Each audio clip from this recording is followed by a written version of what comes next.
Hey, everyone! If you enjoy my quantum audiobooks, you can support me by becoming a Patreon member.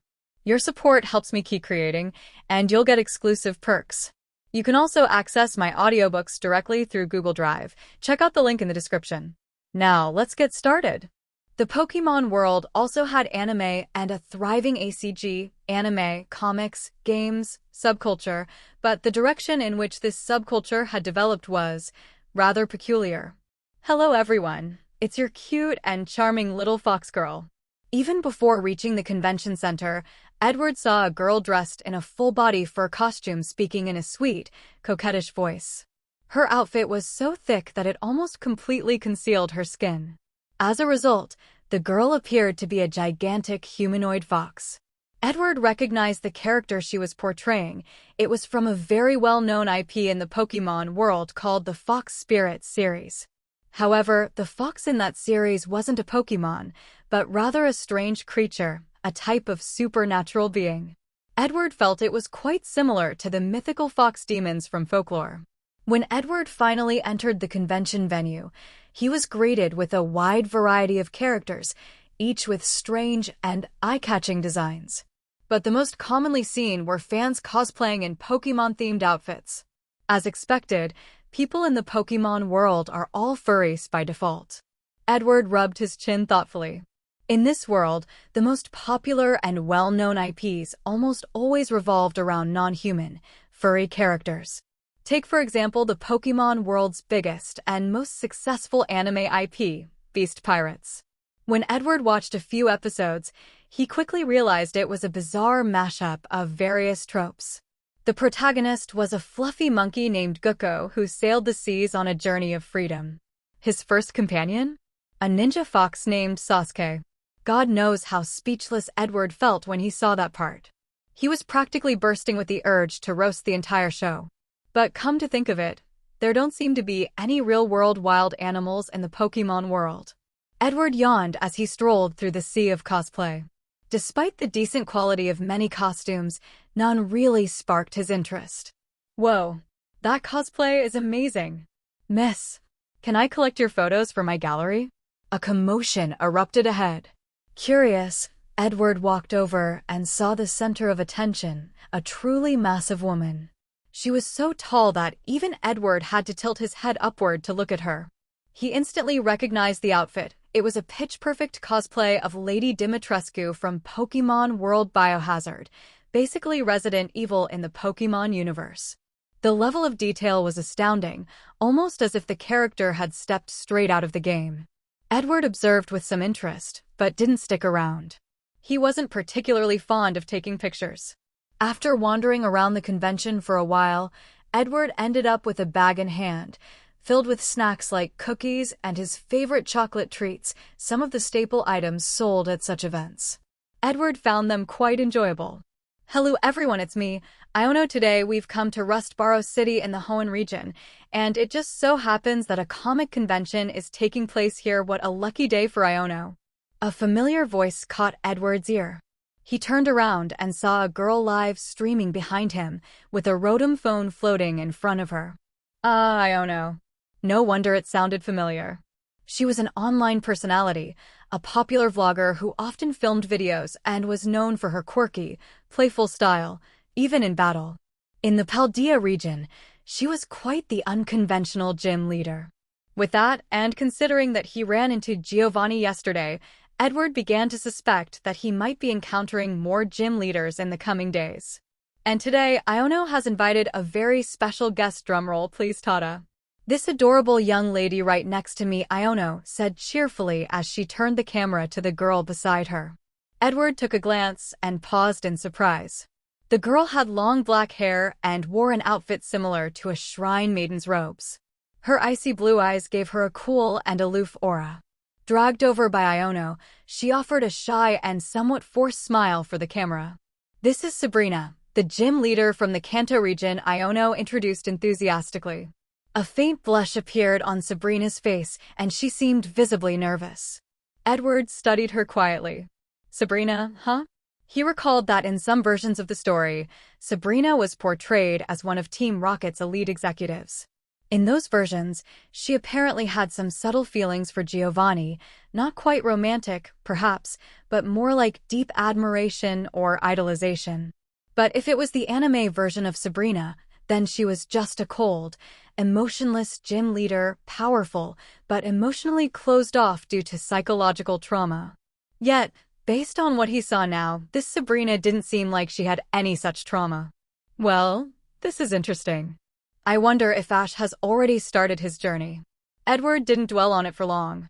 His encounter with Giovanni yesterday was still fresh in his mind, but neither the Icy Beauty nor the Team Rocket operative versions of Sabrina had anything to do with him at the moment. After wrapping up his tour of the convention, Edward headed back home. The event, while not groundbreaking, did give him some fresh inspiration. One crucial thing to note about the Pokémon world: there were no regular animals. At least, not in the way Earth had them. Sure, the early episodes of the original Pokémon anime sometimes featured regular animals, like fish, but ever since Edward transmigrated to this world, he had never once seen a single non-Pokémon animal. No, in this world, they should really be called fantasy creatures. Sitting on the edge of his bed, Edward picked up Q and rubbed its head affectionately. As for Fortune, that little guy had run off to the study as soon as they got home. Edward didn't stop him. After all, reading books was hardly a bad habit. In his previous world, animals like cats, mice, and pigeons were common sights. In the Pokémon world, while some Pokémon resembled those animals, the actual creatures themselves didn't exist. Zebras, elephants, completely absent. Of course, Pokémon provided specialized versions of many real animals. Take Malamar, for instance, clearly inspired by a squid. One could argue that many Pokémon were originally modeled after real-life animals. But since there was only so much you could draw from the animal kingdom, after exhausting those inspirations, the creators must have just started creating whatever came to mind, hence the birth of some truly bizarre Pokémon. Which means, if I were to produce a nature documentary about animals, wouldn't I instantly become the authority on fantasy creatures? Edward suddenly entertained a strange but intriguing possibility. Compared to other directors or authors in this world, he had a massive advantage. He knew how these animals lived. He understood their habits, their biology, their ecosystems. He could draw from real-life ecological frameworks, giving him a storytelling edge that was practically unfair. Still, it wouldn't be appropriate for me to get too involved in this project. But it could be the perfect task to delegate to the company's employees, Edward concluded. It was about time they had something to do anyway. The current business operations of Ghost Films Pictures were far from normal. Aside from the filming projects personally undertaken by Edward and Ada, most of the time the company's staff were left idle, with nothing much to do. But for a properly functioning film studio, it would be unrealistic to expect that just 1 or 2 productions a year could support an entire company. That's why most film companies, during their downtime, would take on outsourced projects or assist in filming documentaries and other types of content to keep their operations running. However, Ghost Films Pictures had no significant resources or experience in the field of documentary filming, and they couldn't really compete with other companies in this area. After all, Ghost Films Pictures had never ventured into this business before, so compared to those established, veteran companies, it naturally lagged behind. So, Edward had been hesitating for a while, pondering what sort of projects he could introduce to keep his company busy and productive. Filming a television series was a potential option, but the problem was that Edward hadn't finished adapting Hannibal yet. However, after his visit to the anime convention today, Edward had gained some new inspiration for a possible project. In his opinion, producing a documentary-style show similar to Animal World might be an excellent choice. As for the shooting style, Edward intended to approach it using a classic documentary filming method. However, the issue of set design and the need for actors posed a challenge, especially since many of the animals from his previous world simply did not exist in this world. That meant they would need to rely heavily on special effects to replicate them, which would be quite a hassle. Wait a second, doesn't Zoroark have illusion abilities? Edward suddenly recalled his secretary Pokémon. Zoroark's illusion ability was incredibly strong, and its acting skills were top-notch as well. If Edward could draw the animal designs and show them to Zoroark, there was a real possibility that Zoroark could create vivid, realistic illusions of these animals. If that worked, they could save a huge amount on special effects costs, an extremely cost-effective solution. Edward was quite tempted by this idea. He decided he would talk to Zoroark about it. If Zoroark was willing and capable, they could have it assist in the filming process. In return, Edward could offer it a separate salary as compensation for its contribution. If Zoroark ultimately couldn't do it, Edward still had a backup plan. He could bring out Sherlock Holmes and produce it as a detective drama. That would also give the company staff something to work on. Furthermore, Sherlock Holmes wouldn't require any Pokémon elements at all, just professional actors would suffice. Stories like A Study in Scarlet and Elementary would likely drive mystery and detective genre lovers in the Pokémon world absolutely wild. But for now, all of this would have to wait until tomorrow when he could speak with Zoroark and confirm its ability and willingness to help. In the meantime, Edward decided to open his computer and try drawing some of the animals from his previous world. For his Animal World-style documentary, Edward's first subject of focus was the Siberian tiger.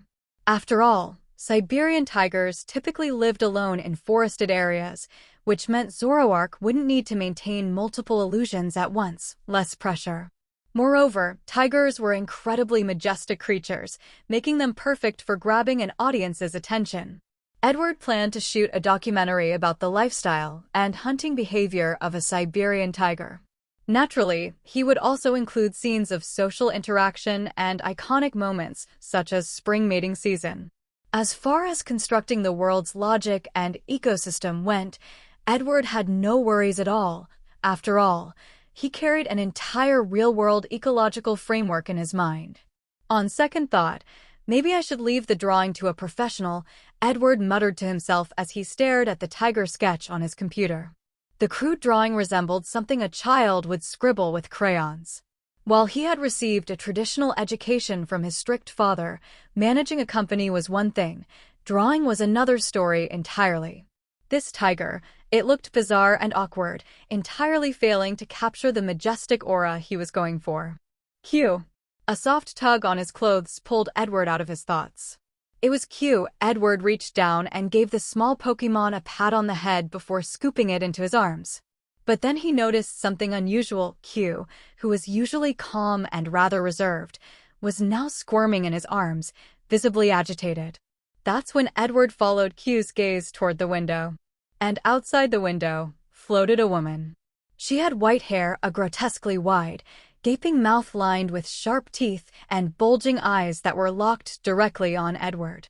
The sight was terrifying, especially since his room was on the second floor. Edward instinctively stood up, startled. But then he realized this ghost floating outside was Mary Shaw, the terrifying spirit from Dead Silence, the horror movie he had shot previously. His mind began racing with wild thoughts.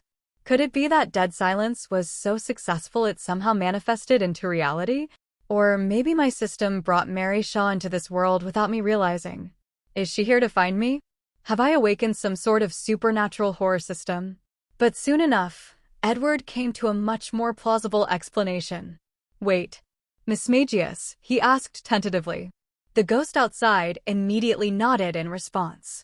Then, almost as if it realized how terrifying its current appearance was, it quickly shifted back into its usual Miss Magius form. Edward sighed in relief at the sight. He walked over to the window and opened it. Miss Magius floated inside. You little rascal. What are you doing here in the middle of the night instead of staying at the haunted mansion like you're supposed to? Edward scolded lightly. This little guy had nearly scared the soul out of him. Sure, Dead Silence was his own creation, but that didn't mean he could handle seeing Mary Shaw float outside his window at midnight. Especially not when his room was on the second floor. Miss Magius gave a few soft calls, its tone sounding a bit apologetic. Edward scratched his head. He couldn't understand what Pokémon were saying, after all. Upon realizing it was just Miss Magius, Q lost interest, yawned, and curled back into Edward's arms. Miss Magius, aware that verbal communication wasn't getting through, looked around, then brightened up. It floated over to the computer and started tapping on the keyboard with its ghostly little hands. Edward leaned over to read what it had typed. Apparently, Miss Magius had noticed a decline in visitors at the puppet theater lately and came to ask Edward what to do about it. Don't worry. You see that hospital next door? In the future, you can go work there. I'll let you all know how the haunted hospital mechanisms operate when the time comes, Edward said with a grin. These little guys had grown used to days of indulgence and fun. It was only natural that they'd feel restless when things quieted down. Ghost-type Pokémon like Miss Magius could feed on human fear, and the more fear they consumed, the stronger they became. We'll do our best. Miss Magius typed enthusiastically. Edward nodded. He had no complaints about the ghost Pokémon's work ethic. They were diligent, serious, and extremely reliable. He was very satisfied. In fact, when Edward eventually built his large-scale horror-themed amusement park, he would need these special employees to help run the place. Miss Magius, with its intelligence and capabilities, could even be appointed as a manager. Zoroark, come over here and take a look. Can you transform into this thing? The next day, Edward called Zoroark over. Zoroark leaned in and took a glance. On the screen was a bizarre-looking creature. It had yellow fur with some black stripes, and most eye-catching of all was the large king character boldly marked on its forehead. Boss, what is this supposed to be? Is it an Incineroar? Zoroark asked curiously as it scrutinized the image. It had never seen anything like this before. It did somewhat resemble Incineroar, but not exactly. It actually looked even more imposing in a way. Edward shook his head. How could this possibly be Incineroar? If anything, it was more accurate to say Incineroar was inspired by this creature. Edward had complicated feelings about Incineroar's design, especially the way it belched fire from its waist like some sort of living championship belt. That design choice alone made him question a lot.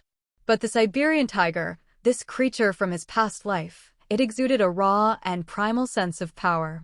Though it had no supernatural abilities, it was one of the most formidable predators back on Earth. I'll give it a try, Zoroark said, then activated its illusion ability. In a flash, a small tiger materialized before Edward.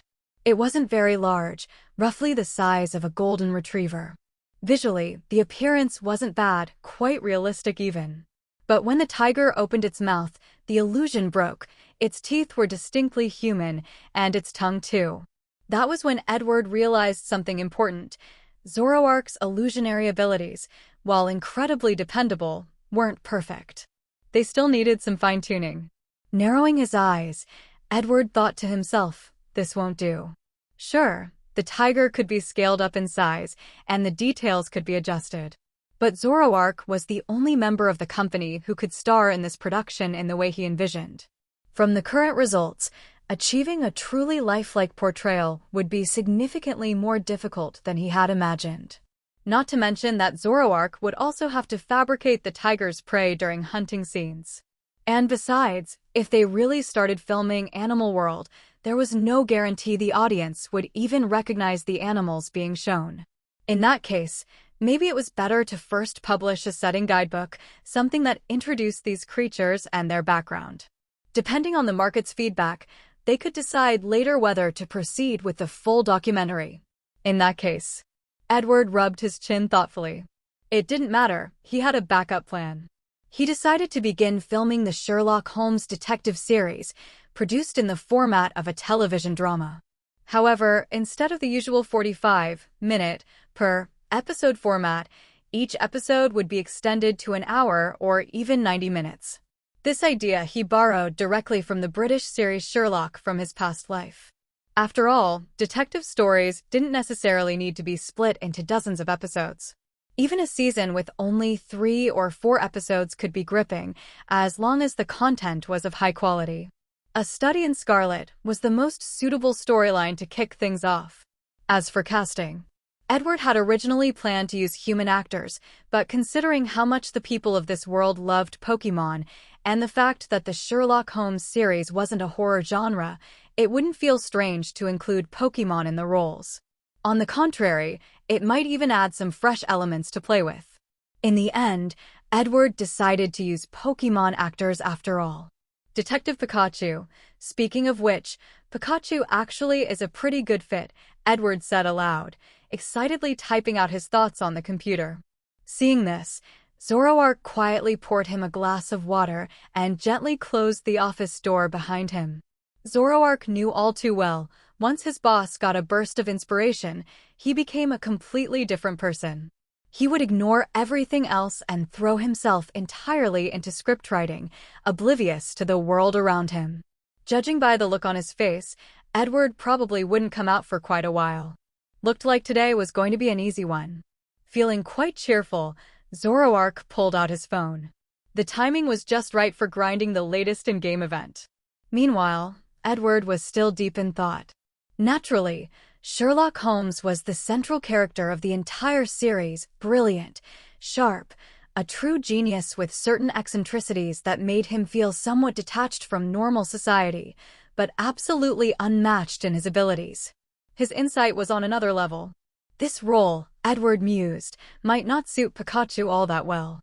Sherlock Holmes required someone with top-tier acting skills, especially the ability to express complex emotions through micro-expressions.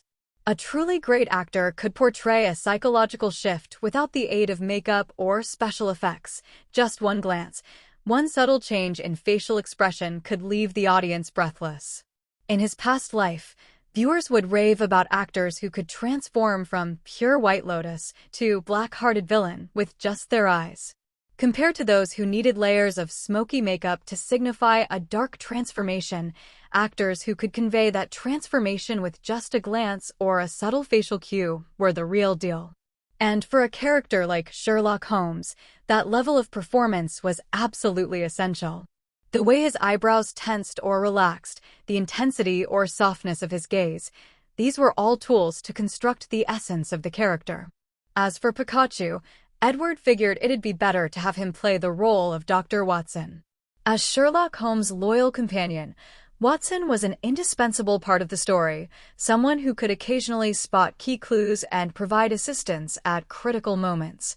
Plus, with Pikachu's small stature, he could even ride on Holmes' shoulder, which made for a great visual. But Watson's background as a military doctor, Edward murmured, thinking aloud. This wasn't a problem either. They could simply explain that Pikachu used to be a military doctor with the Pokémon League's investigation corps and had to retire due to injuries. In this world, Pokémon were heavily involved in human life and work, so a Pikachu having served as a military doctor wasn't far-fetched at all. Then came the major antagonist of the Sherlock Holmes series, Professor Moriarty. Moriarty, that character's requirements are really high, Edward muttered. A criminal genius. The Emperor of Crime. The one who controls the entire dark underworld of London.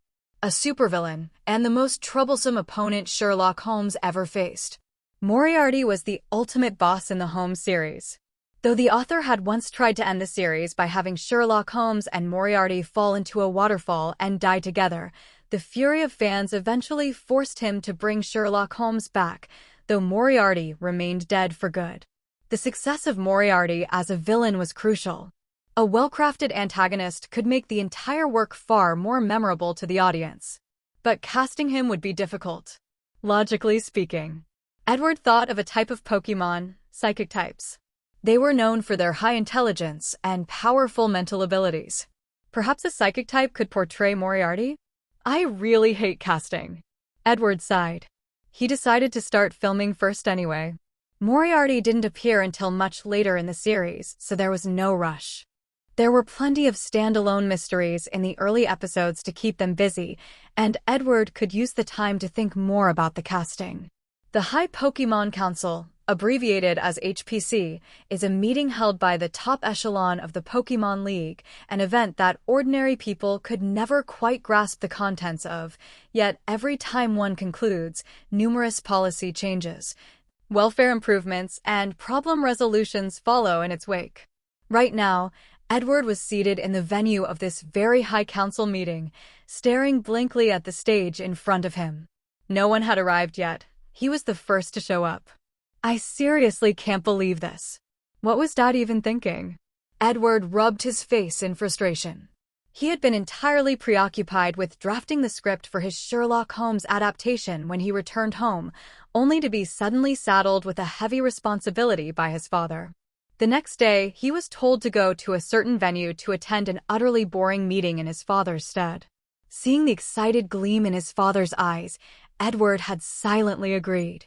After all, his father occasionally succumbed to his addiction to mining and would go off to dig up stones or crystals, and Edward had occasionally covered for him in similar situations before. But what Edward never expected was that when he arrived at the designated location the following day, he would discover he was attending the High Pokémon Council, and not as an observer, but as the president of Devon Corporation in the Hoenn region. Isn't this just throwing your own son into a pit? Edward looked around with a resigned expression. His seat was right at the very front, seat number 1. He glanced at the nameplates beside him and recognized the names of the Elite Four of Hoenn. Sitting to his left and right were Drake and Glacia, while the other two sat nearby. The seats behind them were occupied by the presidents of other major regional corporations and elite trainers, like the Elite Four of other regions. Even further back sat the various gym leaders.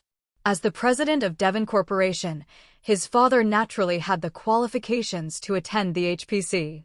Edward had seen him attend before, but never thought that it would be his turn so soon. He didn't even need to guess. His father had clearly done this on purpose. Well, I might as well treat this as early training. Edward quickly accepted reality. He didn't really have a choice. Neither his father nor his older brother had any real interest in being the president, which left Edward as the next likely leader of Devon Corporation. If he didn't participate now, he would have to sooner or later anyway. Joseph Stone was slowly but surely placing the burden of leadership onto his son's shoulders. Soon, one by one, the other members began to arrive. Most were gym leaders from various regions. Edward even spotted Iono and Sabrina. They seemed to have become fast friends, whispering to each other conspiratorially. Behind Edward, someone familiar sat down. Giovanni. Director Edward? Are you here to attend the council meeting? Giovanni looked over at him, his expression carrying a trace of pleasant surprise. Although gym leaders were invited to the HPC, most of the time they didn't speak much. Issues needing discussion were submitted beforehand to regional alliances, where internal deliberations would be held. Only matters requiring broader consensus would be escalated to the High Council. That's right, Mr. Giovanni. We meet again. Edward replied politely, glancing at the man. If not for Giovanni's unique identity, Edward honestly felt that casting Giovanni as Moriarty wouldn't be a bad idea at all. After all, this man had literally become the king of the underworld across Kanto and Johto. Giovanni seemed delighted and chatted with Edward for a while about movies until the Elite Four began to enter the venue, drawing everyone's attention and bringing their conversation to a halt. Edward glanced around. The top executives of all major corporations and the Elite Four from various regions had arrived. Glacia and Drake were clearly surprised to see Edward seated among them, but they still greeted him courteously before taking their seats. I believe you're the second son of the Stone family, Edward, right? Drake said with a hearty laugh, looking at him with curiosity.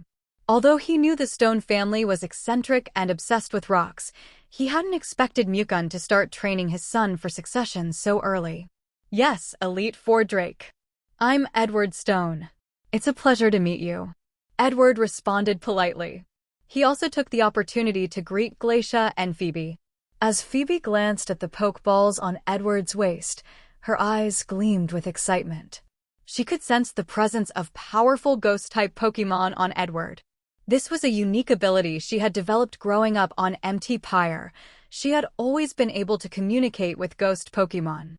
Her own Pokémon had told her that Edward's partners were incredibly strong and that they were even under the protection of a dominant ghost Pokémon.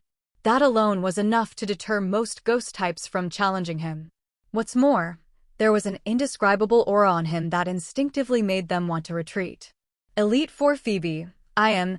Edward turned toward her, just starting his introduction. Edward, may I battle you? Phoebe asked with great excitement. Edward froze for a second, the corner of his mouth twitching involuntarily. As expected of someone from the Pokémon world, absolutely hardcore. Phoebe, it's meeting time right now. Glacia interjected with a helpless look. But she couldn't help glancing at Edward again. Phoebe wasn't the type to challenge just anyone to a battle unless they were a fellow Ghost-type expert. In that case, her passion for battle would awaken. Phoebe stuck out her tongue sheepishly. Then, rousing music echoed through the hall. From the left side, all of the current regional champions walked in. From the right, the presidents of each regional league entered. However, Gita walked down the center aisle. Edward knew this wasn't because Gita had a particularly high status, it was simply because she was both a champion and a league chairwoman of Paldea. The High Pokémon Council was officially in session. Edward struggled to stay awake. The meeting was boring. Extremely boring. Most of the major issues had already been resolved internally, and what remained were either formalities or minor, low-priority matters. Some items were only being mentioned because the protocol required them to be brought up for transparency. Next, let us discuss the proposal regarding whether playing short films and movies for wild Pokémon can help satisfy their emotional needs. Edward immediately perked up upon hearing this. He shot upright in his seat, listening with full attention. This must have been his father's proposal. On stage, the Hoenn League chairwoman looked down at Edward with a gentle smile. That little rascal. Over the past few weeks, the champions and league chairman/woman she had hosted had all taken notice of that peculiar splits tree in the Hoenn wilderness. Some even witnessed the infamous moment firsthand, Macamp doing a crotch-splitting karate chop on a massive tree, a scene which had left Paldea's champion and chairwoman Gita visibly stunned. Her face had practically fallen off from the embarrassment. I personally find this proposal very interesting. It seems that the Hoenn region has already begun pilot testing it. So far, happiness indexes among wild Pokémon have shown a steady increase, and it appears that wild Pokémon are gradually adopting short films and movies as a means of relaxation. I recall that this initiative of letting wild Pokémon watch movies and short films was originally proposed by Mr. Stone from the Hoenn region, correct? Sitting at the front, Gita spoke while casting a glance down toward Edward, her eyes carrying a hint of amusement. The attending champions all turned to look as well. Stephen even gave Edward a big toothy grin, to which Edward responded with a shy smile. He knew what his big brother meant by that grin. This topic must have been submitted to the conference by his brother as well. After all, if that issue wasn't addressed, the Hoenn region would likely face an inevitable disaster in the future. But Edward had no idea how the League had discussed it internally or what decisions had been reached. Would Mr. Stone be willing to share his thoughts on the matter? Alder, sitting nearby, asked with a friendly smile. None of the champions or league chairmen/women objected, so Edward had no choice but to rise and voice his opinion. Based on the League's guiding principle of harmonious coexistence between people and Pokémon, Edward began explaining the reasoning behind his proposal. Of course, he left out the part where his real motivation was to harvest fear points. If he said that out loud, he'd likely be dissected in a lab. So instead, he elevated the discussion to a loftier and more respectable level. In the world of Pokémon, the ultimate political correctness is always Pokémon welfare. Besides, Edward didn't think he was wrong. Considering that Pokémon possessed intelligence rivaling or surpassing that of Orcus, their need for mental and emotional satisfaction was self-evident. I think Mr. Edward makes some valid points. Wild Pokémon are indeed highly intelligent beings. It only stands to reason that they would have entertainment needs as well, Lance said once Edward had finished. His public support left Edward a bit stunned. They didn't even know each other. Lance was more acquainted with his brother, but since Stephen had only recently become champion, he probably hadn't had much interaction with the other regional champions yet. I feel the same. And director Edward is an exceptionally talented filmmaker. His works are genuinely delightful. Even a piece like Tom and Jerry is still full of charm and entertainment, added Cynthia, making her stance clear. Edward blinked in surprise. He hadn't expected the somewhat aloof Sinnoh champion to have watched Tom and Jerry. With the endorsement of several champions, the league chairmen/women also began to express their support. The Hoenn League chairwoman, in particular, was especially enthusiastic, fully backing the initiative and even proposing that Edward's Tom and Jerry-style short be designated as the first official film shown to wild Pokémon in other regions.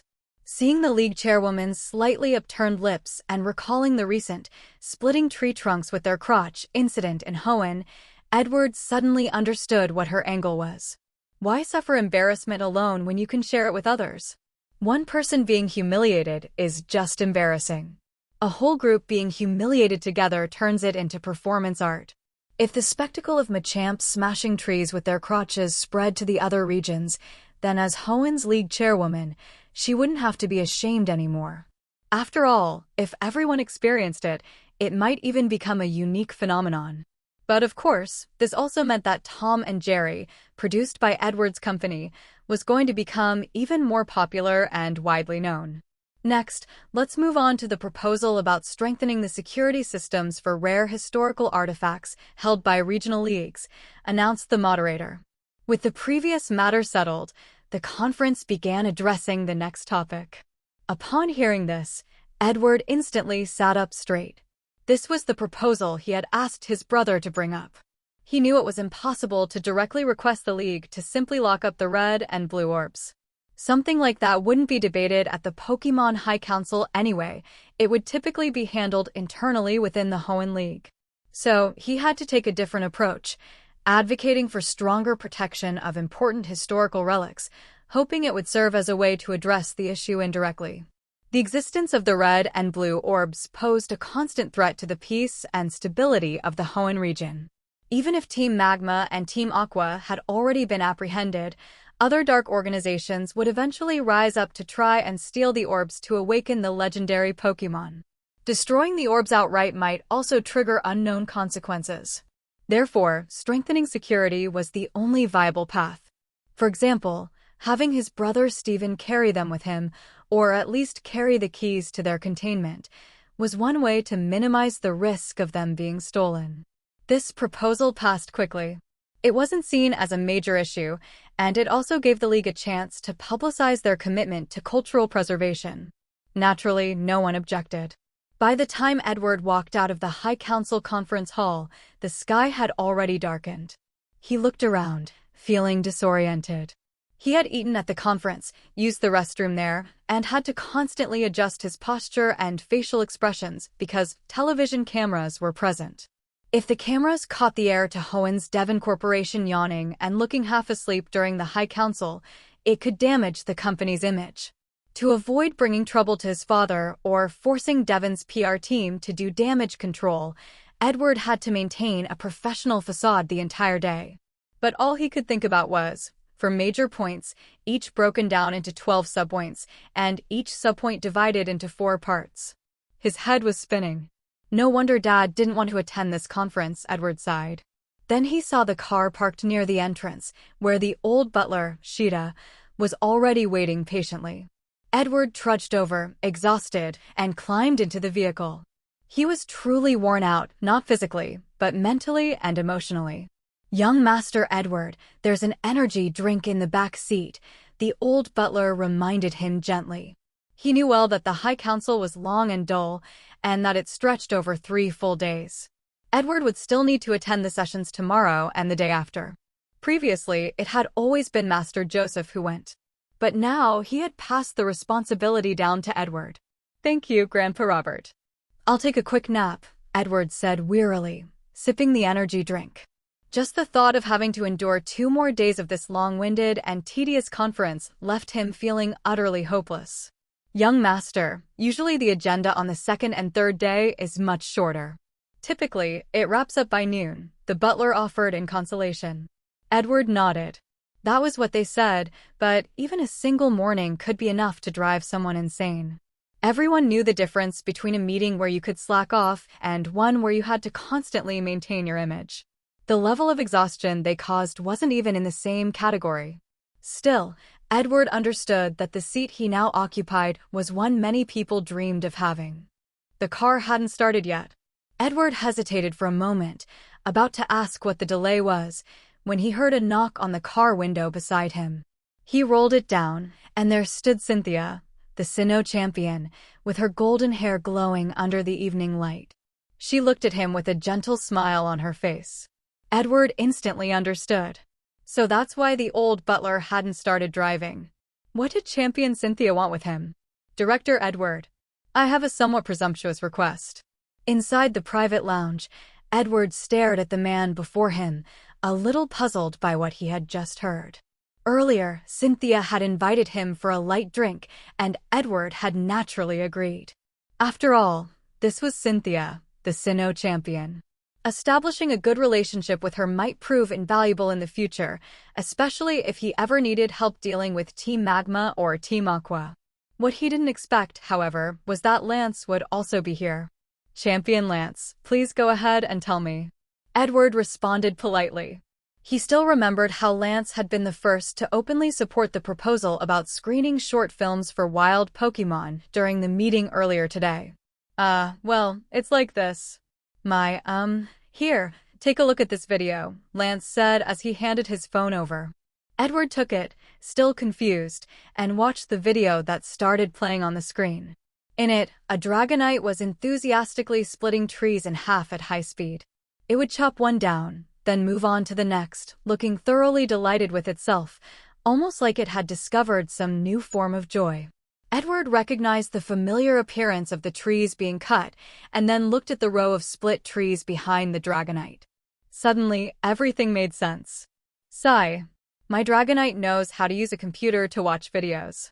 I never really paid attention to it before, but not long ago I discovered, completely by accident, that it started chopping down trees, using its crotch. Lance rubbed his face in distress, looking utterly hopeless. At first it was non-stop chopping, but after I said something about it, it's now settled into a habit of cutting down one tree a day. Cynthia gave Lance a sympathetic glance. The two of them were on good terms and often discussed training methods for Dragon-type Pokémon, which is why she'd helped arrange this meeting with Edward in the first place. Edward finally understood Lance's real intention. He wanted him to help, perhaps to talk to Dragonite or offer a solution. But honestly, if even a champion-level trainer like Lance couldn't do anything about it, how could Edward possibly be of help?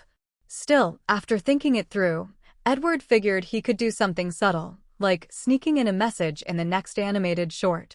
Maybe, for example, in the scene where Tom ascends to heaven, the reason he ends up there could be revealed to be his tree-chopping antics. Perhaps Tom would then be sent back down to atone for his sins by planting trees. That might send a message.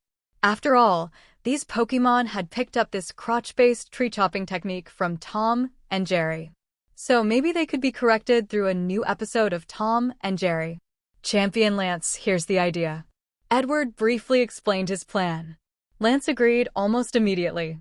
He had thought along similar lines. If Dragonite had learned it from Persian, then Persian could also be the one to teach it a lesson. With that matter more or less resolved, Edward ended up chatting casually with Lance and Cynthia for a while. The atmosphere was light and comfortable, and the three of them had a pleasant conversation. During that time, Edward also learned something that truly shocked him. Cynthia was actually a fan of his films. That revelation left Edward a little dazed. Directors rarely became famous compared to actors, unless they had several major works under their belt. In the international scene, there were only a handful of truly renowned directors. Edward had never imagined that, with just 2 films, he'd already gained fans, especially one as high-profile as Cynthia. After having a few drinks and a pleasant evening, Edward finally said his goodbyes and headed home. He took a shower and, without a second thought, collapsed onto his bed. The next morning, he continued attending the Pokémon High Council conference, just as he had for the past 2 days. And on the 3rd day, the same thing happened again. I've really had enough of this. By the time the 3rd day's meeting ended and the entire Pokémon High Council Summit was officially concluded, Edward finally breathed a long sigh of relief. He slumped tiredly into a chair and rubbed his temples. After 3 days of meetings, Edward felt as though he couldn't open his mouth without spewing bureaucratic jargon. He couldn't say anything without sounding like a walking press release. Everything was in the best interest of Pokémon rights, and his sentences were now formatted like, for main bullet points, each with 12 subpoints, and each subpoint divided into 4 sections. He even considered, half seriously, whether he could run for president of the Pokémon League if he applied that same tone all the time. "Edward, how was your first experience attending this kind of meeting?" Giovanni asked with a cheerful smile as he walked alongside him. "Ugh, don't even get me started. I'd rather be sleeping at home for 3 days and nights straight." Edward shook his head. Over these past few days, he'd grown to have a pretty good rapport with Giovanni. By now, they could be considered acquaintances, perhaps even friends who could chat comfortably. However, the more Edward interacted with Giovanni, the more he felt that this man was really suited to playing Professor Moriarty. If Pikachu is Holmes's Watson, then surely Professor Moriarty could have a Pokémon sidekick too. And when the two masterminds faced off, their Pokémon could go head-to-head as well. You'll get used to it.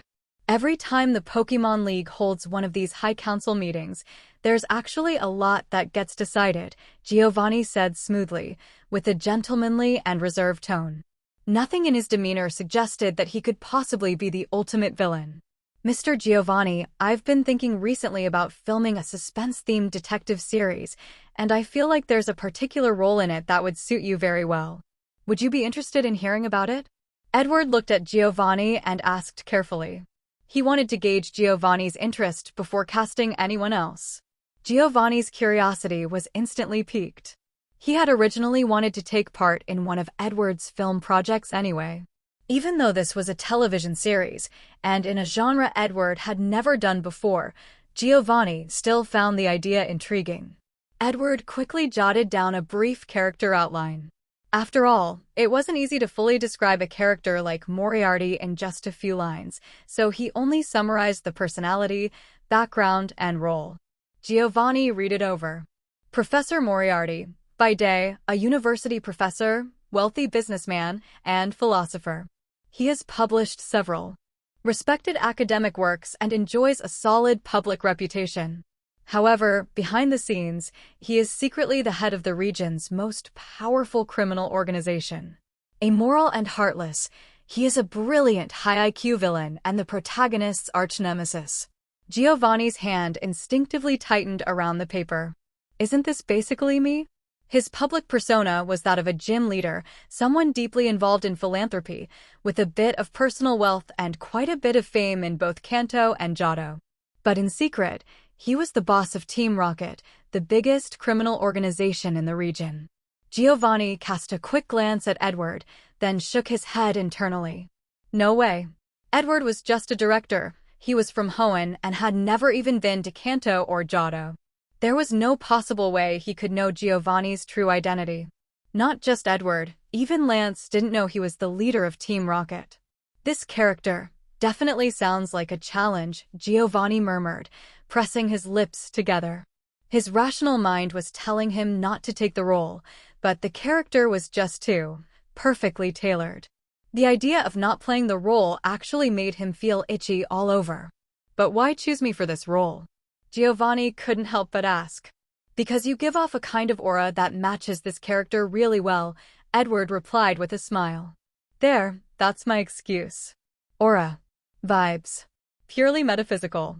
Of course, Edward couldn't just say, "Because I know your real identity as the head of Team Rocket, so I thought of you immediately. Should I maybe try an audition first?" Giovanni hesitated for a long while, but in the end, he made up his mind. He planned to deliberately fail the audition later so that he wouldn't be selected and thus wouldn't have to actually participate in the filming. "Sure, then take a look at this first." Edward handed over another script. This one was from a project he was still working on, still in the process of creation. The script only contained a single, original mini-scene that Edward had personally rewritten and adapted. The confrontation between Moriarty and Holmes wasn't depicted in much detail in most versions. Usually, Holmes solved cases involving Moriarty's subordinates, indirectly dismantling Moriarty's operations. Moriarty, for the most part, operated from behind the scenes, engaging Holmes in a battle of intellect from the shadows. But this setup didn't sufficiently portray how difficult Moriarty was to deal with. Therefore, Edward planned to adapt the plot slightly by adding a scene in which Moriarty and Holmes bump into each other by chance on the street while waiting for the bus. During this encounter, they casually play a deduction game. At that time, Holmes was deeply engrossed in another case, so he was slightly caught off guard and ended up at a disadvantage. This scene would showcase the intelligence and logical reasoning skills of both characters. However, as anyone familiar with the genre knows, writing compelling logic-based duels is notoriously challenging. If the writing isn't sharp enough, it stops being a duel of brilliant minds and becomes two fools spouting nonsense. Many films and shows have failed spectacularly in their attempts to portray genius-level intellect in both protagonist and antagonist, especially detective and suspense dramas, where such failures are particularly common. Edward had no intention of joining those ranks. Yet he also didn't know how to write a few short dialogues that could truly demonstrate high levels of intelligence and deductive reasoning. So, he chose to use a classic logic riddle he remembered from his previous life. The Three Gods Problem. This was a famous logic puzzle proposed in his previous world. It was so difficult that, at first, many people thought it couldn't be solved, only later did some theoretical solutions emerge. The Three Gods Problem also gave rise to a simpler variant, the Two Gods Problem. In the Two Gods version, there are two deities. One always tells the truth, the other always lies. The solver can ask one yes or no question and must figure out which god is which. This type of puzzle was very common in logic problem circles in his previous life. The Three Gods Problem is significantly more difficult. This problem. Giovanni looked a little confused. The script described it as a simple little game, but to him, it was anything but simple. He had no idea how one was supposed to solve it. Script excerpt. Moriarty. Sir, while we wait for the bus, shall we play a simple little game? Holmes flips through his newspaper, then glances at Moriarty and studies the man in front of him. Narration. Though his clothing was simple, it was clearly refined. The calluses on his wrist indicated he often wrote, and the marks on his fingers suggested he may be a university professor. Holmes, of course I don't mind. Moriarty chuckled softly. Moriarty. Human history has always been full of little amusements. One day, we stand before three deities. One always tells the truth god. One always lies, the liar god. And one answers however they feel, the random god. Moriarty, as weak and ignorant mortals, we may ask these gods 3 yes or no questions in total. Each god will respond only with duh or yeah, but we don't know which one means yes and which means no. After asking, we must determine which god is which. Holmes stops flipping his newspaper, his eyes showing signs of deep thought. Moriarty, and of course, humans cannot comprehend the divine tongue.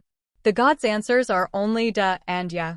Holmes, so not only must we deduce their identities within 3 yes or no questions, but we must also decipher whether duh means yes or no. Moriarty, surprised, claps his hands with joy. Moriarty, brilliant. Exactly. Because this was a very rough draft, many details were left out, but Giovanni understood enough, and it made him deeply ponder. Was this riddle actually solvable? Giovanni was no fool. In fact, he was highly intelligent. After all, running Team Rocket required cunning and competence. A simpleton could never hide in the shadows for so long. But this 3 gods problem, it left him tangled in thought. 3 yes or no questions. One god lies, one tells the truth, and one answers randomly. On top of that, the gods don't use comprehensible words, they only reply with duh or yeah, and the solver doesn't even know which is yes and which is no. The difficulty instantly escalates to an unimaginable level. This made Giovanni incredibly curious. How would Holmes and Moriarty go about solving this? So, what do you think? Edward asked. The 3 gods problem didn't exist in this world. It was a completely new logic riddle he had introduced, and Edward planned to use it as a moment to blow the audience's minds early in the show. This scene would appear in episode 1, while Holmes was investigating the Study in Scarlet case. Lost in thought, Holmes would be heading home by bus when he unexpectedly encounters Professor Moriarty. The bus is delayed due to traffic, and Moriarty proposes this game to pass the time. This setup served multiple purposes. It planted the seed in the audience's mind that both Holmes and Moriarty were intellectual giants. It piqued curiosity about who this mysterious man who could challenge Holmes might be. And it built anticipation for Moriarty's future appearance. In short, one scene, many benefits. It's brilliant, Giovanni admitted. But I'm really curious, how does the plot solve the riddle? Edward smiled. That's a secret. Actors doing screen tests never receive full scripts. Maintaining secrecy is critical. Some actors are chatterboxes and might accidentally spoil the plot during interviews, which could become a huge hassle. Although some productions exploit leaks as a form of marketing. Edward took confidentiality very seriously, especially for a detective thriller. If the plot gets spoiled, the suspense is lost, and the whole experience suffers. Take the famous suspense masterpiece Identity from the previous world, for example. For someone who hasn't seen it, the twist at the end would be mind-blowing. The script's creativity is undeniably impressive. But if you already knew the ending before watching, then the shock value would be completely gone. That's why spoilers were so hated in the previous world. After all, if you already know the ending, watching the story unfold loses most of its thrill, severely diminishing the experience. I want to try it. Giovanni looked at Edward, unable to suppress his eagerness. This role suited him far too well. Even though the script so far only contained a short scene, it was clear the entire storyline would be outstanding. It might even set a new benchmark for detective thrillers. If, in the future, his true identity were ever revealed, he could still leave behind a legendary performance, one that people would talk about for years. All right, but if you pass the audition, filming will take quite a long time. Do you have the time, Mr. Giovanni? Edward was a bit surprised. He hadn't expected Giovanni to agree so readily. Given Giovanni's true identity, Edward had originally invited him just to try his luck. He didn't expect success. Who would have thought Giovanni would actually accept? That truly shocked him in the best way. I've got time. I haven't used any of my annual leave for the past 6 months, Giovanni said with pride. In the Pokémon regions, gym leaders had a lot of responsibilities, but they also enjoyed quite a few benefits. They could take time off every year, even every month, but Giovanni had never used any of it. Now he had accumulated 6 months of leave, which he could take all at once. Filming a TV series seemed like a good use of that time. Edward nodded. With that issue settled, everything else was negotiable. All that was left was to test Giovanni's acting skills. The only problem was his current appearance. Giovanni currently had a short, cropped haircut. It looked sharp and professional, but didn't match Edward's image of Professor Moriarty at all. They'd have to work on Giovanni's styling. Luckily, his build was already good, so clothing wasn't a major concern. After discussing the audition schedule with Giovanni, Edward headed home. Although the Pokémon Expo had ended, he decided to rest for the day. He'd deal with work at the company tomorrow. Once he lay down in bed, Edward finally had time to check on his golden finger system. 1 missed call, 49,895. His fear points had increased a bit, though at a slow pace. Edward wasn't surprised, but now that he had enough, he chose to redeem them. You have obtained half the Master Ball.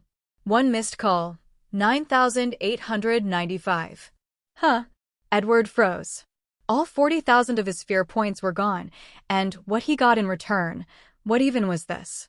He glanced at the prompt, then reached into his pocket and pulled out the item. It was half of a Pokeball, covered in strange colors. A Master Ball. A purple shell, white protrusions on the sides, and a white capital M in the center. Edward recognized it instantly. But this was only the top half, the bottom half was missing. This thing. Edward's feelings were complicated. The Master Ball, an ultimate item from the Pokémon games. Once used, it guaranteed the capture of any Pokémon. Players often used it to catch the legendary Pokémon featured on the game cover or other particularly tough legendaries. Whether it was Groudon, Kyogre, or Rayquaza, once the Master Ball was thrown, they had no choice but to be captured. Only Pokémon at the level of Arceus would trigger the message, "The Master Ball can't be used." In the real-world Pokémon universe, Master Balls existed too, but they were still in the experimental phase and didn't yet have guaranteed capture power. That said, they were definitely more effective than Ultra Balls and other types, just not widely produced due to their extremely high cost. But if it were that kind of Master Ball, it wouldn't cost me 40,000 fear points. So could this actually be? Edward pursed his lips. If this really was the in-game version of the Master Ball, then he could only laugh 3 times out loud. Once he completed the Master Ball, what would he have to fear from the Hoenn crisis? See Groudon or Kyogre. Just chuck the ball captured. Even Rayquaza wouldn't be able to resist. Among all the Pokémon legendaries, only the alpaca god Arceus seemed to have resistance to the Master Ball. But for now, it was only half a ball, so Edward couldn't verify its function. He'd have to wait until he obtained the other half to know for sure. That night, Edward didn't eat at home. His father and older brother were both away recently, and eating alone felt too lonely. So, he chose to dine out. He didn't go to any fancy restaurant. As someone from Rustboro, Edward knew exactly where to find good food. He headed straight to a bustling shopping street and slipped into a modest little restaurant. It was clean, the hygiene was excellent, and the food was delicious. Edward had eaten there many times, and it never disappointed. The owner was a retired officer, Jenny, so safety wasn't an issue either. "Edward? You're eating out again today." The elderly Jenny with graying hair greeted him cheerfully. Edward nodded back with a smile. "The usual," he said, ordering his regular. The old Jenny nodded with a grin. She knew exactly what he liked, having served him for years. As the rich, spicy aroma drifted from the kitchen, Edward couldn't help but pat his stomach. The wild mushroom fried rice made by the old Jenny was divine. Though the ingredients were wild mushrooms, the flavor was better than any meat dish, one of Edward's favorites. That said, wild mushrooms in the Pokémon world shared some similarities with their previous world counterparts, namely, some were poisonous. Edward had once seen the old Jenny prepare wild mushrooms. Once cut, they would quickly turn green at the cut, reminding him of green-spored parasol, a toxic mushroom from the previous world. These kinds of mushrooms were safe if thoroughly cooked, but if you didn't finish them in one meal and saved the leftovers, you had to reheat them at high temperatures. Microwaving was risky, it could bring the toxins back and cause food poisoning. But with old Jenny's cooking, Edward had never had an issue. "Maple, do you have any well-done beef rice bowls today?" An aged voice called out. Edward turned his head and saw an elderly man entering the restaurant. He was quite advanced in age, with many liver spots on his face and silver-white hair swaying beside his ears. Edward immediately recognized the old man. After all, he had seen him not long ago near Mt. Pyre, the same elder who had been helping him and Charizard pick out a grave plot. And following behind the old man was a Pokémon, an aged Charizard. Its body was incredibly frail, with loose skin covered in a dense web of old scars. As it opened its mouth, Edward's sharp eyes noticed the absence of teeth. This Charizard had lost all its teeth. Its gums were clearly visible when it tried to open wide. The sight weighed heavily on Edward's heart. Charizard, a powerful Pokémon and a species capable of evolving into a dragon-type through special evolution, typically had long lifespans. It wasn't rare to see a grandfather's Charizard still energetic enough to help care for his granddaughter, or even great-granddaughter, in rare cases. But this Charizard before him looked frail and worn, as if it was living out its final days. "Of course we have it. John, go ahead and sit with old Blaze," said the elderly Jenny from behind the counter. The sound of her spatula working in the kitchen picked up speed. The man named John slowly guided Charizard to a seat in the corner, clearly trying not to disturb Edward's meal. Soon, a delicious aroma wafted from the kitchen.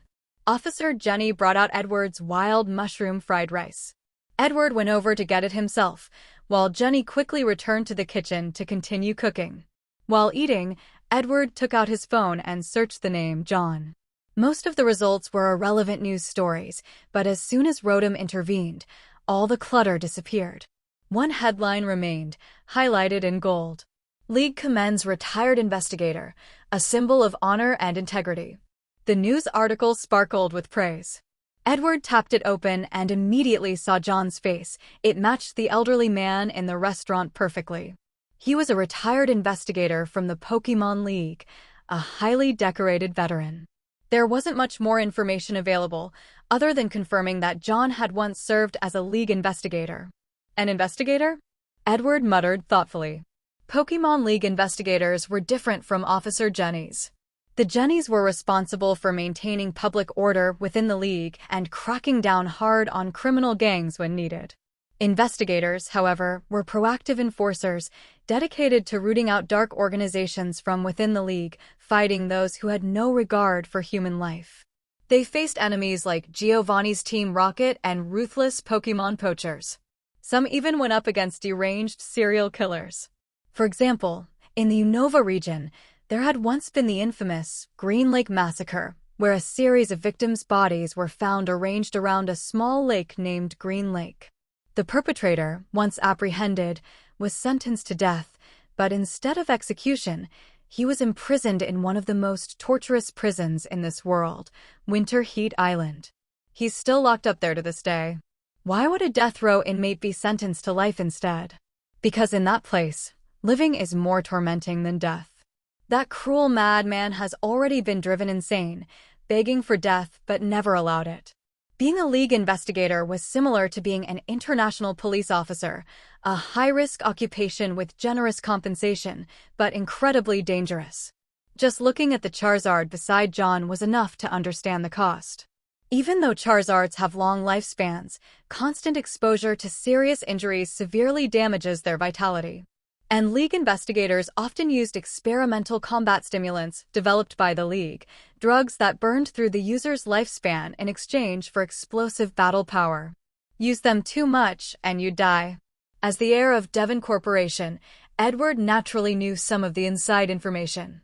These stimulants were strictly supplied to only those performing highly classified missions.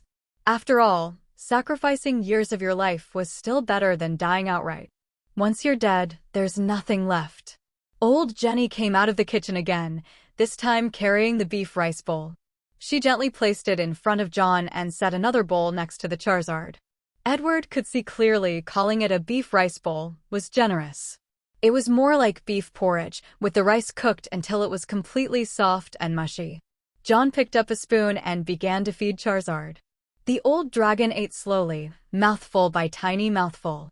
It had no teeth anymore, and even the act of raising a hand to eat had become difficult. As it ate, a tear slid down from the corner of its eye. "Hey now, Blaze, don't be embarrassed. You're old now, it's perfectly normal for me to take care of you," John said gently. He reached out with his age-spotted hand and wiped away the tear at the corner of his partner's eye. There was deep guilt in his gaze. For the sake of his ideals, protecting the peace of the League, ensuring people could live safely, his Charizard had paid a terrible price. He owed his partner far too much. Edward lowered his head and quietly ate his meal. He was getting John R2 and found it harder to witness scenes like this without emotion. He wanted to help John and the Charizard in some way, but he knew there was little he could do. Parting through death was the most helpless thing in the world, and something every person must eventually face. The thought of one day losing his parents, with whom he had once spent every day, never being able to see them again, filled Edward's chest with heaviness. In the Pokémon world, death was no less real. Some had tried to avoid it. One man had even succeeded, granting his Pokémon immortality. But the price was steep. His Pokémon remained, but he was left bearing the burden of sin, forever wandering that land alone. As for the Charizard beside John, saving it now would be near impossible. It would probably take Ho itself to perform a miracle, and even then, it might not be enough. Only the one known as the god of life, Xerneas, might have a real chance. Thinking of Ho-Oh, Edward subconsciously reached for his chest, where a feather was tucked inside, a radiant, rainbow-colored feather that gave off a warm, comforting heat. It was Ho-Oh's feather. So far, Edward hadn't noticed any special effects from it. It was like a tiny heating pad, warm enough that he could wear short sleeves even on the Sea John's nights, but other than that, it had no extraordinary power. Edward ultimately decided to give it a try. He took out the feather and walked over to Charizard. Under Old John's puzzled gaze, he sought the old man's permission. Once granted, he gently placed the feather against Charizard's body. Nothing happened. Edward even waited a full 5 minutes. By the time Charizard had finished the bowl of soft, porridge-like beef rice, there still wasn't any reaction. Edward scratched his head. It seemed that although the feather came from Ho-Oh, it truly didn't possess any special power. Then again, Ho-Oh's feathers, while rare, could occasionally still be found. If they had the ability to prolong life or heal injuries, whoever picked one up would likely become rich. Don't be too discouraged, young man. Life, aging, sickness, and death, these are inevitable things, said John calmly, even managing to offer Edward some comfort. Edward nodded. Of course, he already understood that. Still, he wanted to try something, anything, no matter how futile, just so he wouldn't regret not trying. In life, people shouldn't fear making mistakes. The true fear lies in regretting not having done something. Mistakes can be fixed, regrets often can't. Edward left the restaurant, walking through the nighttime streets of Rustboro, lost in thought. He didn't even know exactly what he was thinking about. He just needed something to focus on, something to ease the unease in his heart and lift his spirits. Edward, there's a breaking news story. Would you like to see it? Rotom suddenly flew out, cheerfully asking. Its large eyes showed on the phone screen, along with a series of headlines, all marked with breaking. Rotom phones allow users to customize how they're addressed. Some go for more mischievous or unusual names, but Edward simply went with his own name. It was the most straightforward and common choice. What news? Edward knew Rotom was trying to distract him, but he still asked. Immediately, the screen popped up with several headlines. Gaylor Region mayoral candidate shot during campaign speech. Gunman killed after firing round that hit candidate's right ear. Fate? Candidate survives miraculously. Bullet missed his head by mere inches. Conspiracy? Could this be a rival's plot? A flood of headlines appeared, and Edward froze for a moment. He hadn't expected something like that. But the Gaylor region. He was familiar with it. The area was inspired by England, and it had long been his planned setting for filming Sherlock Holmes. After all, Sherlock Holmes was a fictional detective who lived in London. Using Gaylor, which was based on the British Isles, as a filming location made perfect sense. Is that place really that wild? Edward felt a bit lost. Honestly, guns weren't all that common in the Pokémon world. Not that they didn't exist. Officer Jenny units did occasionally carry revolvers or pistols, but their firepower was, let's just say, those guns were kind weapons. Most of the time, the Jennies relied on Pokémon in the field. Pokémon were far more effective. That's probably why the development of firearms in the Pokémon world hadn't advanced much. The most powerful weapon Edward had ever seen was a tank. For individual use, the highest-end gear he'd seen was a rocket launcher. Yes, there are rocket launchers in the Pokémon world. But these were all strictly regulated by the Pokémon League, essentially impossible for ordinary civilians to get their hands on. Only highly dangerous criminal organizations might have a few stashed away. Even then, few were willing to use them, since the risks were too high and exposure too easy. Pokémon were still more reliable. Especially psychic Pokémon, who could predict the future and detect concealed weapons in advance, and even block bullets using light screen. But for something like a public shooting to happen? That spoke volumes about how chaotic that area was. The League would surely investigate it thoroughly, given how bad the impact could be. Tisk, unbelievable. Sounds more like a presidential election. Edward clicked his tongue. He was reminded of how, back in his original world, when someone who was keen on holding rallies once again made headlines. Still, seeing the news did improve Edward's mood. He felt a bit more at peace. What happened to Charizard couldn't be changed. Even if he could save it, then what? He would instantly become the center of a massive storm. These days, who didn't have regrets? Who hadn't lost something they desperately wanted to get back? Help old John's Charizard today, then what? Tomorrow, maybe a little spider Pokemon would come asking him to revive someone. The day after, maybe a grieving hitman would beg him to bring his beloved dog back. Life was full of regrets. If Edward helped just one person, word would spread. Soon, Rustboro would become the most densely populated city in the Pokemon world. And with that population explosion, infrastructure would be overwhelmed, houses would run out, and the world would descend into chaos. So really, there was nothing he could do for Charizard. But this incident helped Edward solidify his decision to film Sherlock Holmes in the Galar region. That place was full of strange occurrences. And after today's news, it had likely earned a high crime label, which would perfectly complement Holmes's emergence and the mystery cases he'd tackle. Maybe this incident could even become the basis of a new case. Not that he needed to worry, Sherlock Holmes had plenty of classic cases already. There were also other great detective novels, like Murder on the Orient Express or The Invisible Guest, both excellent sources of inspiration. Edward wasn't short on cases for Holmes to solve anytime soon. But casting the right actor is going to be a problem. Edward scratched his head. He'd already decided that Giovanni would play Moriarty and had plans to assign one of Giovanni's subordinates as his partner. But the most critical role was still Sherlock Holmes. The character was overflowing with charm and required someone with exceptional acting skills, ideally someone who also understood a bit about deduction and logic. Looks like I'll need to talk to some of the big-name writers in the Pokemon world about script development. And I'll also need to speak with the Officer Jenny Detective Division. After all, a detective drama shouldn't be completely divorced from real-life police work, Edward mused. Filming Sherlock Holmes wasn't going to be easy. He still had a lot to prepare. In the world of Pokemon, being a writer is actually a slightly dangerous profession. That's because among loyal readers, there aren't just humans, there are Pokemon readers too. The League had already dealt with several incidents of overly enthusiastic Pokemon fans demanding updates. And their methods were unique. They came knocking at the author's door to demand faster releases. There was even a case where a Psychic-type Pokemon joined forces with a Ghost-type and kidnapped a best-selling author, forcing them to change their release schedule from one book a year to one book every 3 months.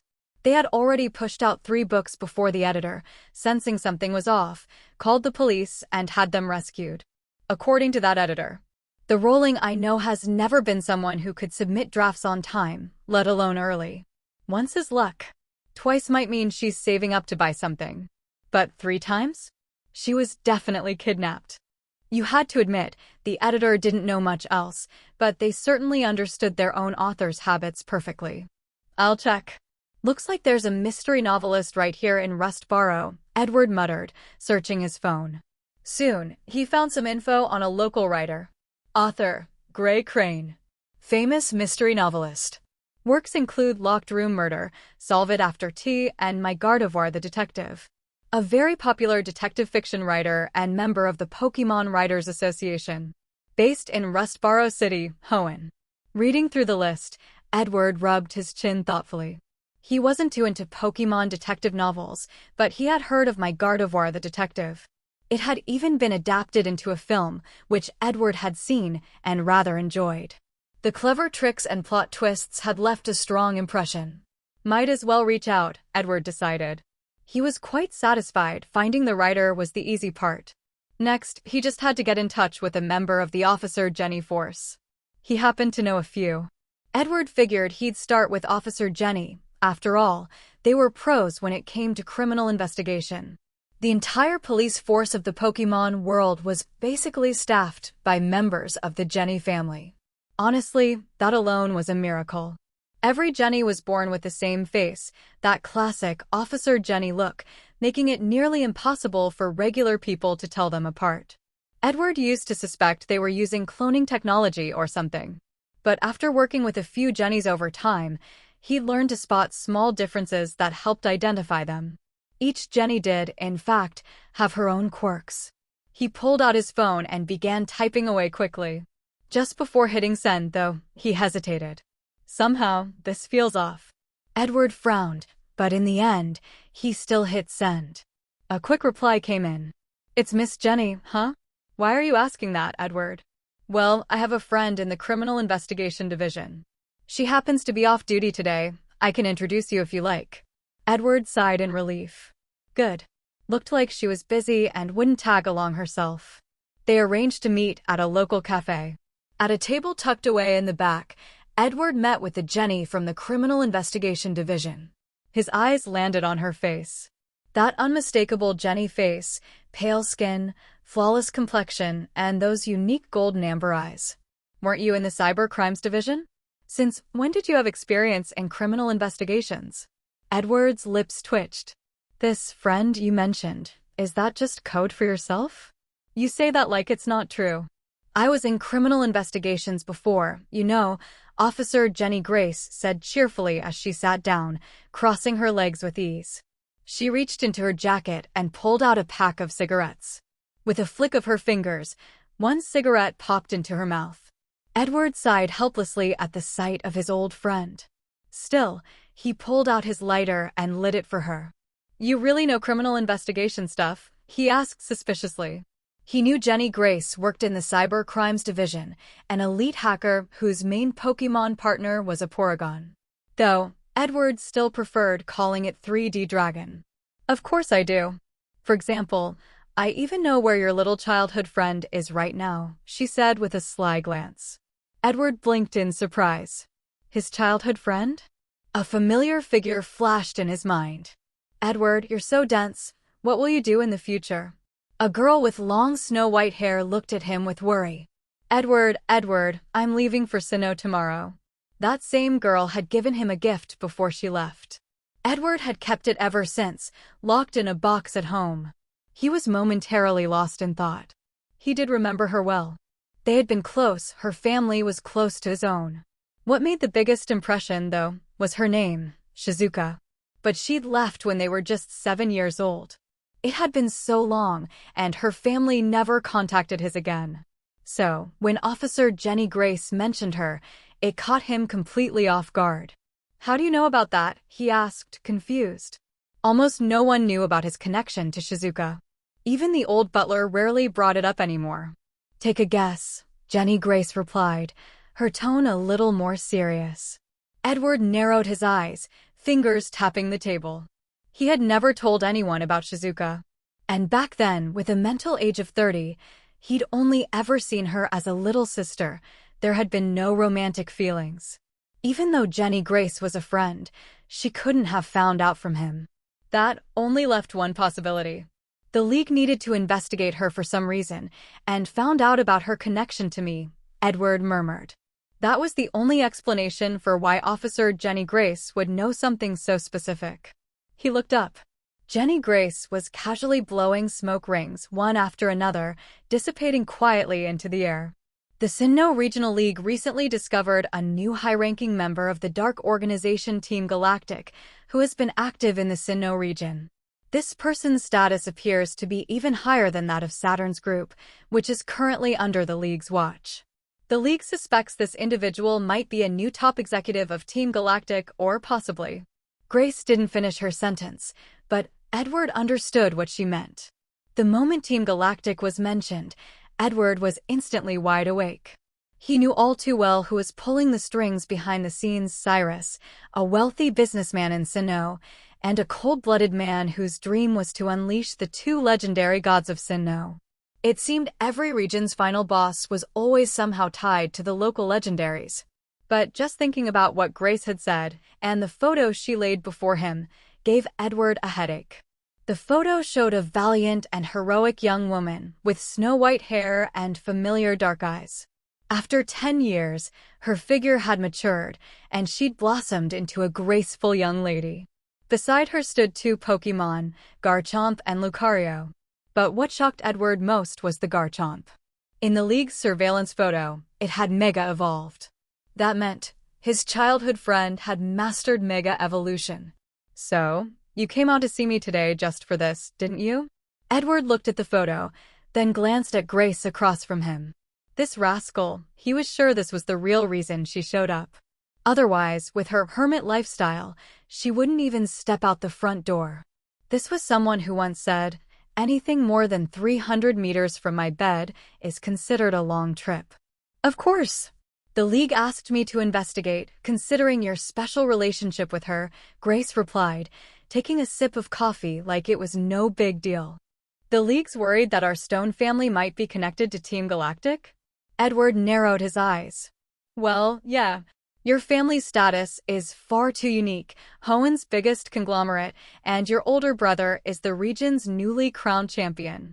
It would be strange not to be suspicious, Grace shrugged. Edward nodded. She had a point. It would actually be irresponsible of the League not to be suspicious. The Pokémon League had crushed empires and kingdoms to become the ruling power of the modern world. They weren't the type to take things lightly. And Team Galactic was the largest dark organization in Sinnoh. If Devon Corporation was even remotely involved with them, things would get out of hand fast. Shizuka left when I was 7. We haven't had any contact for 10 years. Edward shook his head. Devon had no ties to this situation, and he understood why the League had Grace talk to him instead of someone like his father. They likely wanted to keep the tone less formal. After all, asking Edward and asking Joseph Stone meant two very different things. Got it, that's all I needed to hear. Grace smiled. Edward shot her a glance. Just one sentence? No follow-up questions? You know how it is. The League never investigates openly. The whole point of me coming is to let you know that the League has already determined this has nothing to do with your family. Unless you insist you have ties to Team Galactic, this is just a formal procedure. She shrugged again. Otherwise, they wouldn't have sent me. Edward rolled his eyes. Generally, villain teams in the Pokémon world only operated within their own region. They rarely had ties to corporations in other regions. So, do you actually know anything about criminal investigations? Edward sipped his coffee. The bitter taste of the black coffee lingered on his tongue as his eyes fell back to the photo. Staring at the girl in the picture, now a senior officer in Team Galactic, Edward felt conflicted. Why would Shizuka become a high-ranking member of Team Galactic? That didn't make sense. Team Galactic never had anyone like her among their top brass before. Could it be related to him? Was this one of those butterfly effect moments, the kind that was cliché in his past life, but finally caught up to him here? Of course I do. I did work in the criminal division back in the day. Why do you ask? Grace raised an eyebrow. Her task from the League was finished. Now it was just casual conversation between friends. I'm planning to shoot a detective drama, a suspense series. Edward explained his idea. Grace offered a few suggestions in response. The most valuable takeaway was that she gave him a rundown of the procedures followed during real criminal investigations. After all, in detective stories like Sherlock Holmes, you couldn't avoid the role of law enforcement. In the Pokémon world, that role belonged to the Jenny's Force. If the details weren't accurate enough, the so-called detail freaks in the audience would pick it apart. Edward wanted to turn Sherlock Holmes into a classic in this world. So, he planned to be that detail freak himself, scrutinizing every element to make sure the series was airtight. If you're doing a detective series, there's a classic case from the Galar region you might want to reference, Grace said as she tapped away on her phone. Oh, Edward was intrigued. He didn't know much about Galar beyond what the game showed. Was there some real-life case from that region? Back before the League took over Galar, while we were sorting old case files, we found a serial murder case that happened in present-day Motostoke. 5 brutal murders occurred near a church, all of them involved disembowelment. As Grace spoke, she noticed Edward's expression growing more and more complicated. Edward stared at her. Isn't this just Jack the Ripper? The infamous serial killer from London who murdered 5 women of the night and was never caught. Even in modern times, he remained a well-known case. Because of how long ago it happened, and the fact that the London police never solved it, his true identity remained a mystery. Even with modern DNA testing, the evidence was too old to conclusively identify the killer. The most they had were guesses, not proof. No doubt about it, this was an enduring mystery. I mean, I knew Gaylor was based on England, but I didn't think you guys went so far as to include Jack the Ripper too? Edward's mouth twitched. Well, this was getting interesting. Now he was really hooked. So, was the Ripper case ever solved? Edward asked with a bit of excitement.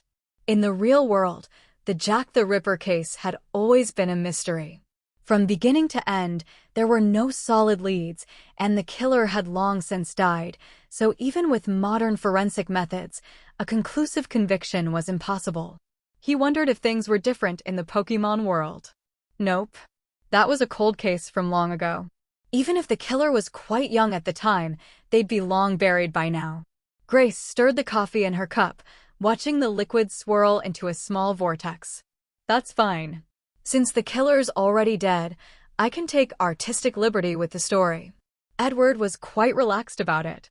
Jack the Ripper's death had ironically made him more flexible as a subject in art and fiction. His identity could be anything, as long as there was a compelling reason why he kept targeting special workers. Want me to tell you the case details? Grace asked with a mischievous smile. Edward didn't refuse. He took out his notebook and began jotting down everything she shared. Once he was done, Edward looked at his notes. He had written quite a lot, but what raised some doubts for him was that this particular Ripper seemed to have a strong religious undertone. After each murder, the killer would arrange the bodies in specific poses. The police in charge of the investigation at the time had followed leads suggesting a religious figure or an extreme zealot, but there wasn't much useful information. In the end, the case was left unsolved. Edward didn't dwell on it too much. During the early days of criminal investigation, cold cases were extremely common. Even now, with modern forensics, there were still many difficult-to-solve crimes. After parting ways with Grace, Edward set off to find the Pokémon world novelist he'd thought of earlier, Gray Crane. But when he arrived at the listed address, he found the place empty. There wasn't a soul around, and a single white sheet of paper was taped to the door. To all dear readers and editors, I've run away. I've been in a bad mood lately and completely uninspired. I can't write, so updates will come whenever. Don't miss me.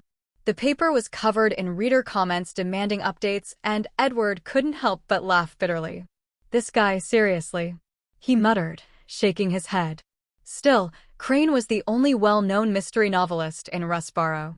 Edward had no alternatives, so he could only return to the company and ask staff to try contacting the writer for a potential collaboration. Back at the office, just as Edward sat down in his chair, Zoroark came rushing in. Oh? You finally changed your look. Edward glanced at him. Zoroark had changed his disguise from a stiff-looking middle-aged man to a cute girl in office attire. But Edward could tell at a glance it was Zoroark. New look, new mood. Boss, no workplace harassment now, Zoroark teased playfully, sticking out his tongue. Edward's lips twitched. This guy seemed to have a split personality. The moment he changed disguise, his whole character changed too. Relax. The worst I'd do is challenge you to a sword duel, Edward replied casually with a wave. He had no interest in harassing Zoroark. It wasn't like he was into furries, just thinking about Zoroark's real form killed any impulse. Zoroark handed over a document. Its slender, fair hands even had neatly done nails. Edward noted that Zoroark was surprisingly detail-oriented. Edward looked over the document. It was about the charity fund he had previously set up. The fund now had some capital, but the manager, Code, hadn't begun operations yet. Instead, he was busy recruiting staff and handling related matters. This report was just to keep Edward updated. After setting up the fund, Edward had made an initial donation, but hadn't followed up. Code was simply fulfilling his responsibility to report progress. Edward skimmed it and set it aside. It wasn't something to rush. Charity funds weren't just about giving money to whoever was sick, it involved a lot of complex work. Previously, Edward had also created a fund to support beginner trainers, specifically helping orphans and financially struggling families. Though he had founded it, his father's team had managed the actual operations, and it had helped many children begin their journey as trainers every year. The next document was about the box office revenue of One Missed Call. Edward glanced at it and set it aside too. The movie's box office performance was stable, with a boost in sales after the phone tie-in was announced. The forecast was now over 900 million. Whether it would break the billion mark remained to be seen. Lastly was a report on the staff they had lent out to help film a youth idol drama. According to the report, the filming was already halfway done. Edward looked at the date in surprise. How had they already finished half of it in just a few days? How's Ada doing? Have they finished shooting the new episode of Tom and Jerry? Edward massaged his temples and leaned back in his chair. There wasn't much going on at the company at the moment. The main project was the second episode of Tom and Jerry. To make up for the infamous scene from the first episode, Edward had added a new sequence. But he wasn't sure how far along they were. Filming is going smoothly. They're currently adding the post-production effects, Zoroark replied in a soft, feminine voice. Edward paused for a second. That voice, he still wasn't used to it. Once the final cut is ready, send it over to Mr. Yannister and also submit a backup to the league. These shorts will be distributed to other league regions for screening, Edward added. Now that the Pokémon High Council had concluded, their new policies would soon be announced. Edward had to get these shorts submitted quickly so the Pokémon League could begin screening them. What about Lights Out in the Forest? Zoroark asked, prompting another pause from Edward. Tom and Jerry was doing well.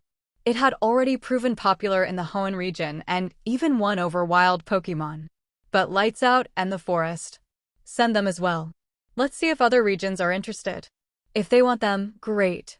We're in business. If not, we'll bring them back and figure something else out. Edward decided it was worth a shot. Maybe one of the regions would be open to trying something new.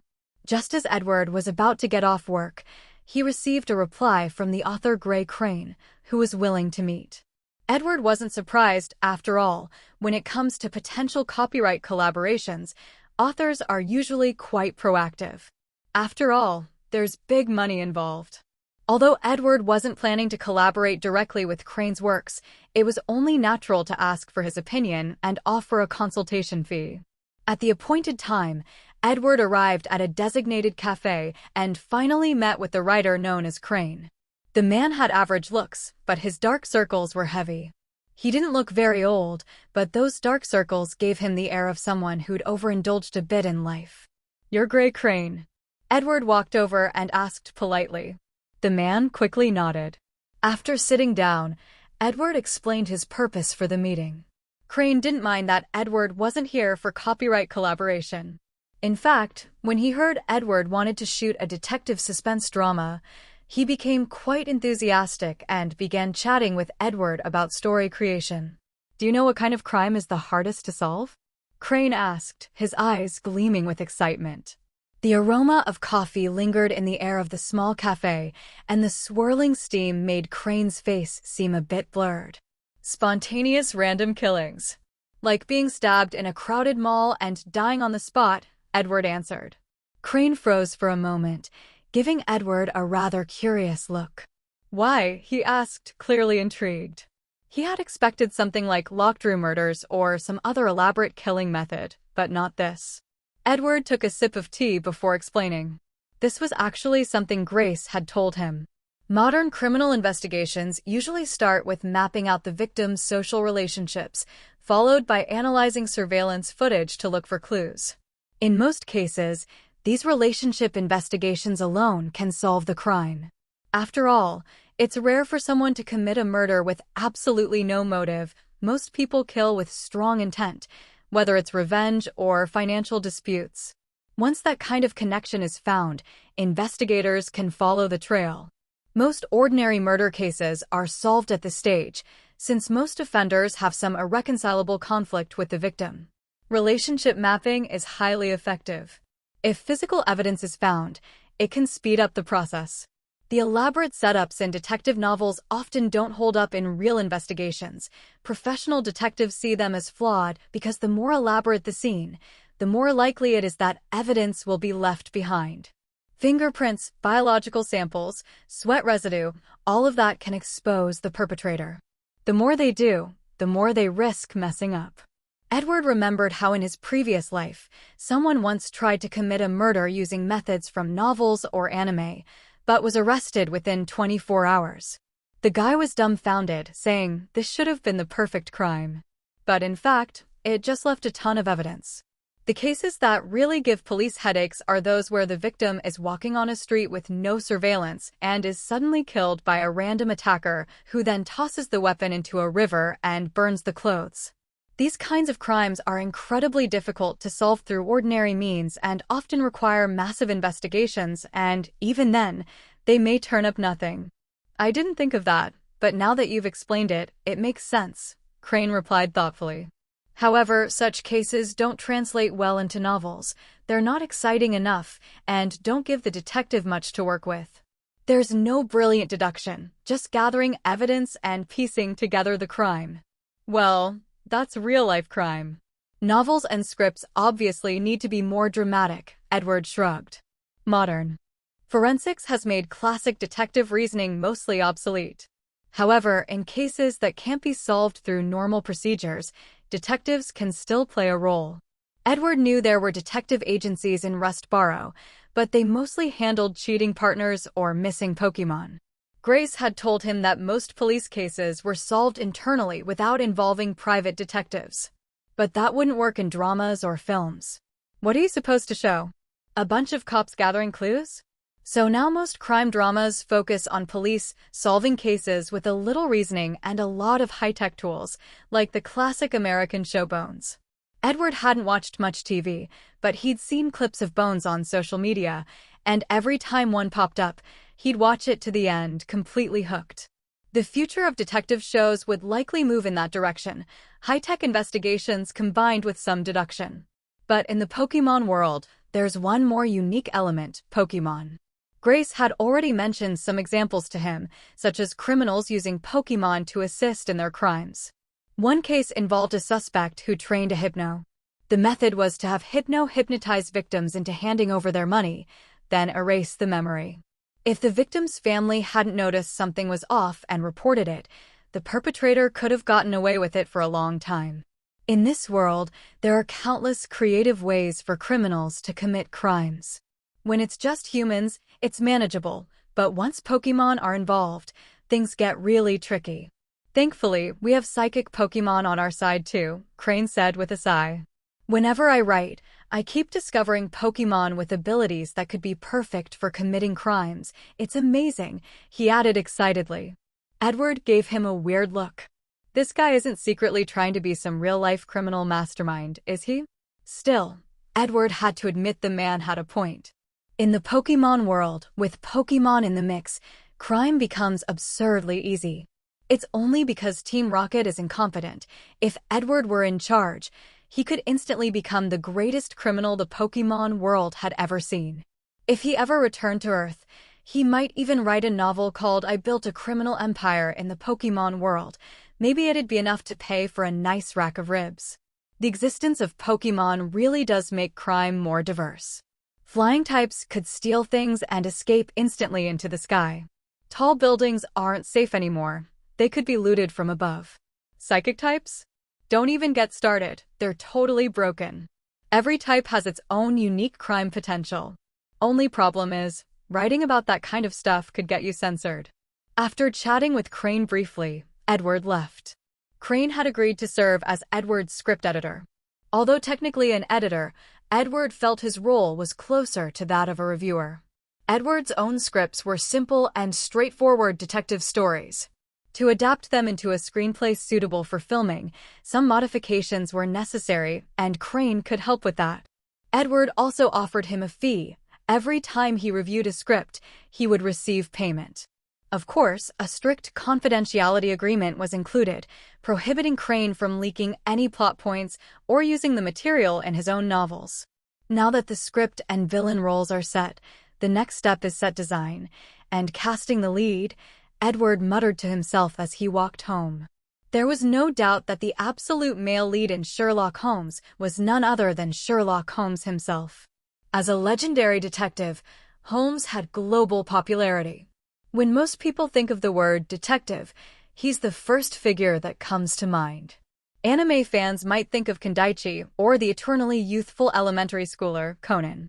Edward chose to personally direct this Sherlock Holmes adaptation largely because of the Kandaichi case files. Some of the cases in that series were genuinely terrifying. He remembered being spooked when he first watched them. That fear factor made him think, perhaps a suspenseful detective drama could also generate fear points. That's when he decided to use Sherlock Holmes as a trial run. However, casting the male lead as Holmes was a challenge. Edward planned to have his company send out audition invites to well-known actors with strong acting skills, observe their performances, and then decide who best fit the role. The actor would need to embody Edward's image of Holmes: intelligent, insightful, slightly obsessive, and difficult to get along with, someone who felt like a true eccentric. In the original books, Holmes had a hooked nose, stood 183 centimeters tall, and had a sharp, angular face. But for the TV series, Edward wasn't obsessed with exact physical replication. As long as the performance was classic enough, that was enough. He decided to hold a large-scale audition this time. He wanted to find the perfect actor for Holmes. Edward was confident that once he found the right person, he could turn them into an international superstar. Why do great actors chase great scripts? Because good scripts can make people famous. Christian Bale brought Batman to life in The Dark Knight, but it was also Batman who made Christian Bale a household name. A good script and a good actor complement and elevate each other. "Let's hope I get lucky and find someone outstanding," Edward murmured, stretching as he walked.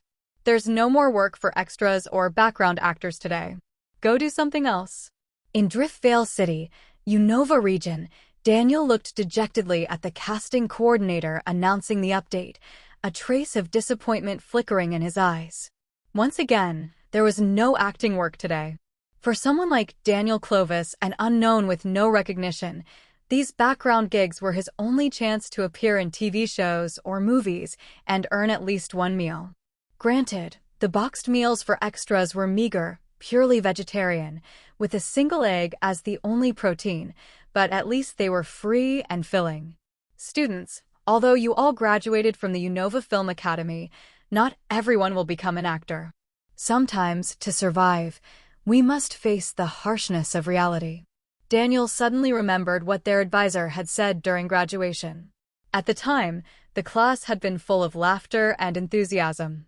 Everyone was brimming with ambition, confident that their formal training set them apart from the self-taught amateurs.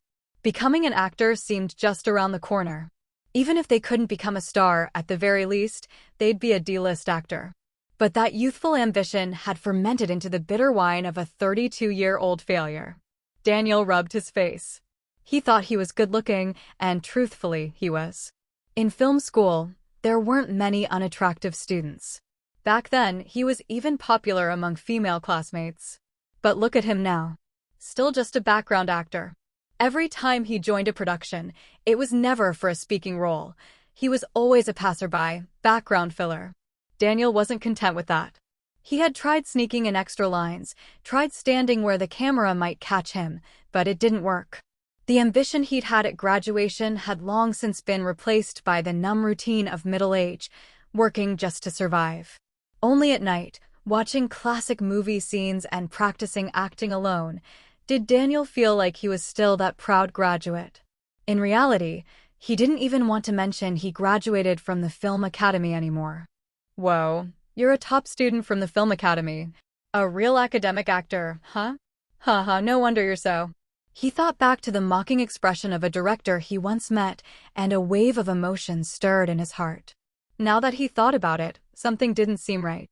Even the worst off of his former classmates had become production assistants at film companies.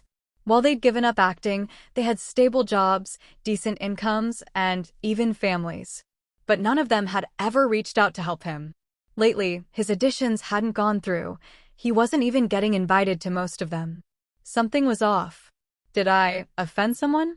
Daniel wondered aloud, sitting in his shabby rental apartment. The place barely had room for a bed. 3 steps in any direction and you'd be outside.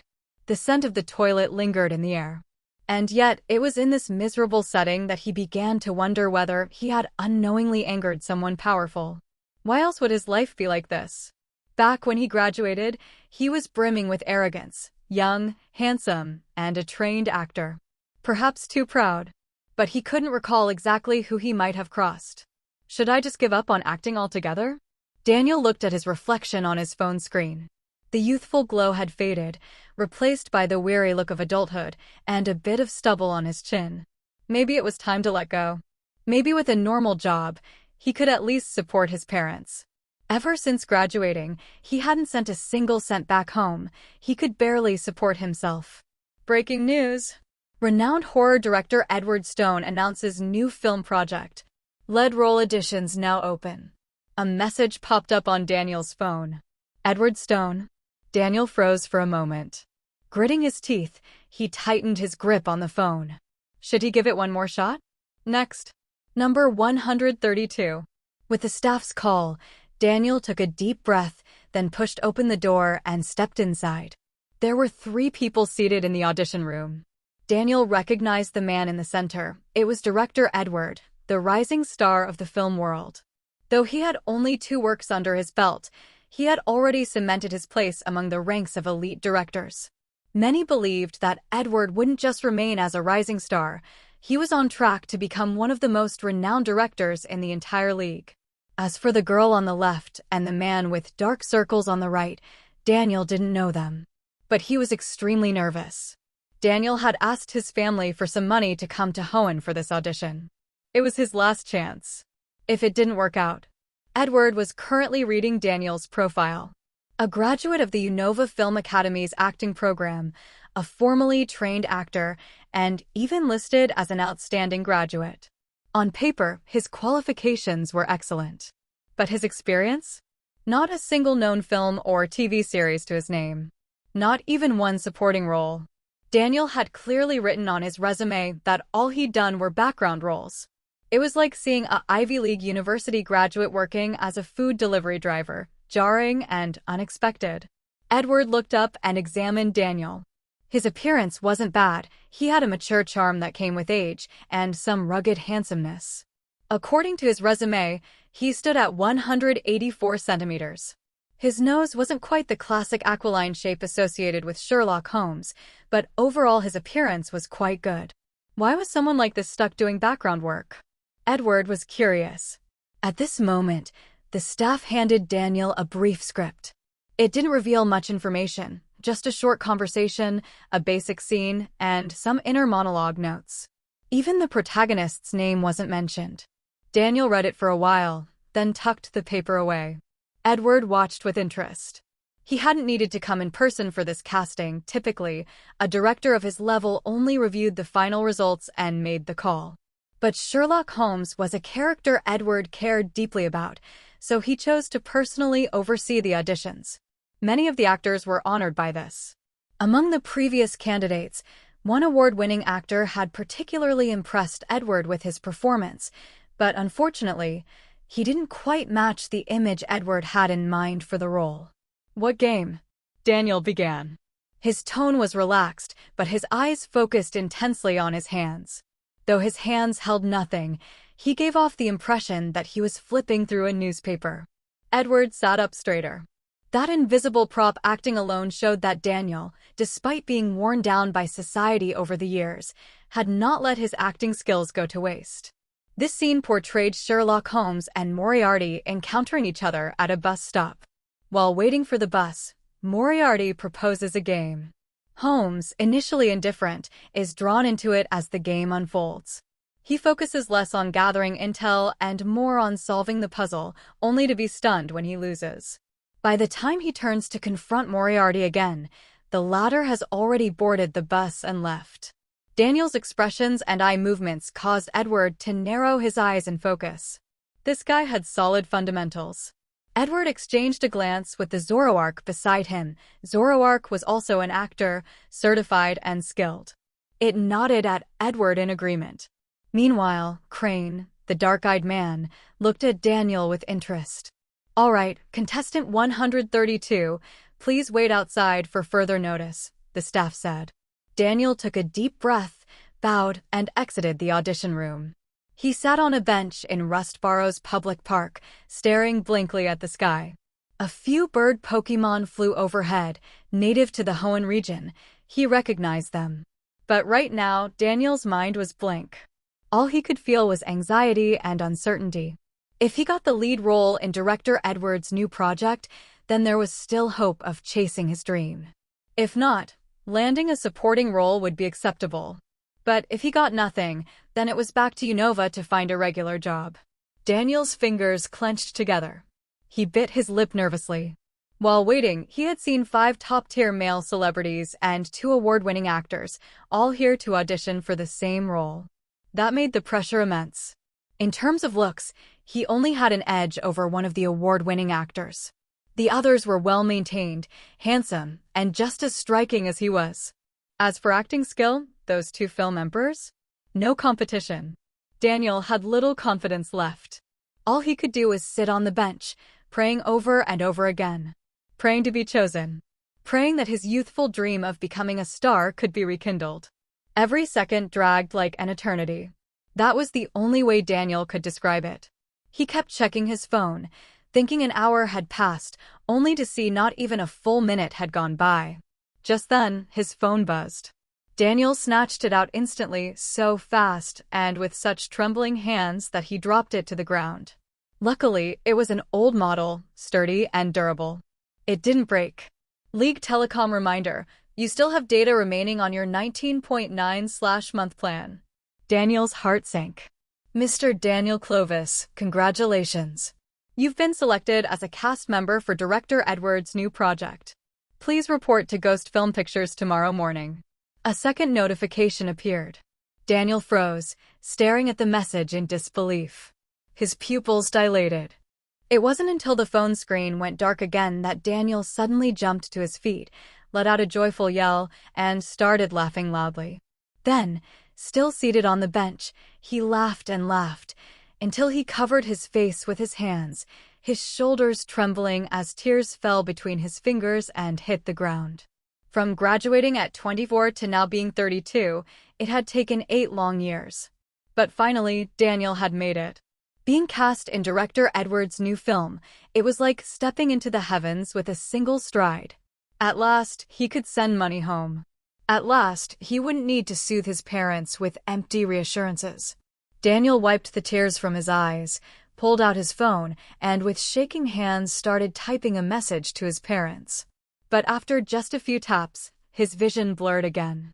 He kept wiping his eyes and typing, wiping and typing. On the path of chasing dreams, he had finally climbed out of the abyss and stood once more at the starting line. This actor is really emotional. Edward paused as he looked at Daniel, who had arrived at the company. According to Zoroark, Daniel had shown up extremely early, at 7:30 in the morning, even earlier than the cleaning staff. When he saw Edward, his eyes were red with emotion. He rushed over, bowed deeply, and shook hands so enthusiastically that Edward found himself a little overwhelmed. Maybe he just wants to confirm whether he really got the lead role? Zoroark stood behind Edward, holding some documents, speaking in a teasing tone. After all, 2 film emperors had auditioned yesterday, yet the boss chose this unknown newcomer. If this news got out, it would definitely cause an uproar. His image and acting skills are quite good and match the impression I have of Holmes. That's why I picked him as the lead. Zoroark, go get the legal department to sign the contract with him, Edward said, rubbing his temples. He had read Daniel's resume and knew that this poor guy hadn't had much luck in his acting career. He'd only played background roles, not even minor speaking parts. For someone like that to suddenly land the male lead was bound to be overwhelming. Still, a proper contract had to be signed. Edward was confident, 90% certain, in fact, that Sherlock Holmes would become a milestone in the world of fictional detective stories within the Pokémon universe. Once that happened, Daniel would earn both fame and recognition through this role, so having a signed contract was also a safeguard. Plus, to ensure stable production funding, Edward wanted the paperwork completed early, especially since Sherlock Holmes would have more than one season. In his past life, the Avengers films became increasingly expensive to produce, not only because of the VFX, but also due to the actors' skyrocketing salaries. Take Robert Downey Jr., for example. He only earned $500,000 for the first Iron Man, but by Avengers Endgame, including profit shares, his earnings reached $100 million, a staggering amount. While Edward planned to sign Daniel for multiple home seasons in advance, he wasn't planning to exploit him. The pay would scale with fame, though it would have an upper limit. But even that was probably overthinking it. Boss, Zoroark walked back quickly. It was wearing a black office skirt and sheer black stockings, making its legs look incredibly long. Edward's mouth twitched. Zoroark's transformation skills were ridiculously convincing. If it went into live streaming, it could probably become an overnight sensation with 1 million fans. Did he sign it? Edward asked casually. He wasn't interested in Zoroark despite being surprised at its human appearance. He understood that, at its core, Zoroark was still a Pokémon, specifically a dark type known as Zoroark. Romance or marriage between humans and Pokémon was illegal. He signed it without even reading it. I reminded him to take a look, and he was very grateful to you for giving him this opportunity. He looked like he wanted to kneel down and kowtow to you. Zoroark chuckled. It had never seen an actor this emotionally overwhelmed before. Edward nodded. Good signed. As for Daniel's acting and character, time would tell. Go ahead and give him his first payment, 1/3 of the total. From what I saw, his financial condition isn't great. Give him some money to improve his living conditions so he can focus better on acting. Edward thought aloud.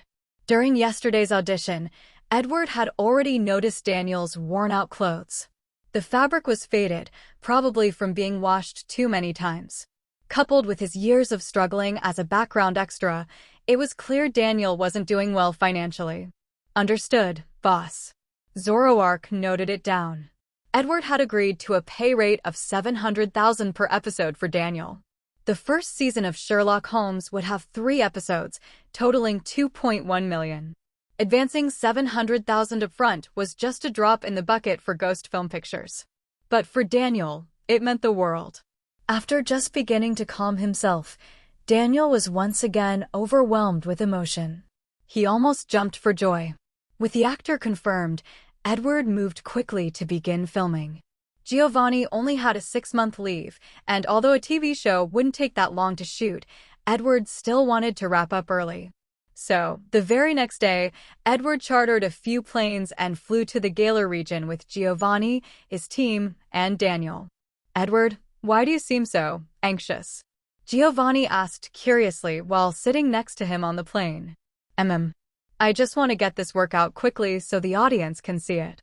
Edward paused to think, then gave this explanation. Giovanni nodded. Yep, big-name directors always thought differently from ordinary people. Edward glanced sideways at Giovanni. Why was he in such a hurry? Because of Giovanni himself, of course.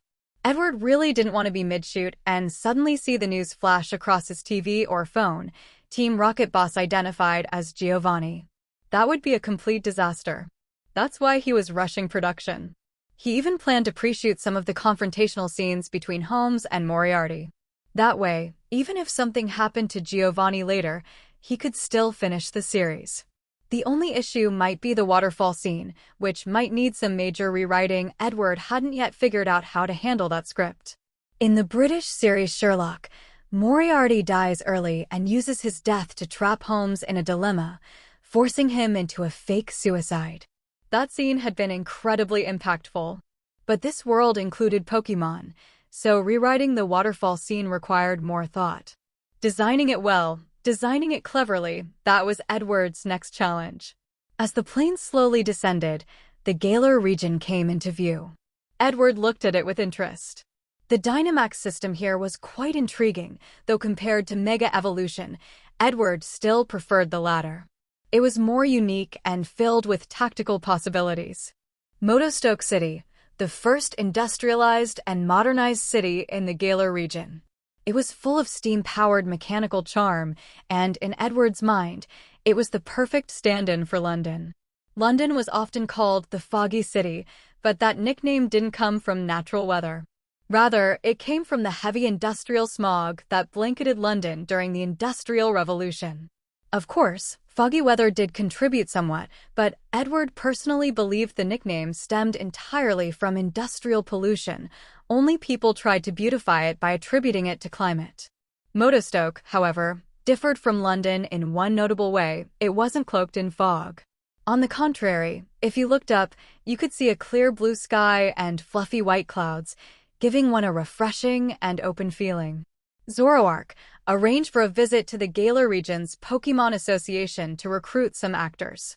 First, we need a Pikachu with good acting skills. Second, we need a Malamar, Edward said as he stood at the airport and gave instructions to the Zoroark by his side. Pikachu was to play the role of Holmes's assistant, essentially fulfilling the role of Watson, while Malamar was to act as a subordinate of Moriarty, a surface-level villain to appear early on. Only after defeating Malamar would the true villain, Moriarty, be revealed.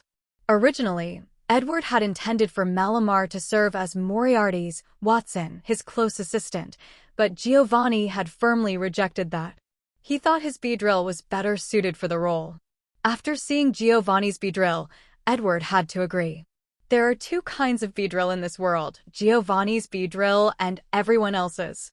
Whenever Giovanni's Beedrill appeared, it exuded a sense of oppressive dominance. Edward was incredibly curious about how Giovanni had trained it. He even suspected Giovanni might possess the legendary Viridian power. Understood, boss. Also, this is the list of investors for the series. Would you like to take a look?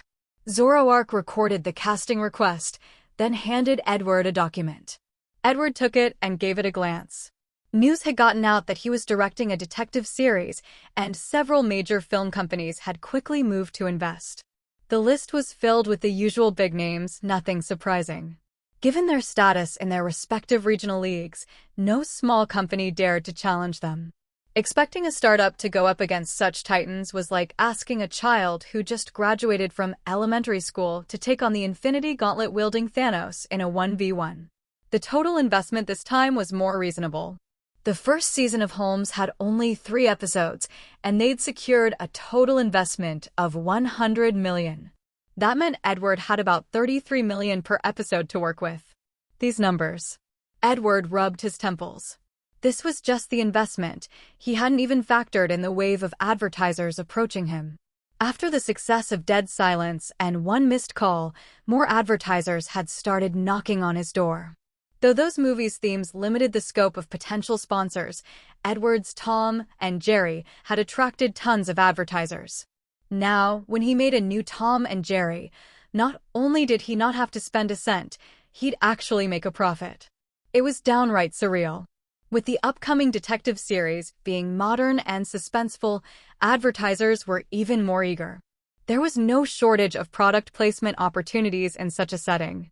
Pick out the advertisers with a solid reputation, those unlikely to have any scandals. Get rid of the rest, Edward said, flipping through the thick list.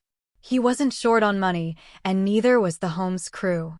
Even without any ads, the funding from major investors would be enough to shoot the show and polish it to perfection. After all, each episode had a $30+ million budget. That said, there was no harm in accepting a few select advertisements. Edward just didn't want any future disasters. Imagine a sponsor getting embroiled in a scandal right after the show aired. That would mean reshoots and editing, wasting time and effort. Got it. Zoroark jotted it down and left to handle the task. Edward wasn't concerned. He had full confidence in Zoroark's abilities. Turning his head, Edward saw Giovanni and Daniel reading through the script. It was the first episode, one that had been carefully revised through discussion. The opening episode was adapted from A Study in Scarlet, told primarily from Watson's point of view as he met the great Detective Holmes and became his roommate. In Edward's version, however, Moriarty would make an early appearance, engaging Holmes in a battle of wits. From there, the story would follow Holmes's solo adventures, with the first season culminating in the revelation of a larger dark force lurking behind both Modestoke and the Galar region. It was a setup meant to lay the groundwork for the next season. What do you think? Edward asked, walking over. The legal staff had gone to arrange transportation. So many people and so much equipment wouldn't fit in taxis. Buses had been prepared in advance, and Zoroark had arranged everything. They just needed to be picked up. It's an incredible script. I must say, the character you've created could easily become the most iconic detective in the entire Pokémon League, Giovanni praised. He was genuinely impressed by the writing and very eager to perform. The only issue was Moriarty. The more Giovanni read the character's lines and description, the more he felt like the role was secretly about himself. Edward just smiled. This was Sherlock Holmes. If you asked who the most famous fictional detective in history was, most people would immediately say Sherlock Holmes.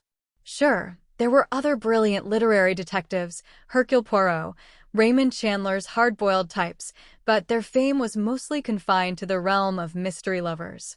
Sherlock Holmes, on the other hand, was universally recognized.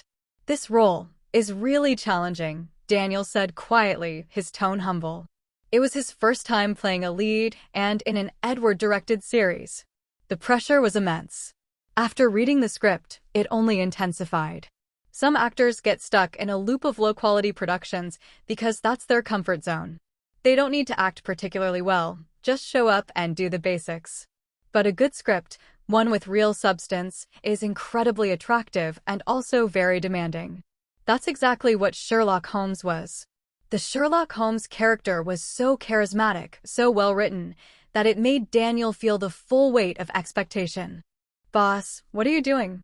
Zoroark asked curiously as it saw Edward lying on a lounge chair reading a book. "Reading.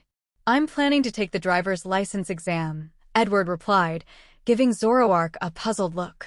He was holding a book. Couldn't Zoroark figure that out from the title? "You don't have a driver's license, boss?" Zoroark was a bit surprised.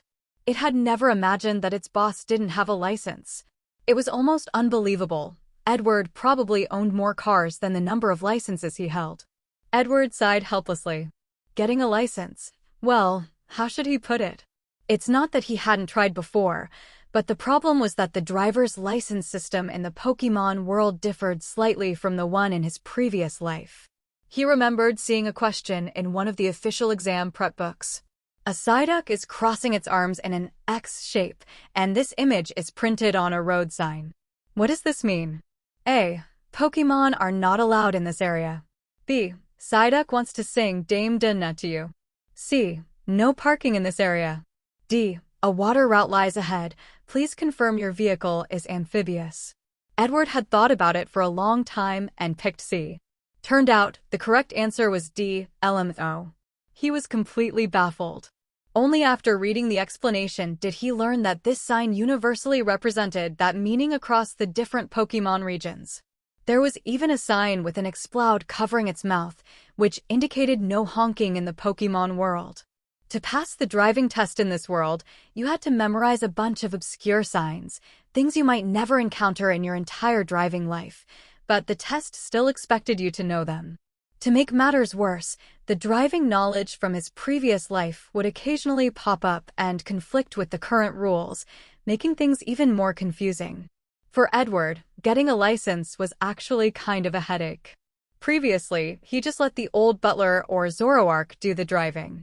But now, while waiting for the Pokémon actors to arrive, dealing with rental properties, coordinating filming locations, and applying for shooting permits, Edward decided it was finally time to get that license. "Well, here's a question for you then, boss," Zoroark said, its eyes lighting up mischievously as it leaned in with a whiff of fragrant air. It was wearing a rather niche perfume, the scent of osmanthus. "What question?" Edward glanced at it. It wore perfume? Then again, given Zoroark's perfectionist approach to mimicry, it wasn't all that surprising. "When you want to park, can you use a Pokémon to help move the car?" Zoroark asked with a sly smile. Edward paused. That was actually something he hadn't thought of. Using Pokémon to move cars wasn't unheard of in this world. You'd often see videos online of Machamps helping to lift and reposition vehicles into parking spots, or psychic Pokémon using telekinesis to nudge cars around. "Yes," Edward tried to answer. "Nope. Strictly speaking, it's not allowed," Zoroark corrected smugly, wagging its finger. "It's officially prohibited, but since it's convenient and hasn't led to any abuse of Pokémon, The League tends to turn a blind eye. But on the written test, you have to say it's not allowed. Edward raised an eyebrow. How interesting. Zoroark really was an exam monster. It even had a driver's license. By the way, Zoroark, how did you manage to earn so many certifications? Edward asked curiously. Zoroark's expression instantly faltered for a moment. Edward genuinely wanted to know. Zoroark held an impressive number of qualifications. Among them was a League-certified public accountant license, which was the highest-level credential for accountants in the League. Even some humans struggled to pass it. Yet Zoroark had studied so many fields and passed so many exams. It was kind of amazing. If this weren't the Pokémon world, Edward would have suspected it knew how to use Shadow Clone Jutsu to study everything simultaneously. Ahahaha, that's because I'm a genius. Zoroark laughed loudly. Exams are easy for me. Actually, I'm currently studying for the postnatal care certificate for Tauros. Edward rolled his eyes. Clearly, Zoroark didn't want to tell the truth. Genius, yeah right. Even the obsessive NDD in the Pokémon talent market didn't have this many certifications. Typical Alakazam didn't either. Edward always felt Zoroark was hiding something, but he didn't bother to dig. Probing into other people's secrets and exposing them for no reason wasn't a good habit. Seeing that Edward didn't push further, Zoroark relaxed a little. It sat nearby, took a sip of water, and calmed its nerves. It had been smooth sailing for too long, it nearly blew its cover. But watching Edward go back to studying for the license exam, Zoroark felt conflicted inside. Maybe next time. Zoroark still hadn't made up its mind. By the third day, all the paperwork Edward needed had been processed, and now he also had a property deed in hand. 43, Greenleaf Street, Motostoke City, a small two-story apartment building.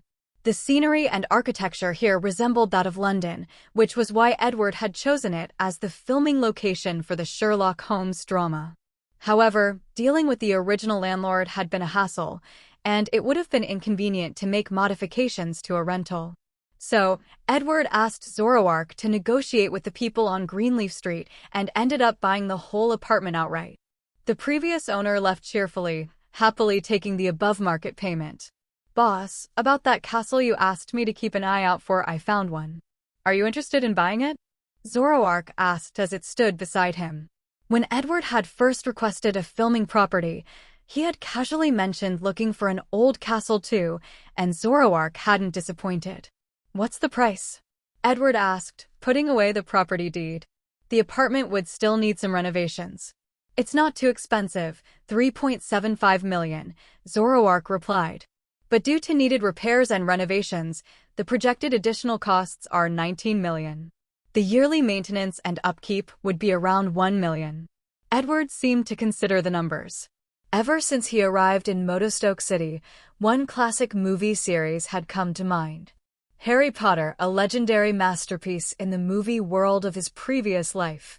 When the original script was first completed, it was rumored to have been escorted by both military and police, showing just how much attention the IP drew at the time. Back then, every actor in the UK dreamed of getting a part in Harry Potter. However, in its later years, the franchise also fell victim to political correctness, and even its author was cancelled. Before Edward crossed over, he heard they were planning to reboot the series with a more gender-diverse and LGBTQ-inclusive cast. Good thing he transmigrated early. Otherwise, it might have been even more terrifying than seeing that certain weird Snow White. After arriving in Motostoke, Edward began thinking, maybe he could bring this classic film series into this world. And naturally, the most iconic setting of the franchise, Hogwarts, would need to be carefully considered. That's why he asked Zoroark to help scout for a castle that met his criteria. Surprisingly, one did exist, and it wasn't even that expensive. As for whether the purchase would be worth it, Edward was confident it would be. After filming concluded, he could turn the castle into a Hogwarts-themed amusement park and still make a profit. Besides, the company still had a massive cash reserve, and he didn't even need to ask his father for money. Go ahead and buy it. Have it renovated, but don't alter too much. I need it to retain its original charm, Edward decided.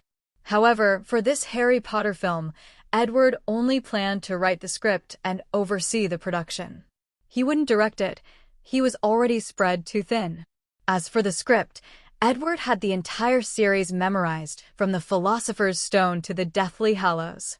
He would start by writing the Philosopher's Stone and then leave it to the company to handle production. He'd simply keep an eye on things from time to time. And since the original series already featured magical creatures, it would be perfect to replace them with Pokémon. Who's to say there couldn't even be a few Pokémon wizards? Just imagining a Gardevoir dressed in a wizard's robe casting Avada Kedavra made Edward grin in amusement. But that was a plan for later. For now, Edward planned to focus on Sherlock Holmes. While filming began, he would take the time to write the first Harry Potter movie script. If the film adaptation of The Philosopher's Stone did well at the box office, he'd continue the series. If not, it would be no big loss. Still, Edward was very confident. A globally recognized and beloved story, like Harry Potter, would surely maintain its charm, even across dimensions. With his immersive audio and other passive skills, he might even deliver a more vivid and immersive magical world to his audience. Understood, boss. Zoroark responded before heading off to finalize the purchase, while Edward called in his employees to begin renovating and furnishing the apartment for Sherlock Holmes. Holmes was an eccentric. This wasn't just stated outright in the story, but shown subtly through his dialogue and behavior. That's why the setting and decor of his apartment needed to reflect that too. After overseeing things for a while, Edward was called away. There was a guest waiting for him. Director Edward. It was someone familiar because Edward had seen him on television before. The man's cloak was covered in sponsor logos and was highly recognizable. Champion Leon? Edward blinked in surprise. Although he knew Leon was the champion of Galar, he hadn't expected to run into him here of all places. It's like knowing who the US president is, you wouldn't expect him to make a cameo in your film shoot. Oh wait, that one guy who actually won re-election did make a cameo in Home Alone 2, and even offered up his own hotel for the shoot. Director Edward, are you filming a movie here in Motostoke? Leon asked excitedly, eyes sparkling as he took in the busy film crew. Yes, we're planning a shoot here, Edward nodded. Looking at Leon, a few ideas popped into his head. He remembered that Leon had dabbled in film and TV acting. To be more precise, Leon would act in anything: movies, shows, commercials, even store openings if the price was right. Among all the champions, Leon was probably the most enthusiastic about making money. Champion Leon, may I ask what brings you here? Edward asked, testing the waters. Could I do a cameo? Leon asked with a bright smile. Edward considered it for a moment, then nodded. A guest appearance wouldn't hurt, and it would definitely boost Sherlock Holmes' visibility in the Galar region. Plus, guest appearance implied it would be free. Who wouldn't want to piggyback on Leon's popularity for free? Edward decided to let Leon play the bus driver who first picks up Holmes and Moriarty before their mental chess match begins. After setting a date for filming with Leon, Edward went back to directing the renovation of Holmes' apartment. By afternoon, Zoroark returned, now holding the deed to the castle. Boss, I've also found the Pikachu and Malamar actors. But according to League regulations, they'll need a health check at the hospital before filming can begin. Zoroark handed over the deed and added the update. Edward had no objections and followed Zoroark to the hospital. According to League rules, all Pokémon participating in film or TV productions had to pass a medical examination to ensure they were healthy. As for the employees of Ghost Film Pictures, they received health checkups every 6 months, a small company perk Edward had introduced. When they arrived at the Pokémon Center Hospital, Edward finally met the actors, a rather chubby, endearing Pikachu and a Malamar. While Zoroark guided them through the medical checkup process, Edward took a seat on the waiting bench and began observing the surroundings. Doctor, what is XYY syndrome? A pregnant woman tugged anxiously on the doctor's sleeve. Her voice caught Edward's attention. He raised an eyebrow. XYY syndrome. He hadn't expected this condition to exist in the Pokémon world too. Naturally, XYY syndrome refers to when a fetus carries an extra Y chromosome. Children with this condition may grow taller than average and have learning difficulties or slightly lower IQ, but not all individuals experience this. And the theory that XYY equals criminal behavior is complete nonsense, said Nurse Joy, gently reassuring the woman. Around 1965, a foreign scientist studying patients with criminal records in a Scottish mental institution proposed that the so-called super male gene was prevalent among offenders. Later, another person published similar claims. However, the scientific community broadly rejected these findings. After all, if your entire study sample consists of convicted criminals, of course the criminal rate is going to be 100%. After rigorous validation and years of longitudinal studies, the idea that XYY equals born criminal was disproven. In modern medicine, XYY syndrome is considered a congenital physical and mental condition, not an inevitable path to criminal behavior. Edward glanced at the anxious pregnant woman and the gentle Nurse Joy who was explaining things patiently and couldn't help but sigh with admiration. Nurse Joy and Officer Jenny really are essential pillars upholding the Pokémon League. Edward smacked his lips thoughtfully. These two families could be considered the most important clans in the entire Pokémon world. Far more significant than Lance's Dragon Master clan. As for the XYY syndrome that the pregnant woman mentioned, Edward did have some understanding of it. After all, this condition also existed in his previous world. It was considered a congenital physical and psychological disorder. However, XYY syndrome could also bring about an exceptional boost in athletic performance. Edward vaguely recalled that the initial theory might have been proposed by a female scholar, but the scientific community generally regarded the conclusion as inaccurate. The data collected was too limited, too unrepresentative, and there was no substantial investigation into the general XYY population. Because of this, and with the efforts of various scientists over time, the theory that XYY syndrome equals innate criminal behavior was eventually debunked. Geneticists conducted long-term tracking studies on children with XYY syndrome and found that their crime rate wasn't particularly high. Therefore, that notion was eventually discredited. Edward even remembered that in an authoritative medical textbook from his past life, it was explicitly stated that the idea that carriers of the XYY gene are more likely to become criminals is a misconception. What surprised him, however, was that the world of Pokémon also had this condition. Still, Edward simply took it in as something to observe. After all, the child wasn't his, and he couldn't go over to try to persuade the woman whether to give birth or not. Besides, in the Pokémon League's legal system, unborn children were not recognized as natural persons, which meant they weren't entitled to the full set of human rights until birth. Nurse Joy then led the anxious pregnant woman into her office, and their conversation was soon cut off by the walls of the room. Sitting on the bench, Edward quietly observed the various scenes unfolding in the hospital, lost in thought. He had recently noticed that Zoroark had been particularly tense when facing him, especially when topics touching on its identity were brought up. For example, the incident with the Tauros care license. Although Edward had no intention of catching a Tauros himself, he knew well that all Tauros were male and that there were no female Tauros. Zoroark had likely slipped up due to nervousness and said something that didn't make sense.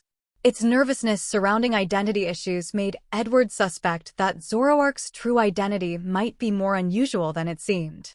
Reflecting on its behavior, a peculiar idea crept into Edward's mind. A Hisian form Zoroark, an extremely rare regional form, distinguished by its normal/ghost dual typing.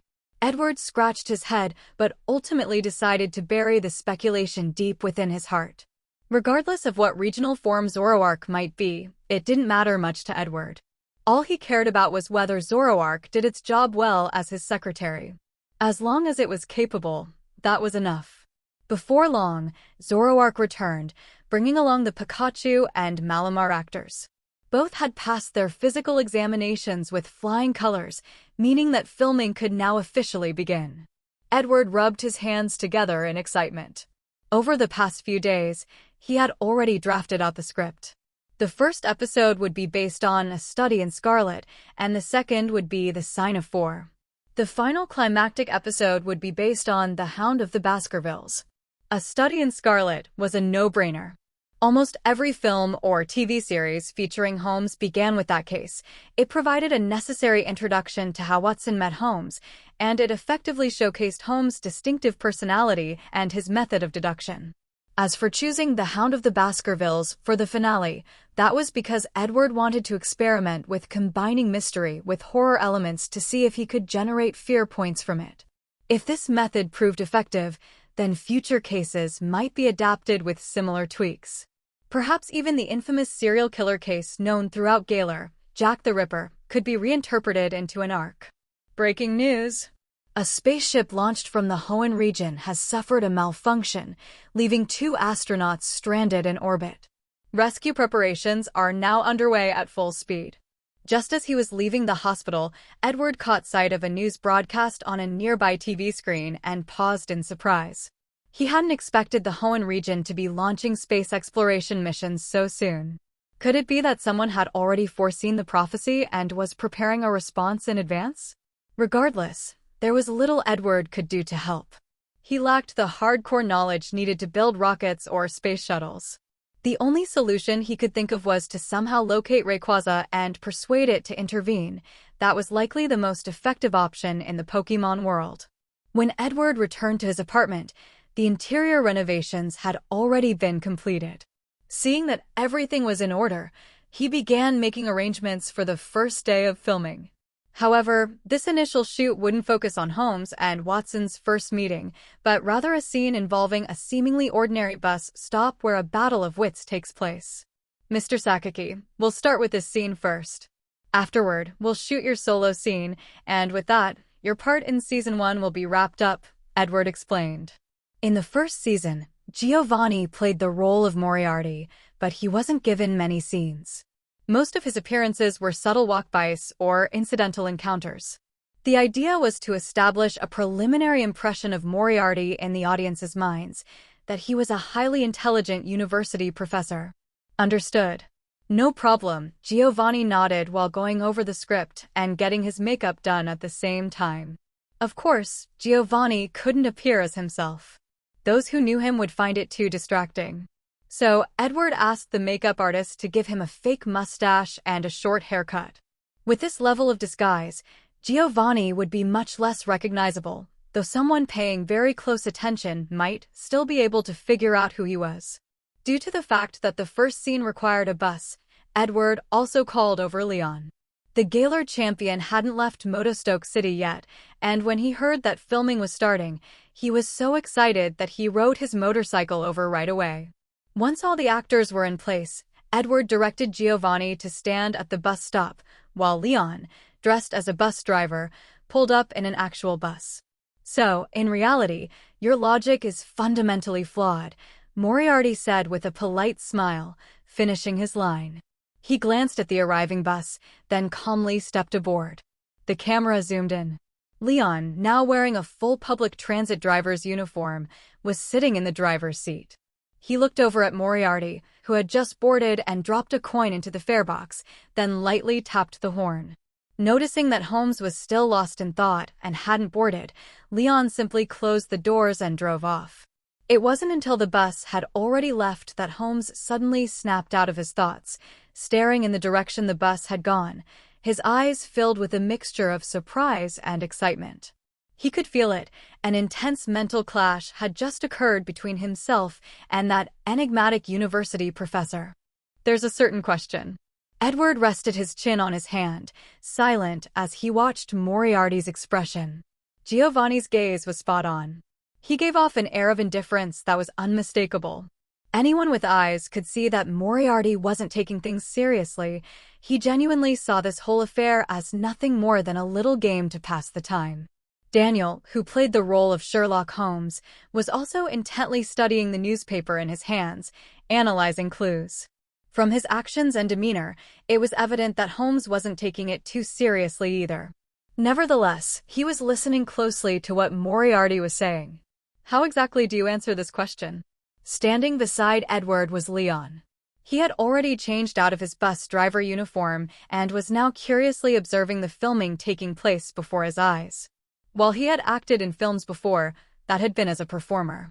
Standing here now, viewing things from a director's perspective, it indeed felt entirely different.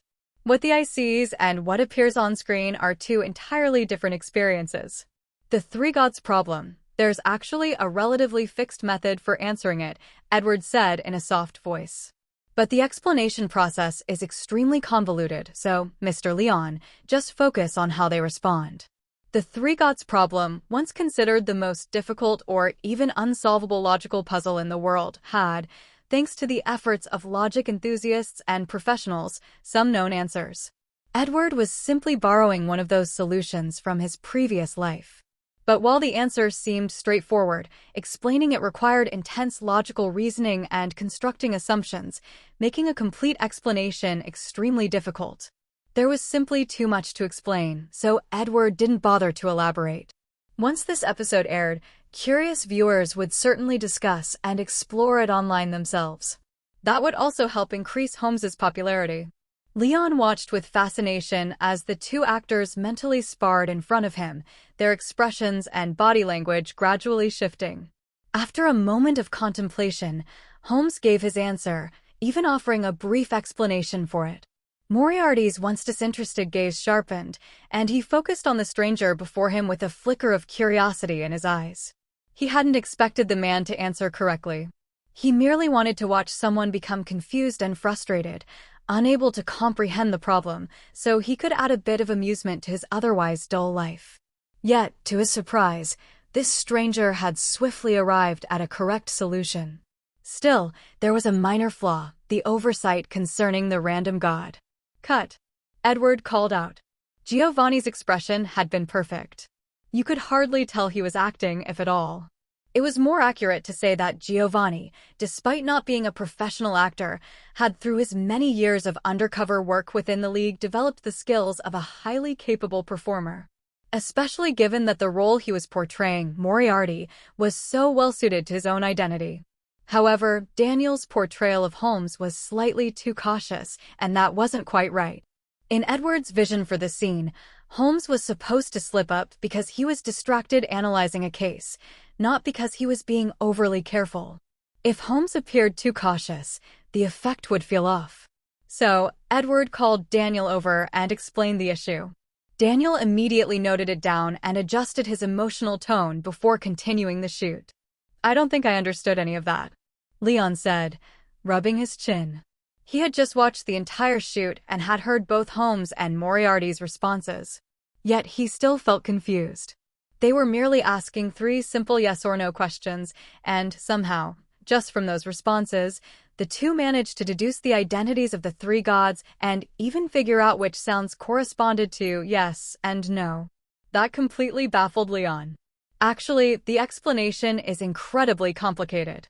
Would you be interested in hearing it, Mr. Leon? Edward scratched his head and asked with a smile. What seemed like a simple problem was actually filled with deep, brain-twisting logic. A brief explanation wouldn't suffice. Although Holmes and Moriarty had mentioned a few key points in their dialogue, the audience would still need to think about it for quite a while on their own. If Edward were to explain it clearly, he'd have to draw out charts and tables to make the logic comprehensible. No, I'll pass. I've got to attend a grand opening ceremony for a new shopping center later today, Leon said hurriedly, waving his hands. He had no issue with battling or attending events, but brain-burning puzzles? That was beyond him. He hadn't understood a thing from their conversation. If Edward explained it in even greater detail, he'd probably get even more lost. Better not to try. Edward could understand Leon's busyness. After all, this champion of the Galar region was constantly swamped with obligations. Where is this new shopping center? Edward asked curiously. Even though the Pokémon world had internet, online shopping wasn't particularly advanced yet, and large-scale department stores still thrived. For some reason, it seemed every league region had at least one massive shopping complex or department store. It's right here in Motostoke. It's a newly opened mega shopping mall, and they've got some opening day events. I heard they even invited some popular manga artists and a top-tier celebrity to perform, Leon answered with a cheerful smile. Beside them, Zoroark's ears perked up instantly. Edward glanced at Zoroark and smiled as he said goodbye to Leon. Then, he turned back to continue filming Giovanni's scenes. During the shoot, Edward decided to let Zoroark clock out early. That fellow's mind was already halfway to that shopping center's grand opening. He was practically vibrating with excitement. And besides, Zoroark didn't have much to do on set anyway. He couldn't help much with the filming. Zoroark happily took off, and Edward resumed shooting Giovanni's remaining scenes. Giovanni didn't have many scenes. Aside from one major mind duel in the first episode, the rest were just scattered glimpses, brief appearances, most of which would be shown later during Holmes's analysis of Moriarty. That would be it for Season 1. In Edward's plan, the big reveal that Giovanni was the mastermind behind it all wouldn't happen until Season 2 at the earliest. So, Edward was determined to finish filming all of Giovanni's scenes today, so Giovanni could wrap up his vacation and return to the Kanto region. Though Giovanni had accumulated 6 months of vacation time, he couldn't spend all of it on Edward's production. Besides, Edward hadn't yet decided how exactly he wanted to reveal Giovanni's true identity later. That part of the plot still needed further development. "Thank you for your hard work, Mr. Sakaki," Edward said politely once the sun began to set, and they had finally finished filming all of Giovanni's scenes for the first season. "Thank you too, Director Edward." "I'll be heading back now," Giovanni replied, leaving in a hurry. News had just come in from New Island. The experiment had made progress. Giovanni left in a hurry. Edward didn't mind it much. For someone like Giovanni, not being busy every day would be the real surprise. As a gym leader, he would often have challengers showing up at his door, and on top of that, he also had to handle various assignments from the Pokémon League. It was already quite a demanding job on its own. And if something happened in the city or area under his jurisdiction, like an accident or a natural disaster, the gym leader would also be required to step up for emergency rescue work. For instance, when the rockslide occurred over at Empty Chimney, which trapped hundreds of people, it was the gym leader of Lavaridge Town who were dispatched to conduct the rescue operations. Not to mention, Giovanni wasn't just a gym leader, he was also the boss of Team Rocket, meaning he still had responsibilities and matters to take care of on that front too. But speaking of Team Rocket, Edward rubbed his chin thoughtfully, and his mind turned to the notorious Team Rocket trio. Team Rocket certainly had its fair share of talent. In the anime, they even had high-ranking officers, and in the special manga series, some gym leaders were revealed to be Team Rocket executives, showing how powerful and widespread the organization could be. But to Edward, those people weren't worth much attention. In the entire Team Rocket organization, the only ones who managed to earn Edward's interest were Giovanni and, surprisingly, the trio of Meowth, James, and Jesse. These three could truly be described as the Tom and Jerry of the Pokémon world, unpredictable and capable of anything. Competing in contests and winning, inventing bizarre but functional gadgets, it was all within their skill set. They had followed Ash's journey from Kanto all the way to Galar, appearing more frequently than any other antagonists in the entire Pokémon anime. They may have started off as pure villains, but over time, this trio had evolved into more like charming villains, becoming quite popular among fans. Their capabilities were undeniably unique. If Edward could bring them under his own command and have them working for him, there was no telling what kind of strange and useful applications they might have. That said, Edward couldn't be sure if the trio would perform as well under his banner as they did in the anime. After all, their quirky genius may have been something that bloomed specifically due to their chaotic journey alongside Ash. They didn't seem to have any intention of quitting Team Rocket either. Edward shook his head with a smile. Well, he'd leave it up to fate. The Rocket Trio's talents in invention and absurd resilience might have been amplified by their long-standing role as comic relief, always getting blown away but never giving up. Forcefully recruiting them might not be of much use to him anyway, especially when Devon Corporation already had more than enough skilled researchers and developers in its ranks. With that thought set aside, Edward returned his focus to filming Sherlock Holmes, the official title he had decided on for his drama series. It was a simple and direct name, using the iconic detective's own name as the title. The first season of Sherlock Holmes would consist of 3 episodes, each around 100 minutes long, making it quite lengthy compared to most TV dramas. But even then, this was already the most condensed version Edward could manage. A Study in Scarlet, The Sign of the Four, The Hound of the Baskervilles, these 3 classic cases from the original Sherlock Holmes stories were slowly taking shape under Edward's direction. With substantial investment from various companies, the drama series was crafted with meticulous attention to detail, aiming for nothing less than excellence. Edward had spent a full 3 months filming Sherlock Holmes, and during this time, One Missed Call had officially completed its theatrical run. One Missed Call barely managed to surpass the 1 billion mark in box office revenue, though only by a slim margin. Edward remarked as he reviewed the financial report in hand. He was sipping tea as he read. Filming for Sherlock Holmes was already complete. All that remained was the dubbing and post-production editing. Actor Daniel had already received his full payment. On the day filming wrapped, Daniel had gotten himself thoroughly drunk at the wrap party. Even so, he still stumbled over to Edward to thank him over and over again. Edward's hand was practically held hostage that night by Daniel's repeated handshakes. It was funny and awkward at the same time. From the passionate tone in Daniel's voice and the trembling in his words, Edward could tell that the actor's gratitude came from the bottom of his heart. "Boss, the outside world is already calling you the only director in history who has made 2 films that have broken 1 billion with both of his debut films," Zoroark said with a laugh. Edward rubbed his temples at the mention. 2 1 billion grossing films right out of the gate? Was that even worth bragging about? He remembered a famous actress from his previous life who had her first film break 5 billion.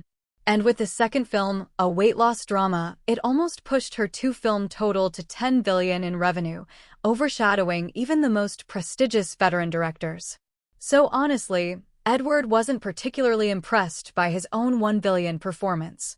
That said, considering that the highest-grossing film in the current Pokémon world was Memoirs of the Dream Master, which had topped out at 3.5 billion, it wasn't surprising that Edward's 10 billion result was getting so much attention. Should I try making a movie that really stirs up people's emotions? Edward mused to himself. The 2 films by that actress in his past life were both emotionally powerful. Edward personally preferred the first one. He couldn't relate to the second film, so he never bothered watching it. But the more he thought about it, the harder it seemed to create an emotionally resonant horror film. While some horror films could convey the greatness of maternal love or evoke sympathy, they just didn't reach the level of emotional depth found in works that focus solely on human emotions. Tell the post-production team to be extra careful with the editing this time. Be meticulous, and give them triple overtime pay. Edward pinched the bridge of his nose. Emotionally charged storytelling wasn't really his forte anyway. The filming of Sherlock Holmes was partly an experiment to see whether suspenseful dramas could generate fear energy. If it worked, it could open up a new genre of storytelling options for Edward. "Got it, boss," said Zoroark, jotting the instruction down before heading out to run some errands. Meanwhile, Edward leaned back in his chair. The box office success of One Missed Call had been driven in part by the cross-promotion with the smartphone product line, which brought a lot of buzz. In the end, Edward reaped a total of 100,000 fear points from the film's success. But unlike with Dead Silence, this time he only received 3 items as rewards. The first one was, unsurprisingly, a half of a Master Ball. But it was literally just 1/2. The other half was nowhere to be found, so for now, Edward just kept it as a display piece. The second item was a passive skill that made it easier for viewers to immerse themselves emotionally into movies and dramas. Edward was quite pleased with that. The more immersed the audience became, the more fear points he could collect. And since the effect worked on a visual level, Edward tested it himself. If he focused hard enough while watching, it really did feel as though he were inside the movie. As for the third reward, strange invitation letter, a peculiar-looking invitation letter. The name on it has become illegible. Disappears upon use. Effects unknown. That was the reward, a purple-red invitation letter, exquisitely crafted, but the text on it was smudged like ink that had been soaked in water, rendering the writing completely unreadable. So Edward had no idea what it did. Oh well. After a moment of contemplation, Edward decided to use the strange invitation letter. There wasn't much point in holding on to something that might as well be a scrap of paper. Using it could at least lead to some kind of interesting outcome. The invitation floated up into the air right before Edward's eyes. His mouth twitched at the sight, and in the next second, the invitation vanished from before him entirely. Yet, even after it disappeared, nothing else happened. Wait, where's the invitation? What or who did it invite? Edward muttered to himself in confusion. Something wasn't right. He had clearly used the invitation, hadn't he? Logically speaking, if it was called an invitation, then using it should have summoned or invited something over, right? Honestly, Edward had even mentally prepared himself to see Rayquaza descending from the sky, or for Champion Leon to stroll into the room. Hell, even Eternatus wouldn't have been out of the question. But to his surprise, the invitation had done nothing aside from floating around a little before disappearing. No dramatic flashes of light, no earthquake, no interdimensional rift opening. Just a bit of levitation, and then, poof, it was gone. The whole thing left Edward utterly baffled. He had absolutely no idea what had just happened. A second later, his phone vibrated. Edward raised an eyebrow and pulled it out of his pocket. A friend request notification popped up from the Delibird app. Slightly frowning, he tapped to open it and found that someone with a blue, glowing, triangular eye as their profile picture had sent the request. Underneath the request, the message read, "Who are you?" That eye. Edward scratched his head. Normally, when a stranger added him out of nowhere and opened with something cryptic like, "Who are you?" Edward would just hit reject without a second thought. After all, what else could this be but some lunatic or a bot? He hadn't added them, after all. But there was something oddly familiar about that avatar. Those eyes, he couldn't quite place where, but he was certain he'd seen them before. The profile picture showed nothing but a pair of glowing, eerie, bluish eyes staring out from complete darkness, as if you were standing in a pitch-black void and suddenly saw a pair of eyes open and look directly at you. And now that he thought about it, it was right after he used the invitation that this person added him. So, after a moment's hesitation, Edward accepted the friend request. Right away, he saw the person's username. What is the meaning of life? Okay, that's got some serious edgelord vibes, Edward murmured, feeling a pang of secondhand embarrassment. The name immediately reminded him of his own cringeworthy past. In his previous life, anyone over 20 who had spent their teenage years obsessively using Delibird app would likely experience intense public shame if they ever dared scroll back to their earliest posts or status updates. The levels of emo and melodrama were off the charts. Just thinking about it made his skin crawl. Fortunately, in this world, he didn't have those old black marks on his record. What is the meaning of life? Who are you? Why did I suddenly receive your invitation? A message popped up in the chat window. Before Edward could even respond, another message followed quickly. How do you know me? Do you know my name? Who am I? Staring at the screen, Edward fell silent. He was starting to suspect that this invitation had been sent to someone from a psychiatric ward. What kind of person didn't even know their own name? Asking who he was one thing, but not knowing who they were? Presenting horror movies to the world, you don't even know your own name. Edward couldn't resist asking. It was rare, extremely rare, for someone not to know their own name. What is the meaning of life? I don't. I've never had one. I only ever heard them say that I was born because of Mew. Edward's pupils contracted. He had a sudden realization about this mysterious contact's identity. When he added up the mention of Mew, the amnesiac self-questioning, and those glowing blue eyes, it all came together. Edward now felt almost certain he knew who he was dealing with. This had to be Mutwo. Well, that was anticlimactic. The mystery had barely begun, and the answer was already sitting right in front of him.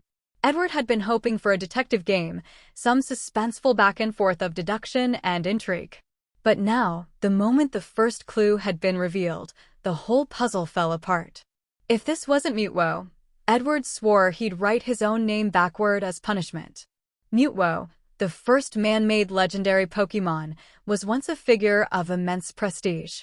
But as more artificial legendaries were introduced over time, Mutwo had started to feel a bit commonplace. And its monotyping, just psychic, didn't help its competitive relevance. Even with mega evolutions giving it two distinct forms, its battle strength wasn't exactly overwhelming. In player versus player battles, Mutwo was practically invisible. No one ever used it in legendary tier matches. But that was just in the games.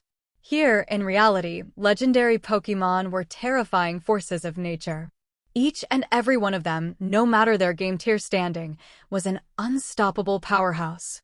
Regular Pokémon couldn't even lift a finger in front of them. And Mutwo, a genetically engineered powerhouse, was no exception. Edward also remembered that in the Rainbow Rocket storyline, a version of Giovanni had captured Mutwo and built the entire Rainbow Rocket organization around it. And Mutwo still had decent popularity, at least enough to appear in multiple movies and feature prominently. It had even given rise to several iconic Ash Ketchum moments, some of the most memorable scenes in the anime. Mew. That's a mythical Pokémon. Edward sent the message as a test. He honestly hadn't expected the invitation to reach Mutwo. And how on earth did Mutwo get his Delibird ID anyway? He guessed it must have been written on the invitation itself. Mew. Is it powerful? Can it live freely? I'm stuck in a glass container every single day. Seeing this reply, Edward instinctively rubbed his temples. What was going on with this Mutwo? Why did it seem so pure? So emotionally open? It was telling him everything without reservation. Could it be that the invitation had some kind of special effect, one that caused the recipient to form a connection or emotional bond? I only know that Mew is a mythical Pokémon. Very few people have seen it. I don't know if there are other Mews like you. Edward replied truthfully. Mew was one of those Pokémon that rarely showed up in public. Most sightings were either isolated eyewitness accounts or brief glimpses caught in blurry photographs or videos. Its appearance was certainly adorable, widely loved by fans. But that was just the image. In reality, Mew, as studied by Pokémon researchers, lacked a clear human sense of morality or good and evil. It acted purely on its own nature, which meant that something Mew did that seemed completely harmless to it might be seen by humans as outright villainous. Thankfully, Mew didn't often appear in human society. Most of the time, it just stayed out of sight in remote locations. That sounds nice.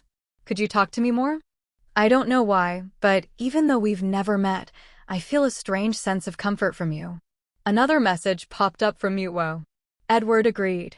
At this point, Mutwo was probably still locked up in Team Rocket's lab, not yet at the point where it would break out and go rogue.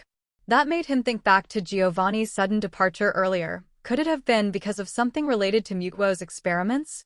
Still, it was shocking that the invitation could evoke such a feeling of closeness from a being like Mutwo. If it really did boost the recipient's affinity, then this was huge. He might have just unlocked the chance to play a whole Mutwo bonding simulator. What a development. What is a movie? What is a television series? What does a director do? Staring at Mutwo's soul-searching trio of questions, Edward rubbed his face, feeling a headache coming on. It had been a full day since he added Mutwo as a friend.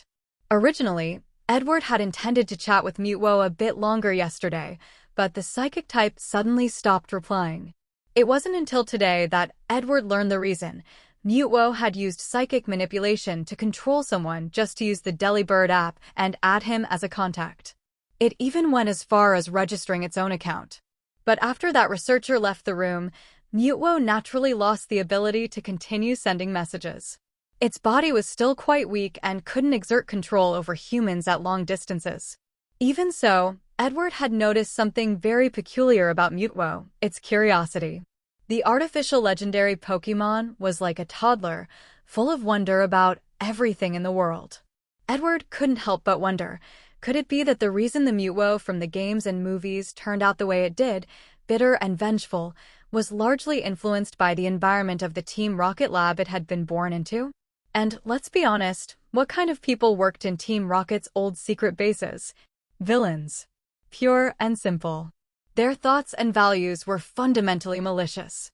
If Mutwo had been absorbing and reading the memories of these people on a daily basis, it was only natural that it would grow cynical and resentful toward the world. In other words, the current Mutwo was like a clean slate, a blank canvas. It didn't know anything. It hadn't learned anything. Whatever kind of person Mutwo would become in the future would be entirely determined by the education it received from here on out. Realizing this, Edward couldn't help but grow serious.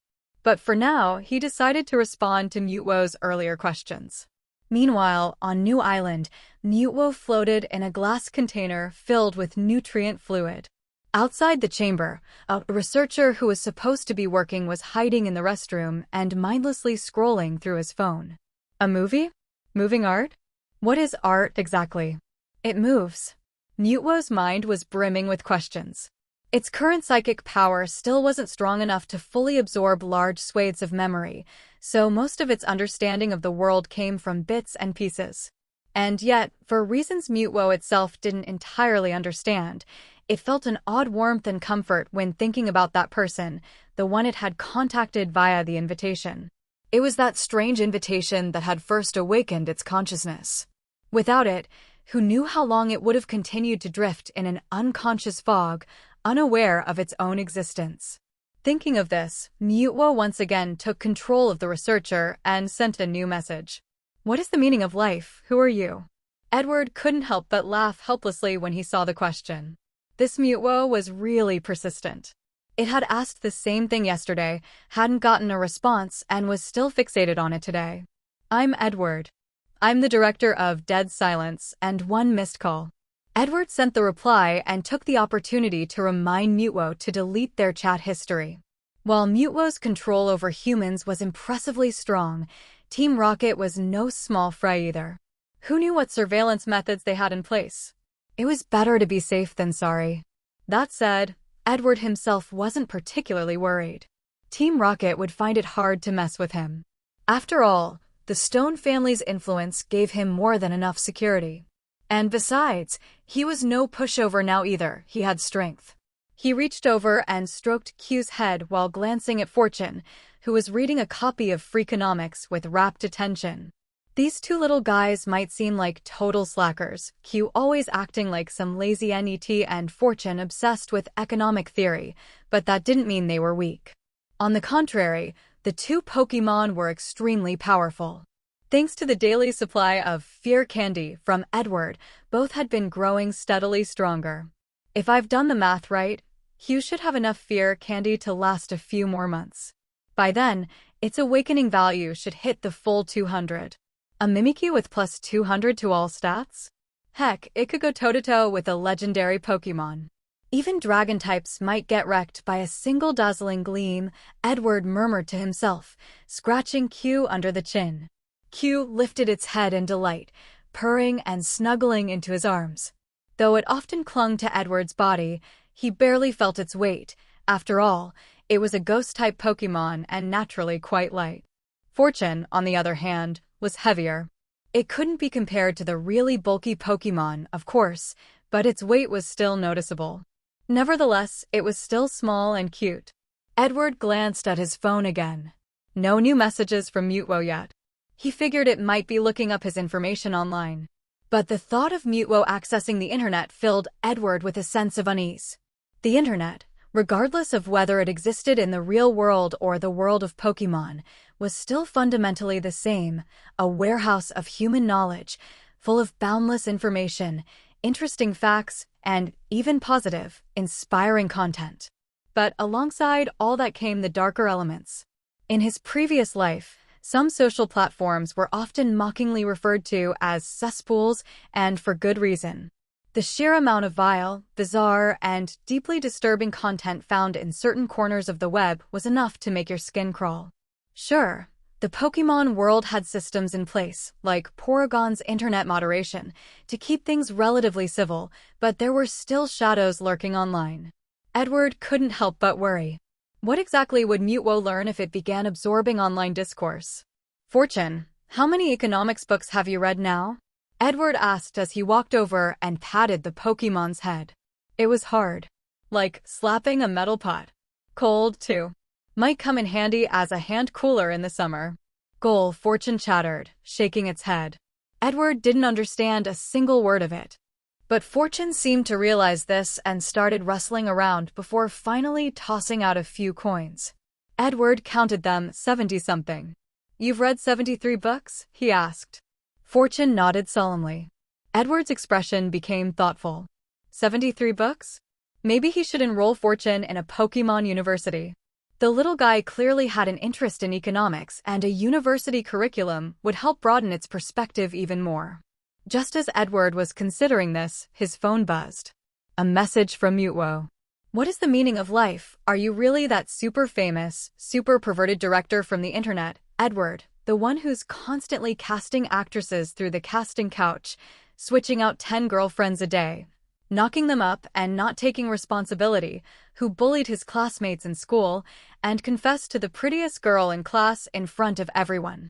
Edward was feeling a bit speechless. He could accept being called a great director, after all, even though he'd only made 2 movies so far. Both had grossed over $1 billion at the box office, making him an undisputed big-name director in the world of Pokémon. But what was with this nonsense about changing girlfriends every day? He hadn't even been in a single romantic relationship yet. And what was that about bullying classmates and confessing to the class beauty back in school?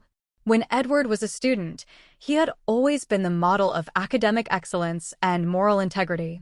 While he might not have been the most popular person in class, he was at least relatively well-liked.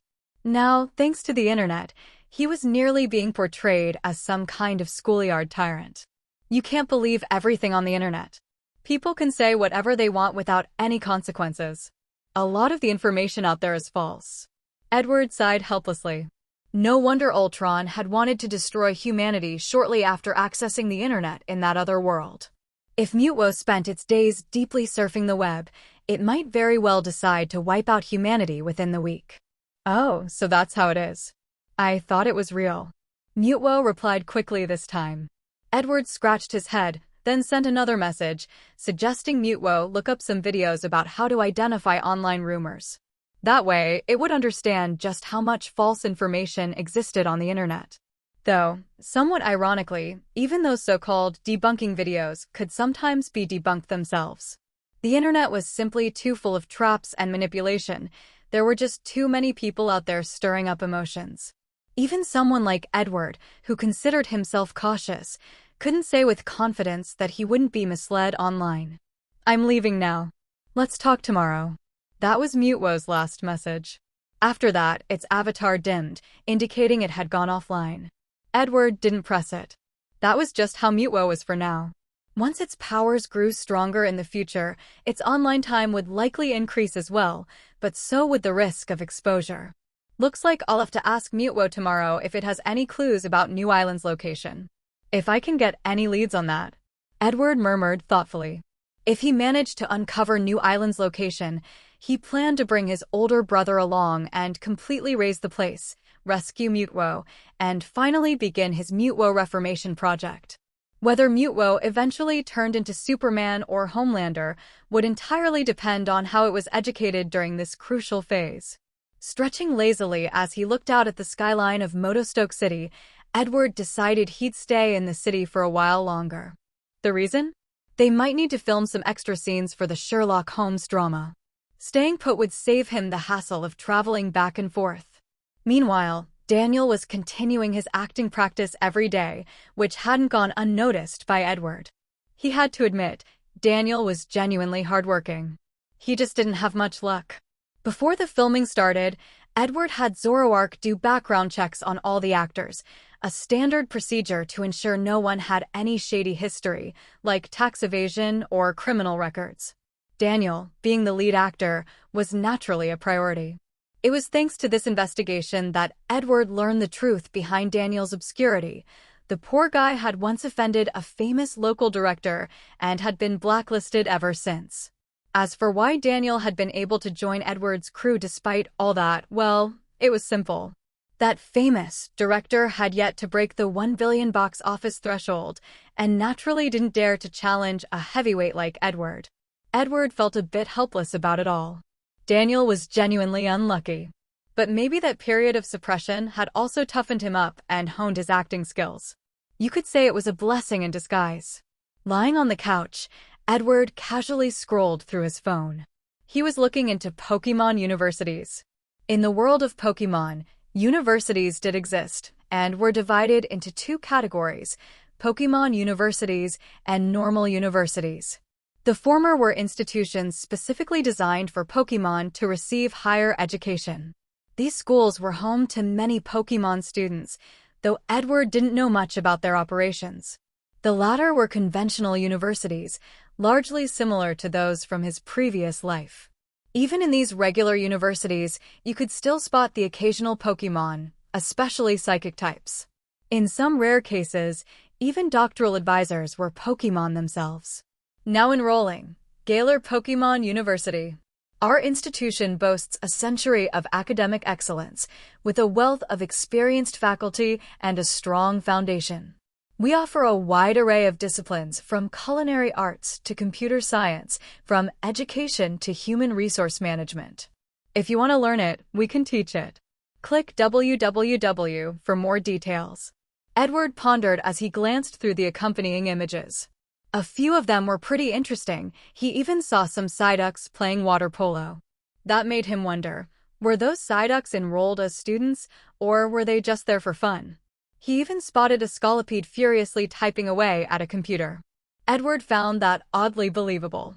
After all, Scolipede had so many legs, it probably was amazing at typing. Forget it, I should probably look into universities in Hoenn instead. Edward closed the Galar page and searched with new keywords. He wasn't planning to send Fortune to school in Galar, it was too far away. Meanwhile, as Edward was busy helping Fortune find a school, in the employee dorms on New Island, a man sat on his bed. His eyes flashed briefly with a faint blue glow.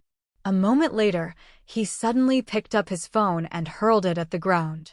Just before it hit the floor, it paused midair and then shattered into pieces, scattering its components across the room. Huh? What happened to my phone? The man murmured in confusion, staring at the broken parts. Guess I'll have to file a report to request a replacement. He shook his head, cleaned up the fragments, and dumped them into a garbage bag. Then he walked out of the dormitory to throw it in the designated waste bin. He didn't pay the matter any further thought.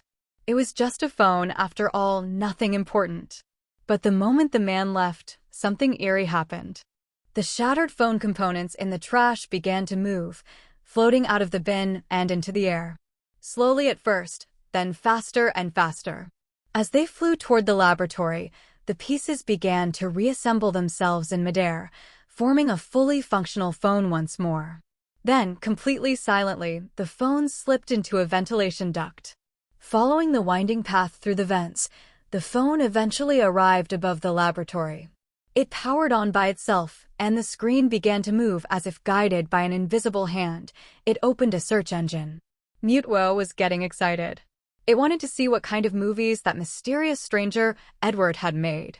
The subject is showing signs of emotional fluctuation. Increase the dosage of the tranquilizer, one of the scientists in the lab muttered. As their orders were carried out, the tranquilizer was injected into Mutwo's body. Slowly, Mutwo's mind began to dim, slipping into unconsciousness. Just a little longer. Just a little longer, and it could have seen Edward's films. What is the meaning of life? Is that what horror movies are like? Are they supposed to be that scary? Can they really scare someone to death?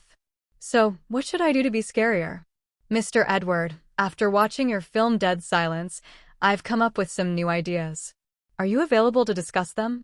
One missed call has such a clever concept. Mr. Edward, you are truly incredible. I have an idea.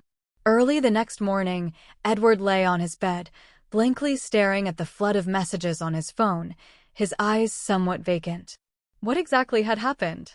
Wasn't Mutwo supposed to receive the phone during the day today? How did it end up sending him so many messages in the middle of the night? Scratching his head, Edward yawned and climbed out of bed, then picked up his phone to take a closer look. Good grief. The messages started rolling in from 12:30 a.m., and by the time Edward woke up at 8:30 a.m., a total of 76 messages had been sent, all unique, with no duplicates. Edward rubbed his eyes again and began reading through them from the top. So Mutwo managed to obtain a phone for itself already and has started using it? In the earliest messages, Mutwo explained how it had gotten the phone. Edward wasn't particularly surprised. After all, this was Mutwo. A Pokemon of its caliber using a smartphone was not only perfectly normal, it was almost to be expected. That it had acquired one so soon was slightly beyond his expectations, but still reasonable. Edward placed his phone on the bathroom sink and let his Rotom control the screen, slowly scrolling through Mutwo's messages as he washed up. By the time he had finished reading, he was also done with his morning routine.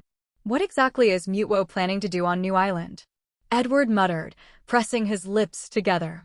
The last few messages from Mutwo were rather strange. After binge-watching Dead Silence and One Missed Call, Mutwo had apparently developed a strong interest in the concept of fear and scaring others. According to its final message, it was planning to conduct a little experiment to try and put these horror movie techniques into practice. In other words, Mutwo wanted to imitate the methods used in Dead Silence and One Missed Call to scare people. Looks like New Island's about to become a hotspot for ghost stories. Edward mused thoughtfully. Still, he sent Mutwo a message. While Mutwo was certainly free to test its ideas, it needed to proceed with caution. If not, it would be too easy for others to figure out who the culprit was. After all, there weren't many Pokemon on New Island. With only Mutwo, an artificial legendary Pokemon currently under scientific study, standing out as the most powerful one, any strange incidents would naturally lead back to it. But Mutwo didn't respond. Whether it was because the battery had run out or something else, Edward couldn't say. Rotom, set the contact "What is the meaning of life?" to high-priority alerts. Edward said as he stepped out of his house with his phone in hand. Understood, came Rotom's quick reply from the device. Satisfied, Edward tucked the phone away. It had to be said, Rotom Corporation's rapid rise from a small company to a tech behemoth was due in no small part to Rotom, this unique Pokemon species. In Edward's previous life, AI-powered smartphones were already the obvious future trend, but in the world of Pokemon, Rotom phones had already surpassed even the most intelligent smartphones.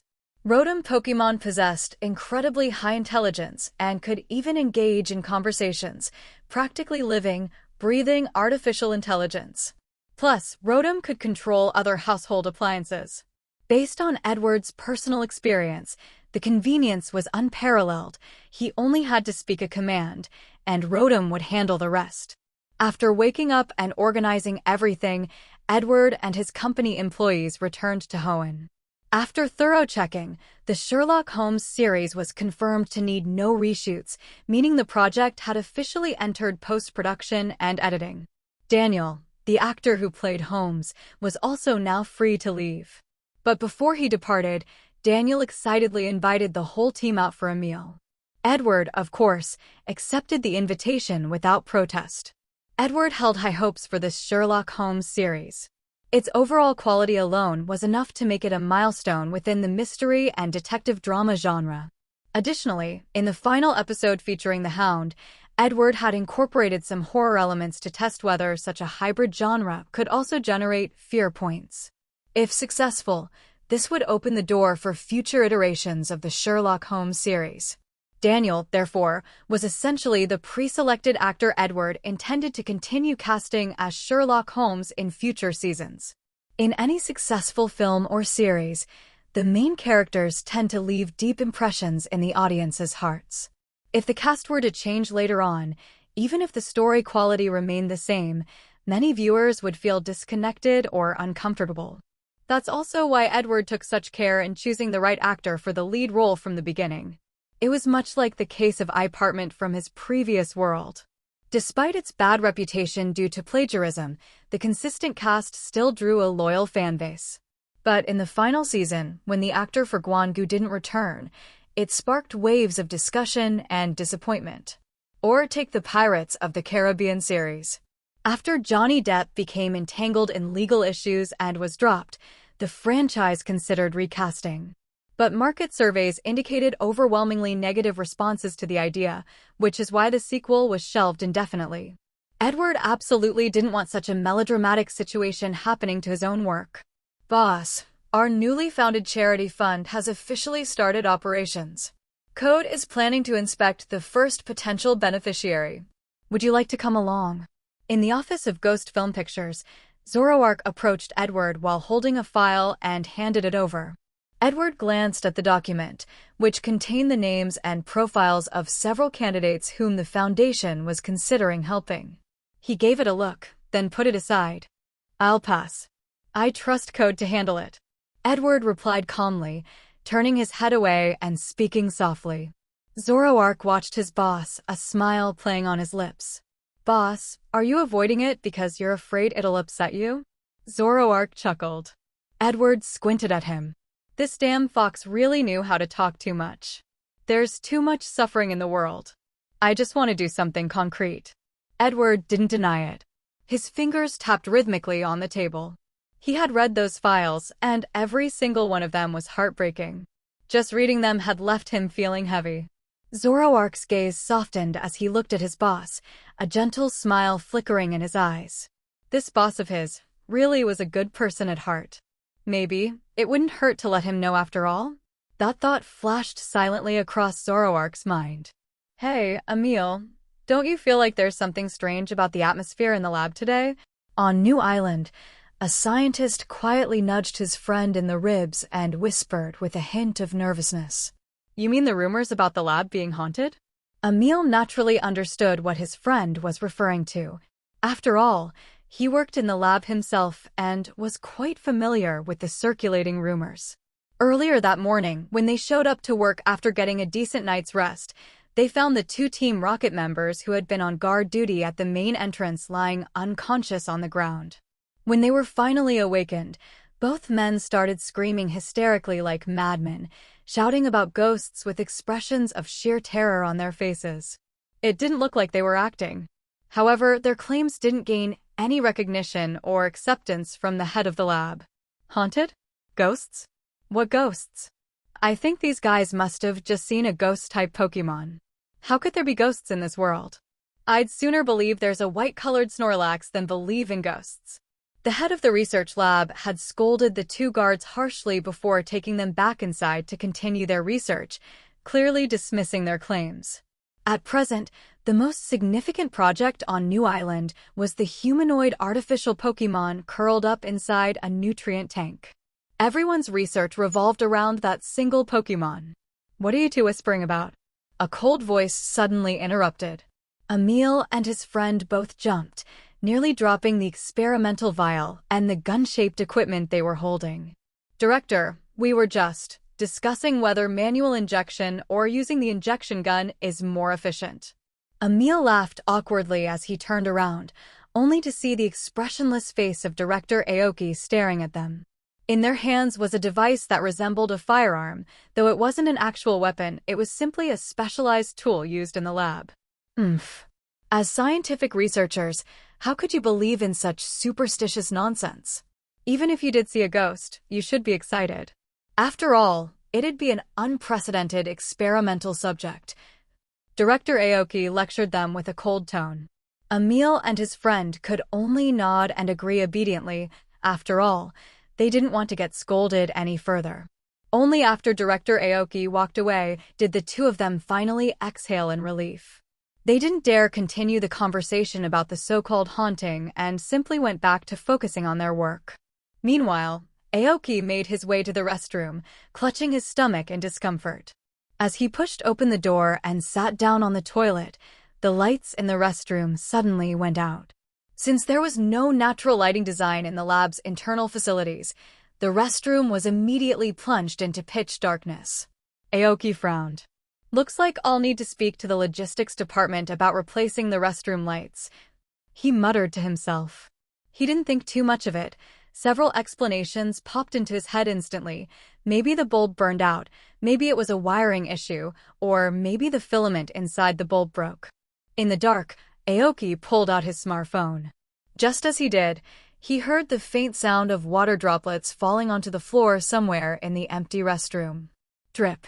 The sound echoed sharply in the absolute stillness of the bathroom, making it seem all the more eerie. When human vision is limited, the other senses tend to become more sensitive. Aoki reminded himself with a theoretical tidbit. He finished his business, wiped up, flushed the toilet, and opened the stall door, using his phone's flashlight to illuminate the way as he stepped out. The restroom remained eerily silent. Only the flushing water continued to gurgle in the background, its echoes bouncing off the tiled walls. For some reason, Aoki felt a faint sense of unease creep into his chest. His footsteps quickened just a little. The flashlight from his phone finally reached the restroom exit, and the light from outside came into view. Aoki subconsciously let out a breath of relief. Then, a soft sound echoed behind him. Aoki's body froze. He slowly turned his head back. Was someone else using the restroom? But as he turned around, he was once again faced with complete darkness. There were no other sources of light, no other voices, just the steady dripping of water. And then, in the next moment, Aoki's pupils shrank. He noticed that in the same stall he had just come out of, a pale white hand had slowly reached out, clutching the edge of the door frame. That hand was unnaturally pale, almost as if it had no blood circulation at all. Aoki narrowed his eyes. Of course, he was aware of the morning's incident. Could someone be trying to play a prank? With that thought, his expression turned icy as he marched toward the stall. He was going to find out who dared pull such a stunt in his lab. But just as he took 2 steps forward, a head slowly emerged from the darkness of the stall. It was a woman's head. Her hair hung low, shrouding parts of her face, and her lips curled into a bizarre, unnatural smile. Aoki noticed that her eyes were almost entirely white, with only a pinpoint of black in the center that could be identified as a pupil. That face was just as pale as her hand, deathly and bloodless, like a corpse's. Tricks and illusions. Aoki sneered coldly and reached for the pokeball at his waist. In the next moment, a bright red Gyarados materialized inside the restroom, its roar shaking the walls. Gyarados, use Hydro Pump. Aoki barked the command with icy calm. If that thing was truly a Ghost-type Pokémon, then normal-type moves like Hyper Beam would be ineffective. That's why he had chosen Hydro Pump, an elemental attack that still worked on Ghost-types. Under the powerful force of Gyarados' Hydro Pump, the restroom was obliterated. Quite literally, it exploded. Afterward, cleanup and restroom repairs were immediately added to New Island Research Lab's schedule. As for the woman who had peeked her head out of the stall, she had vanished completely without a trace. Aoki felt a bit disappointed. Truly unfortunate. Why couldn't he have captured that thing? If he had managed to capture that ghost and conduct proper research, maybe he could have won this year's Pokémon League award for outstanding scientific achievement. What is the meaning of life? Why is it that when I try to scare others, not only are they not afraid, they even dare to fight back with their Pokémon? Looking at the message Mutewo had sent to his phone, Edward fell silent for a while. He didn't know exactly what Mutewo had experienced, but he could pretty much guess. And this is precisely why I insist that horror films must be set in a world without Pokémon. Edward muttered to himself as he massaged the bridge of his nose. Ghosts and monsters, those things were terrifying in his previous life because they were unresolvable. If there was a solution, it wouldn't be a horror film anymore. It'd become something else. That's why movies like Ju-on, The Grudge, were so much more frightening. Kayako was unsolvable.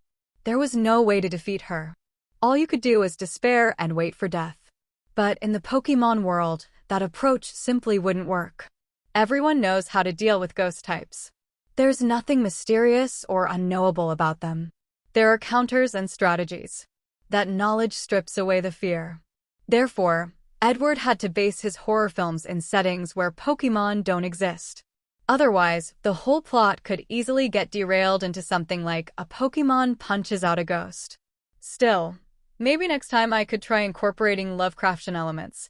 Let the Pokémon themselves experience existential despair. Edward mused to himself, his eyes lighting up slightly at the thought. When it comes to scaring people, I personally recommend you try psychological horror. And you should also have contingency plans in place to prevent counterattacks from Pokémon. Ideally, you'd find a way to neutralize their attacks entirely. Edward gave Mutwo a few pointers on the art of frightening people. Ever since he began filming horror movies, Edward's mind had constantly been revisiting those classic horror films from his previous life. After analyzing and reanalyzing them, he came to the conclusion that psychological horror was by far the most effective. Of course, excellent makeup and costuming were also critical components. For instance, the iconic scene in the classic horror movie The Grudge, where Kayako, her face smeared with blood, crawled down the stairs, had become the source of countless childhood nightmares.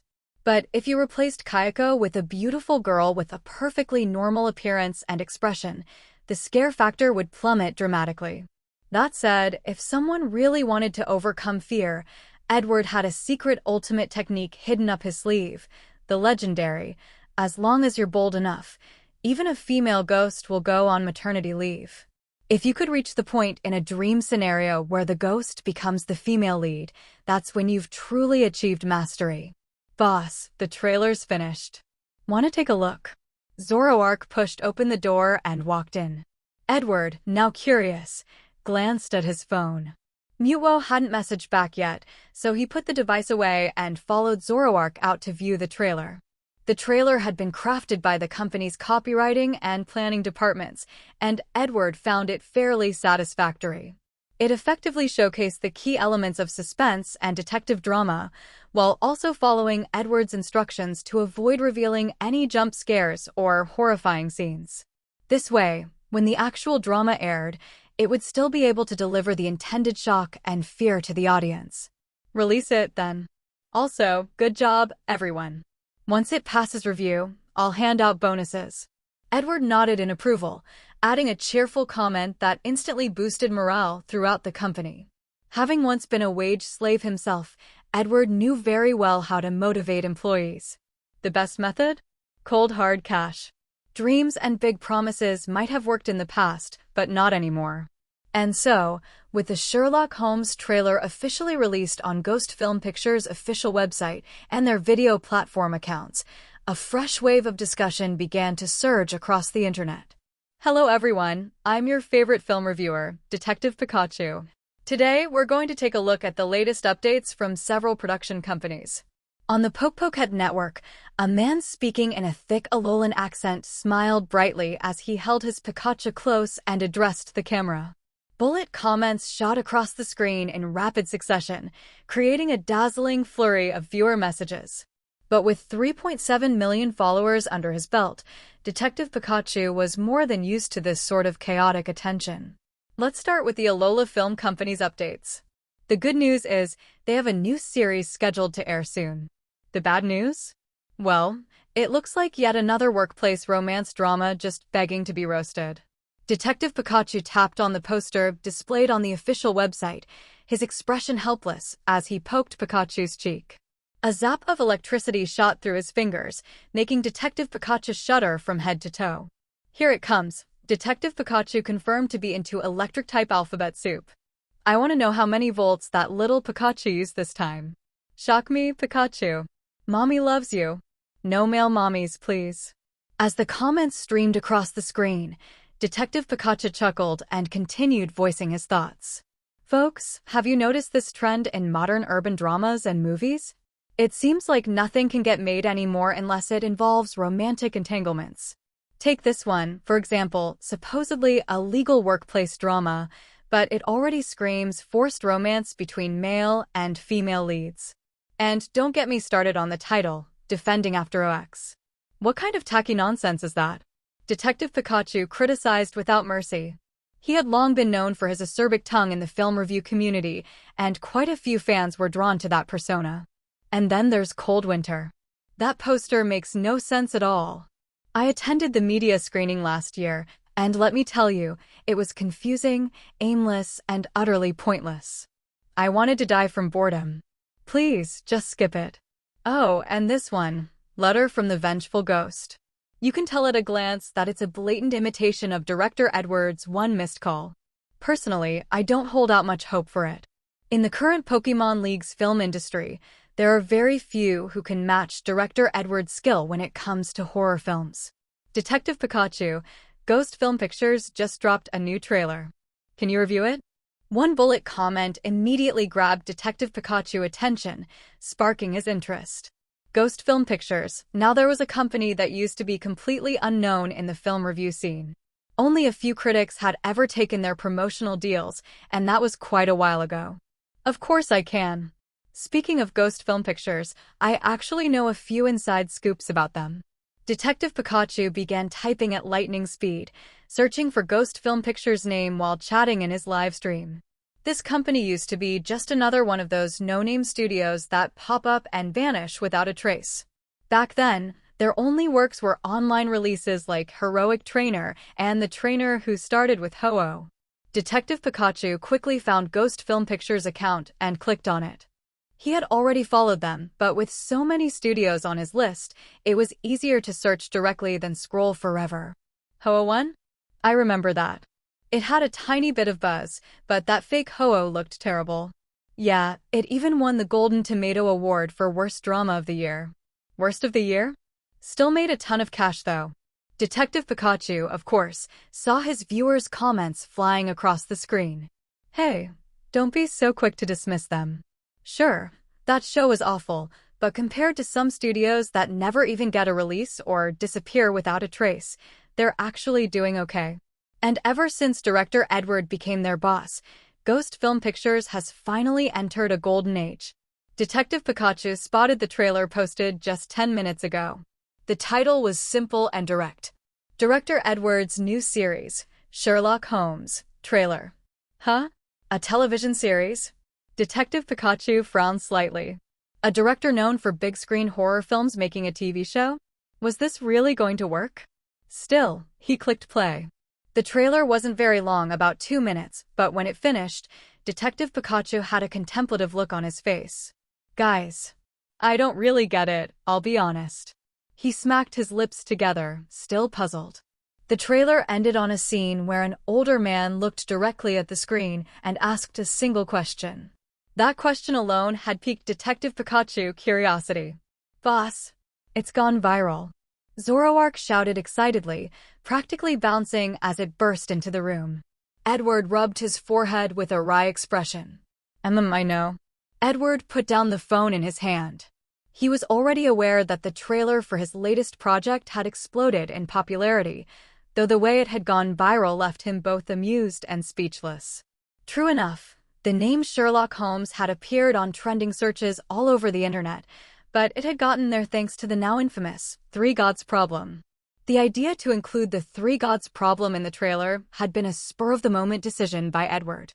He had instructed the editors to splice that segment into the ending of the trailer, but left out the resolution to the puzzle, specifically to pique viewer curiosity. His intention was for audiences to become intrigued by the unsolved mystery and be drawn in to watch Sherlock Holmes in order to find the answer, thus boosting traffic to the show. What he hadn't expected was for this impromptu idea to snowball and become the reason for the trailer's explosive popularity. Professor of Logic at Pokemon University explains the Sherlock Holmes problem live. Must watch. Edward stared at the trending headlines, half laughing, half crying. Good news, Sherlock Holmes was already a hit before it even aired. Bad news, what audiences were really obsessed with was the Three Gods problem. Now even a bunch of psychic-type Pokemon are apparently deep in thought trying to solve the problem. Boss, several TV stations and newspapers are requesting interviews with you. Do you have time?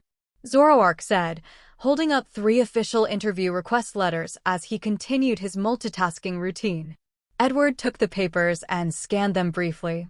One was from the largest television station in the Hoenn region. Another was from the official Pokemon League television network. And the third was from the Sun Daily.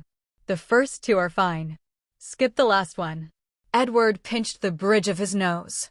The first 2 were reputable, institutional platforms. Hoenn's main station was the regional equivalent of a provincial broadcaster, basically mandatory. The Pokemon League television network was on the same level as a national news outlet or even a central broadcaster. These were the kinds of interviews that would help expand his influence and raise public awareness of the show. But the Sun Daily?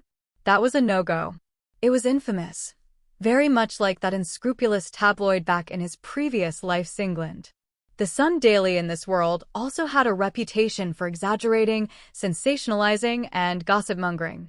When one missed call had released, Edward had seen a headline from the Sun Daily that read, "Famous director caught proposing casting couch conditions? Exclusive footage. Director suggests role-playing as a female ghost." They'd practically framed him for sexual misconduct.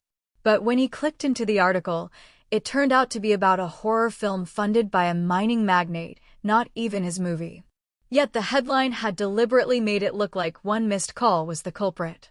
That incident alone was proof of just how much the Sun Daily enjoyed twisting facts and spreading gossip.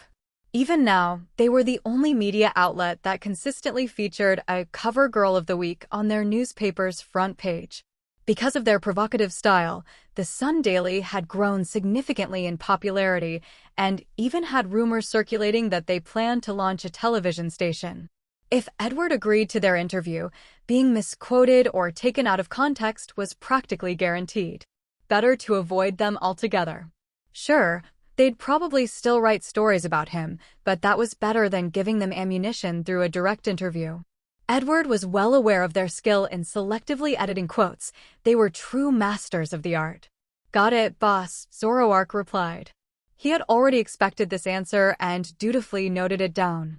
Now it was just a matter of coordinating the schedules with the other networks. Obviously, the interviews couldn't all be squeezed into the same time slot. When handling this, remember to keep a humble attitude. We don't want people thinking we're acting like divas. Also, remind the actors to be careful about this too, Edward added, as another thought came to mind. Zoroark nodded again in acknowledgement. These matters needed to be handled with care. Edward didn't want any rumors spreading about them being arrogant or difficult to work with. While a director didn't face as much public backlash for acting like a diva compared to a celebrity, it was still something worth avoiding. When fame rises, so does controversy. Even though the Pokémon world was generally more friendly and wholesome, there would always be people who were jealous or envious. A bit of caution never hurt. "Boss, one more thing," Zoroark said, pausing in his retreat and circling back to Edward's desk. He pulled out a folder and handed it over, then sent Edward a video clip. Edward opened the video and took a look. What he saw was a fairly clear battle scene between Pokémon. On screen, a Pikachu was using Thunderbolt and actually knocked out a Geodude with it. Knocked it out? Edward blinked in confusion at the footage. Every soul in the Pokémon world knew that ground-type Pokémon were immune to electric-type moves. Was this Pikachu hacked or something? But then he saw the Pikachu's trainer and suddenly, everything made sense. It was Ash. Well, that explained it. As expected. Ash has set off on his journey after all, Edward muttered, his thoughts churning as he watched the clip that could make Pokémon professors around the world tear their hair out in confusion. He then glanced at the folder Zoroark had handed him. Inside was Ash's trainer ID profile. Pallet Town. Age 10. Everything checked out. This world is about to get a whole lot more fantastical, Edward murmured as he set the file down. Ash had indeed embarked on his journey and officially become a Pokémon trainer. But there was one very strange question that nagged at him. Ash had been traveling for years in the series, he remembered. When he finally achieved the title of Pokémon Master, what was his age again? 10. Still 10. Absolutely absurd. Of course, this was the real world. Things couldn't possibly be that ridiculous. Edward could only watch and observe as changes unfolded. After all, his own arrival in this world had already altered the course of the Pokémon universe in countless small ways. Take, for example, the scene from Tom and Jerry that had gone viral, Tom splitting a tree in half with his crotch. The moment had originally been a comedic gag in the second episode that Edward had instructed Ada to film. But due to delays, it had only reached the other regional leagues 2 weeks after airing locally. This led to a bizarre trend. Trees with strange splits down their trunks began popping up in other leagues as well. Edward had no idea why this happened. Maybe it was because the scene resonated a little too much. It wasn't until that second episode finally aired, where Tom ascends to heaven and God tells him he must atone for the splitting trees with his crotch sin, that the phenomenon started to die down. But by then, the bar had already been raised, and the competition had gotten even more intense. Because while most Pokémon were indeed innocent and kind-hearted, there were still plenty who loved a good prank. Shocking. Giant tree split open in resident's backyard at midnight. If you see this, you know a certain cat's been here. That was the headline Edward had seen that very morning. And the perpetrator? A Golurk. Edward had never imagined that the biggest change he would bring to this world would actually begin with its ecological environment. I suggest naming it Tom Tree. This was the most upvoted comment under the video. The second most upvoted comment was, I suggest naming it Split Tree. It was just a few hundred likes away from surpassing the top comment, and the sight of that made Edward break into a cold sweat. After all, he had secretly bought over 10,000 likes for the first comment, thinking that would be enough to secure its lead. But now it seemed the situation wasn't very stable. He would have to buy more. Edward absolutely did not want a situation where, whenever people saw one of those trees that had been split open from the middle, they'd all start shouting, "Split tree. Split tree." That would leave him completely speechless. But this guy being able to split a tree like this, I have to admit, he really put effort into it, Edward muttered as he watched the video showing a large tree split straight down the middle. He then glanced at the massive form of a Golurk, the culprit in the video. Although Golurk was a ghost-type Pokémon, its standard weight was 330 kilograms, and that was no small number. A creature weighing 330 kilograms managing to split a tree in the exact same style as Tom from Tom and Jerry. That truly was a kind of talent. Boss. Zoroark hurried in. Edward looked at it curiously. Didn't you just leave? Why are you back already? Zoroark handed over a file. Edward took it and gave it a glance. Notice regarding the first ever Tom Tree Performance Contest in the Hoenn region. As decided by the Hoenn Regional League President and the meeting committee, in light of the viral trend sparked by Tom and Jerry among wild Pokémon populations, it has been agreed. Inside the conference room of the Hoenn Regional League, the president sat at the head of the table, addressing the Assembly of Representatives with a proposal. Today's agenda, hosting the first annual Tom Tree Performance Contest to boost economic and tourism development in the Hoenn region. What are your thoughts? One of the senior representatives, the head of the finance department, an old man with silver hair, frowned slightly and asked, what exactly is this Tom Tree Performance Contest supposed to be? He had already glanced at the proposed budget for the event, and it was not a small amount. From the perspective of someone experienced in organizing public events, the projected budget for this performance contest was quite substantial. The head of the tourism department, a woman, softly began to explain. This idea stems from a phenomenon sparked by the release of a short animated film titled Tom and Jerry by Hoenn's own Ghost Film Pictures. The short has surpassed 100 million views online and has received extremely positive reception even among wild Pokémon communities. She was the one who had originally proposed the event. Lately, we've seen a growing trend within our region where wild Pokémon and even trainer-owned Pokémon are imitating Tom's famous crotch split move from the film. And ever since the PoCulture Expo, this trend has begun spreading to other regional leagues as well. Each of these tree-splitting videos is gathering an astonishing number of views and comments. She laid out a long list of analytics and data to support her proposal. One by one, the assembly members began to nod. Just as she said, videos featuring the tree-splitting gimmick, regardless of the Pokémon involved, were drawing in massive engagement. Which led me to think, she continued confidently, since splitting trees has already become a hot trend and a viral phenomenon, why don't we capitalize on this opportunity? If we hold the event in Hoenn and invite director Edward and the Persian who plays Tom, it will surely stimulate our region's economy and tourism revenue. She spoke with assurance. Each regional league was responsible for managing its own finances. Although the Pokémon League HQ held centralized funds, Those were mainly used for subsidies, disaster relief, or developing newly discovered regions. Hence, each region needed to be financially self-sustaining. As the Minister of Tourism for Hoenn, she was naturally invested in this issue. But Hoenn didn't have many standout landmarks. Its biggest attraction was Meteor Falls, and beyond that, there was only the Pokémon contest circuit. And yet the contest circuit couldn't compare to the Tom Tree phenomenon in terms of widespread appeal. So, when a viral sensation finally emerged under her jurisdiction, there was no way she was going to let it go to waste. "I think Minister Julie's idea is quite feasible," said the president, voicing her support. Public sentiment is clearly favorable. If the event is well executed, it could even become a recurring source of revenue for Hoenn. After all, if something is embarrassing, but done by a single person, it's embarrassing. But if it's done by a crowd, it becomes fashion. But isn't it a bit monotonous? I mean, it's just splitting a tree with the crotch. That's the whole thing, another minister questioned skeptically. Yet those videos are nothing but that, Julia replied with a shrug. Just different Pokémon performing the same crotch split motion and still raking in massive engagement. Even brand new accounts uploading just one tree-splitting video could easily break 100,000 likes. What did that tell you? It told you this was the hot trend.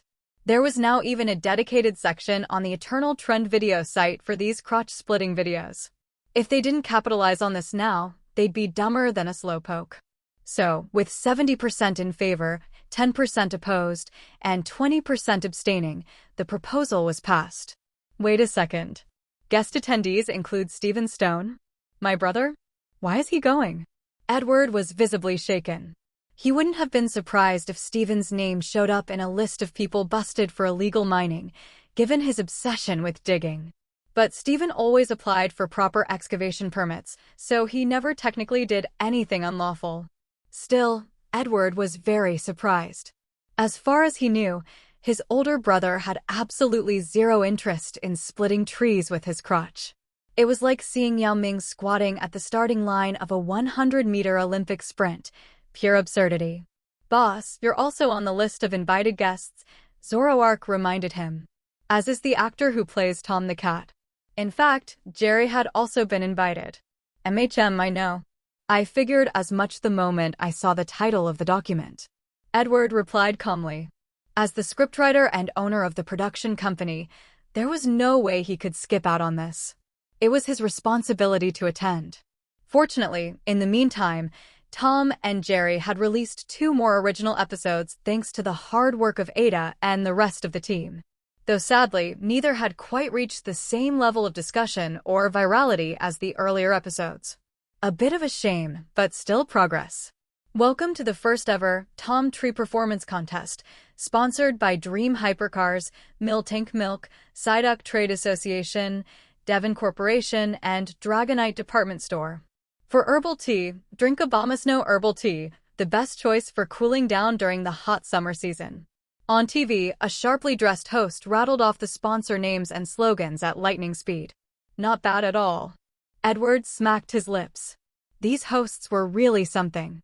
He had flawlessly memorized that whole list of sponsor names and taglines, enunciated each word clearly, and didn't trip up once. Truly a professional. What surprised Edward even more was the sheer number of sponsors backing the event, and not just any sponsors, but big names like Dream Hypercars, a top-tier brand renowned across the entire Pokémon League. Just last year, Dream Hypercars released their latest model in the Transcendence series, with only 5 units allocated per league region. Only the ultra-rich and powerful could afford them. Edward owned one himself. But since he didn't have a driver's license yet, it just sat idle in his garage. "Yeah, I didn't expect it either," said his older brother, seated beside him, a dark look in his eyes. "I'm already a champion, and now I'm being asked to train my Pokémon on how to split a tree with a crotch attack." Cold sweat formed on Edward's forehead. "Ha, Stephen, isn't this proof of how popular your little brother is now?" Their father, Joseph, laughed heartily. His cheerful face bore deepening wrinkles, the kind that came with age and pride. Stephen shrugged. He wasn't actually mad at his brother. But thinking about how he had to give up precious mining time to coach his Pokémon on crotch-splitting techniques, well, it filled him with a strange sense of inner turmoil. Edward awkwardly patted little Q on the head. The Hoenn League had moved astonishingly fast with this event. Edward had received the notification that very morning, and by the afternoon, the event was already being live-streamed.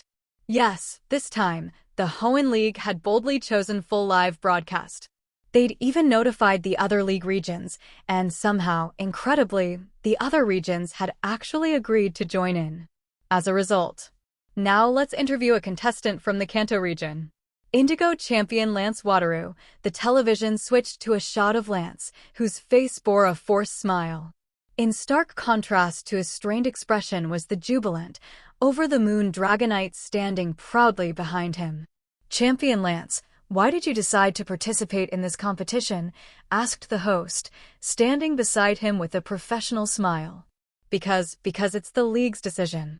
And it's also a good opportunity to showcase the harmony between humans and Pokémon, Lance said after taking several deep breaths, adjusting his expression multiple times until he could finally squeeze out a public relations smile. The host, clearly aware of how reluctant Lance sounded, didn't press further. Instead, he turned his attention to the lively Dragonite behind him. Dragonite, in stark contrast to Lance, was absolutely buzzing with energy.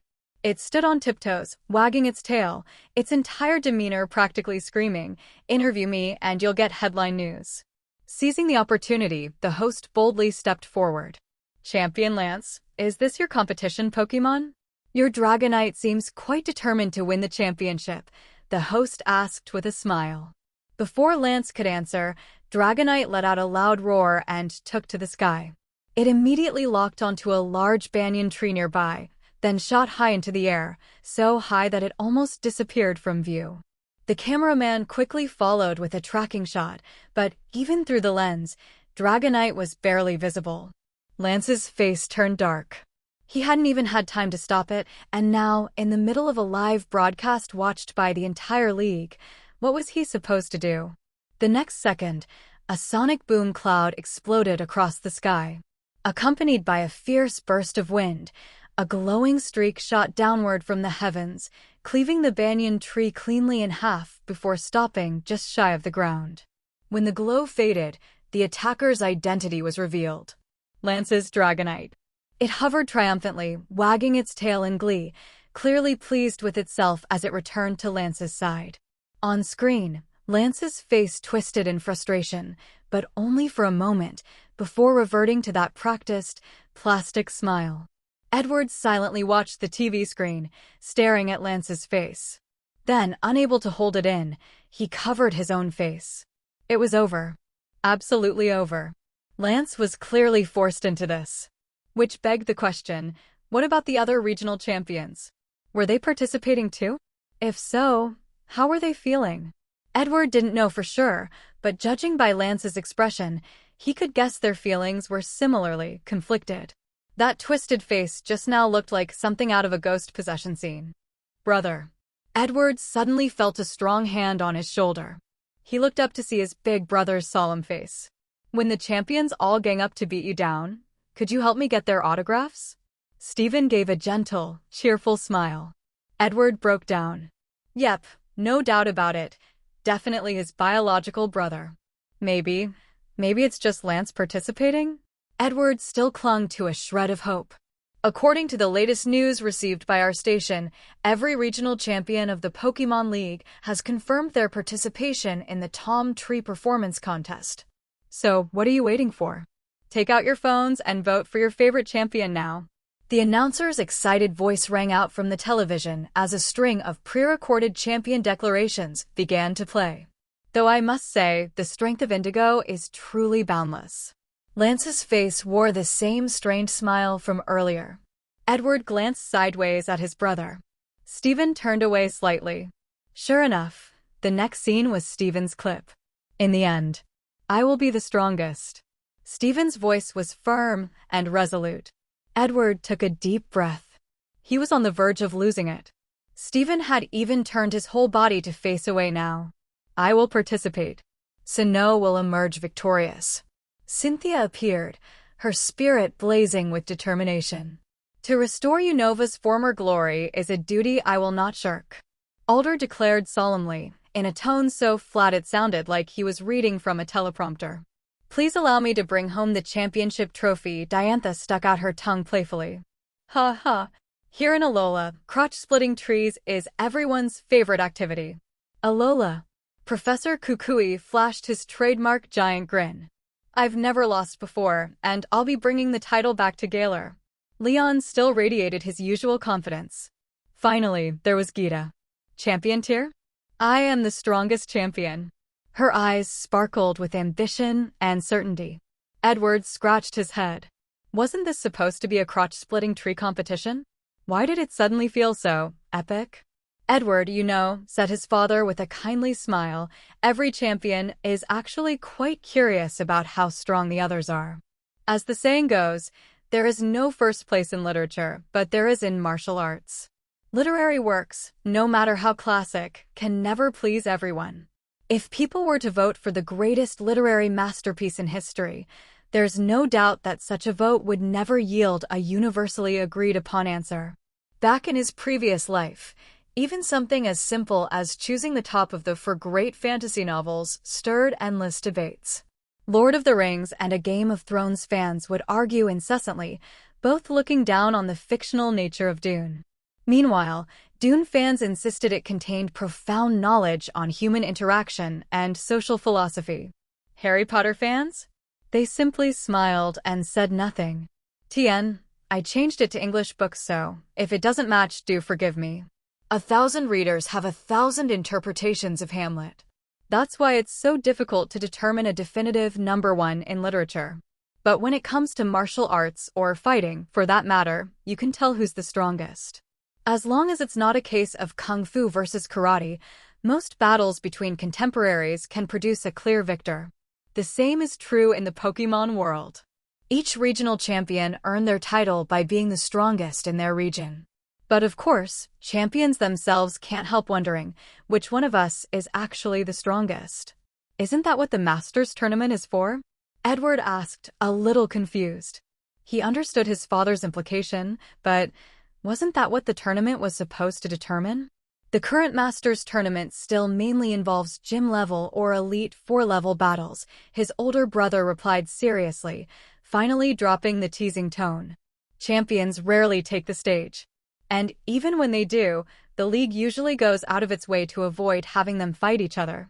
After all, every champion is a symbol of their own region. Edward pondered for a moment. So, the dream battle between champions to determine the true master, like the one Ash participated in during his Galar journey, was still far off? Maybe it would have come earlier if Ash had won the Kalos League.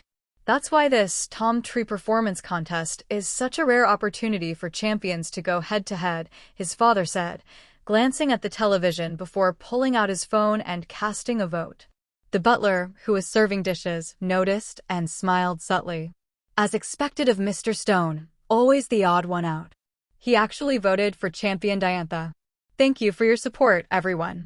According to the event's organizer, the Hoenn League Association, the number of participants from all regions has already reached 800,000, and it's still rising. If you're watching from home and want to compete alongside the champions, head to your region's official website and sign up now at www.poke. Edward stared blankly at the host on TV. 800,000. What kind of madness was this? He remembered from the company's internal report that the cartoon Tom and Jerry had peaked at 80 million online viewers. But he never expected that so many people would actually sign up for the event, and the numbers were still going up. Edward, are you planning to register? His father asked, teasing. Sigh, Dad, I can't. I'm a judge, remember? I've also got to go up there with Tom and perform the original version of the split tree chop. Edward sighed and rubbed his face. He had to admit, he never imagined that Tom and Jerry would become this popular in this world. But it seemed like the time was ripe to introduce a new character. Edward started drafting a new episode in his mind. Jerry gets bullied by Tom, so he calls in his big cousin a hot-tempered, muscle-bound super mouse. While Tom and Jerry were undeniably the leads of the show, that didn't mean other characters weren't loved. Even though Tom and Jerry was an episodic cartoon, with most side characters appearing only once, it still managed to create some truly unforgettable ones.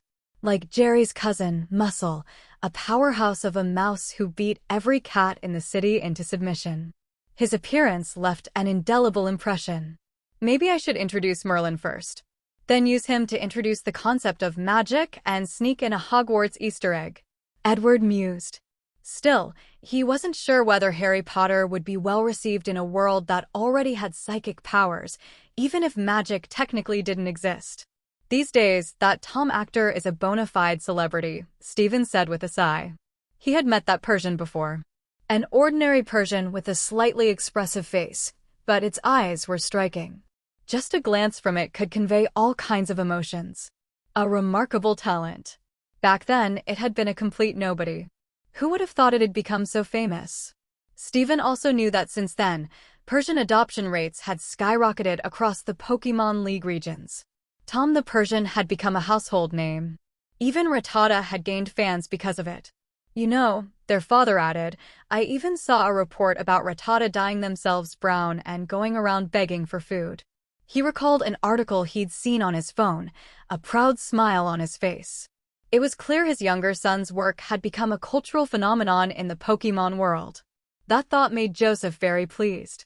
That's the power of film and art, Edward added proudly. Popular works did set trends. The more viral something became, the stronger its influence. Journey to the West made Monkey King a cultural icon. Harry Potter popularized terms like Muggle and Avada Kedavra. Just as he was basking in pride, Edward's phone buzzed. He glanced at the screen. It was a message from Mutwo. What is the meaning of life, Director Edward? I'm honestly shocked you've made something like this. Can I sign up? Looking at the message Mutwo sent, Edward fell silent for a moment. Can Mutwo come out already? But right after, Mutwo regretfully added that it still couldn't leave yet. It was still gathering strength. Edward comforted it and told it to watch the live broadcast. He would be heading to the competition venue later anyway. Due to the huge number of participants, Edward guessed the matches would probably be split by region first, with winners from each regional division sent to compete in Hoenn. That meant Edward wouldn't need to appear on stage immediately. He could just sit back and enjoy the show for now. No, I can't just sit back right now. With Tom and Jerry at the peak of their popularity, releasing a new episode should attract even more attention. Edward got fired up. After hastily finishing his meal, he told his father and older brother he was heading upstairs to write the next storyline for Tom and Jerry.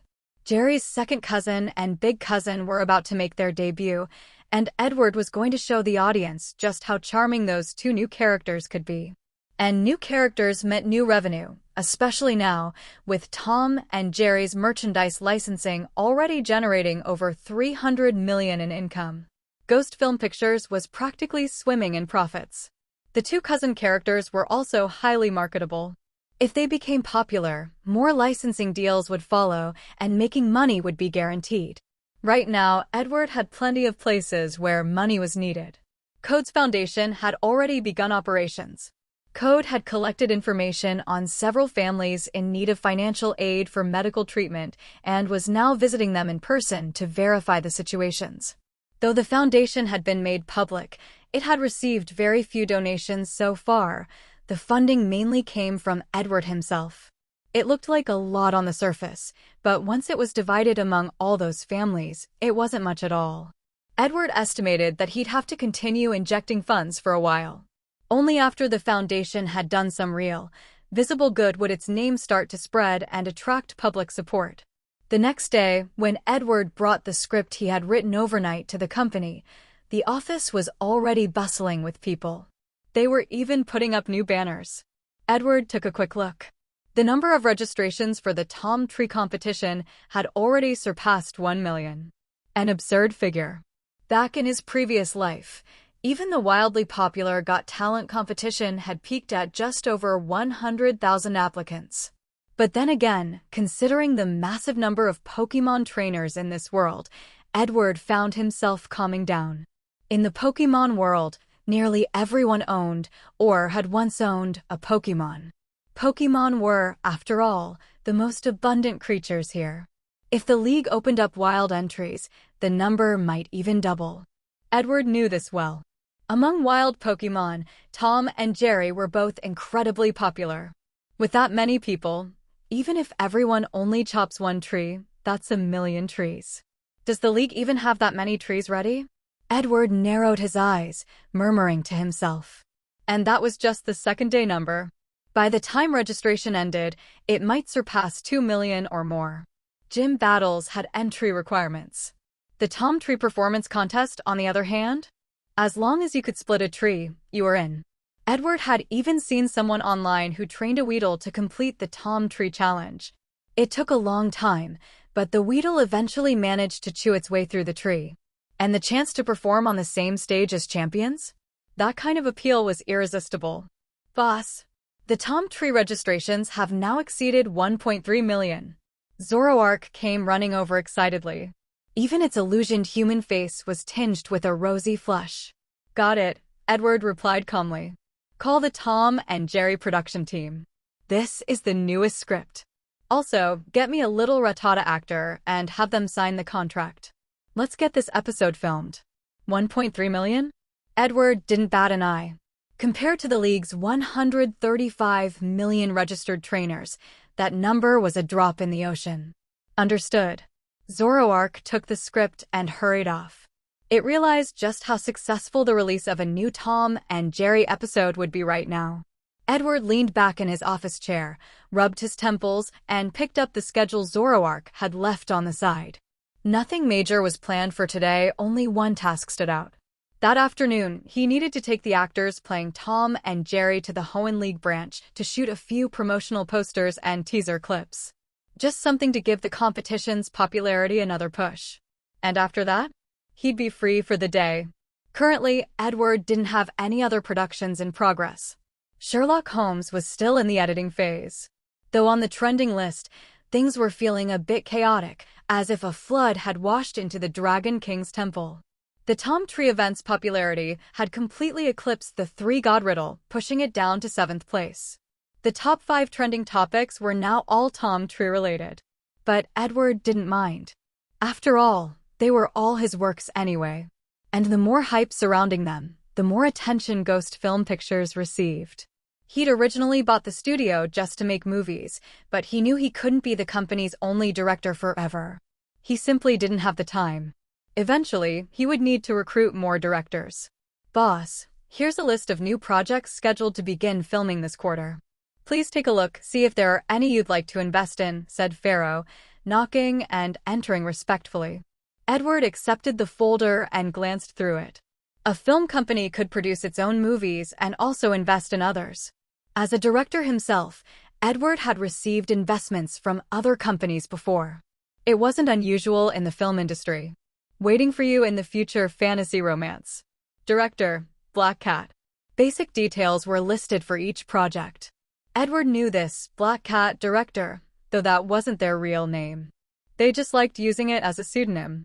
Black Cat was known for romance films. Marshall Bear Brothers' Bizarre Adventure, Pokémon Comedy. Director, blank. Edward twitched at the corner of his mouth. Ever since Tom and Jerry exploded in popularity, more and more Pokémon-themed films had started cropping up. This one? Clearly trying to ride the wave. He usually didn't invest in these kinds of projects. Too high a risk of flopping. The director of this Marshall Bear Brothers movie was actually somewhat well-known in the industry. He used to be best known for producing high-grossing films on low budgets. But ever since Edward burst onto the scene, that title had been taken away. Although the director's films had mixed reviews in terms of word of mouth, their box office performance was generally reliable. So, Edward decided to keep the investment proposal for now and observe a bit more before deciding. Missed call. The Haunting, director, Spielberg, budget, 10 million. Edward's expression immediately became rather odd. Missed call? The Haunting? Take away the word haunting and it's basically just missed call. It was clearly a blatant attempt to ride the coattails of a popular title, an especially shameless one at that. Sure, Other companies piggybacked on hot trends too, but not usually this blatantly. But when Edward saw which company was producing it, he relaxed a bit. Sanctuary Pictures. A legendary company in its own right, but for all the wrong reasons. This was a company infamous in the film industry for sloppy production, shameless trend-chasing, and being utterly brazen. Their specialty was skirting copyright issues and relentlessly capitalizing on trending topics, milking every popular film for all it was worth. Every blockbuster in the Pokémon world had been followed up with a spiritual clone by this company. For example, if the market had a hit called Town Champion, they would release Town Gym Leader within 2 or 3 months. The themes were similar, the poster designs nearly identical, and the plot was just a watered-down version. If the original movie was like a flagship smartphone, then Sanctuary's version was like a budget youth model. Yet somehow, they always managed to legally dodge copyright infringements. And over time, they'd come to be seen as something of a peculiar presence in the industry. "This is just like that company from my past life," Edward muttered. Someone makes Pacific Rim, and they release Atlantic Rim. Movies from this studio were notorious for their inconsistent performance. A good one could bring in huge profits, while a bad one would flop so hard no one even remembered its name. Investing in them was like a game of Russian roulette, high risk, high reward. But Edward wasn't interested. Even if the investment amount wasn't large, he couldn't risk headlines like, "Director of One Missed Call personally endorses Missed Call, The Haunting." No thank you. After reviewing the list, Edward ultimately chose to invest in 2 films by directors with good reputations, then quickly put the matter out of his mind and turned back to his own projects. The editing of Sherlock Holmes was progressing steadily. But due to the ongoing Tom Tree contest, Edward had told the editors to take it easy. He had already rescheduled the film's release to after the contest. It couldn't be helped. The Tom Tree event was absolutely dominating in popularity. It was like a global celebration, reminiscent of the Olympics from his previous life. However, unlike those past life Olympics, the Tom Tree contest would be free of all that politically correct posturing and baffling artistic opening ceremonies. Edward had already seen the opening ceremony plans. It would just be him and the Tom actor going on stage and doing a tree-splitting routine with a crotch-splitting stunt. And that's it. Simple, clean, and effective. Releasing Sherlock Holmes during this time would only hurt its potential, so Edward decided to hold off until after the tournament wrapped up. Now the number of registered participants has already surpassed 1.5 million. This number is just... Edward clicked his tongue. What was even scarier was that it kept climbing, even shocking him a little. But Edward also knew this growth wouldn't last. Once all the interested participants had signed up, the numbers would level off. The Hoenn League had cunningly created an official website featuring photos of some popular contestants. Surprisingly, the number 1 spot wasn't held by any champion. It was the actor playing Tom, the one and only Tom himself. With an overwhelming number of votes, he firmly held first place. What really surprised Edward was the second-place candidate. I have to admit, in this kind of situation, Miss Diantha really does have an advantage. Edward rubbed his chin. The fact that Diantha was second place caught him off guard, but considering she was a major celebrity, it made sense. Her massive fanbase made her a clear favorite. Following her were Leon, Cynthia, and then Alder, who had the lowest ranking among champions. There were also some completely unknown participants. Edward even spotted a Shedinja in the lineup, which left him momentarily speechless. Can a Shedinja even split a tree? Sigh, forget it. Edward shook his head. He decided not to worry about it. As long as the event continued generating massive profits for his company and avoided any negative publicity, it was all good. As July's heat faded, a slight coolness entered the air. Summer was slowly ending. At the same time, a new episode of Tom and Jerry was released online. Its views skyrocketed instantly. A new, popular character, Jerry's second cousin, had officially entered the Pokémon world's audience view. Meanwhile, in the forest near Empty Chimney. This is really just a magic trick, you know. A dirt-streaked Yanister nervously stared up at the massive apex Volcarona, who was flapping its wings and watching him with compound eyes that gleamed intensely. He swallowed hard. He had just come here to deliver the short film, after all.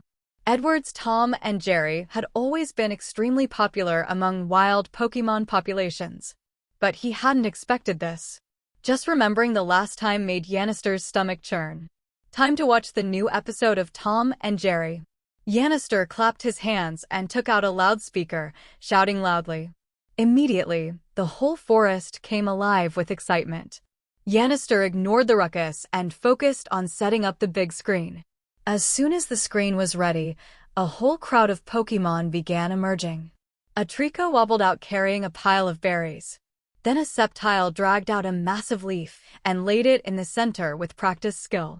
The Trico instantly placed the berries onto the leaf. Yanister twitched at the corners of his mouth. These little guys had even figured out how to snack while watching a movie.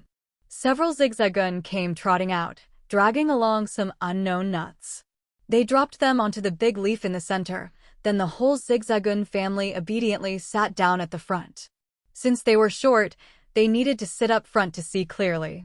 Beautifly fluttered over next, carrying drinks made by using berries as cups and honey as juice. They gently descended and placed their refreshments on the big leaf as well. Soon, a large variety of Pokémon emerged from the forest, each placing their favorite snacks on the leaf before sitting down in an orderly fashion based on height. Sitting in the very back were an Agron and a Tropius. Some diligent little Pokémon began handing out the snacks prepared for this movie screening. Then, the ruler of this forest, an apex Volcarona, flew out, its wings aglow as if they could ignite the sky. It hovered silently overhead, gazing down at the screen. Once Yanister saw the apex Volcarona, he knew it was time to begin. Volcarona's appearance always signaled that most of the Pokémon had arrived. Over the past few months, Yanister had developed a kind of mutual understanding with it. As the iconic Pyroar's roar played, the surrounding Pokémon all quieted down. Yanister took a seat to the side. A Zigzagoon scurried over to him, carrying some berries and a cup of juice on its back. Yanister grinned as he took the items, bit into a berry, and let its sweet, juicy flavor melt in his mouth.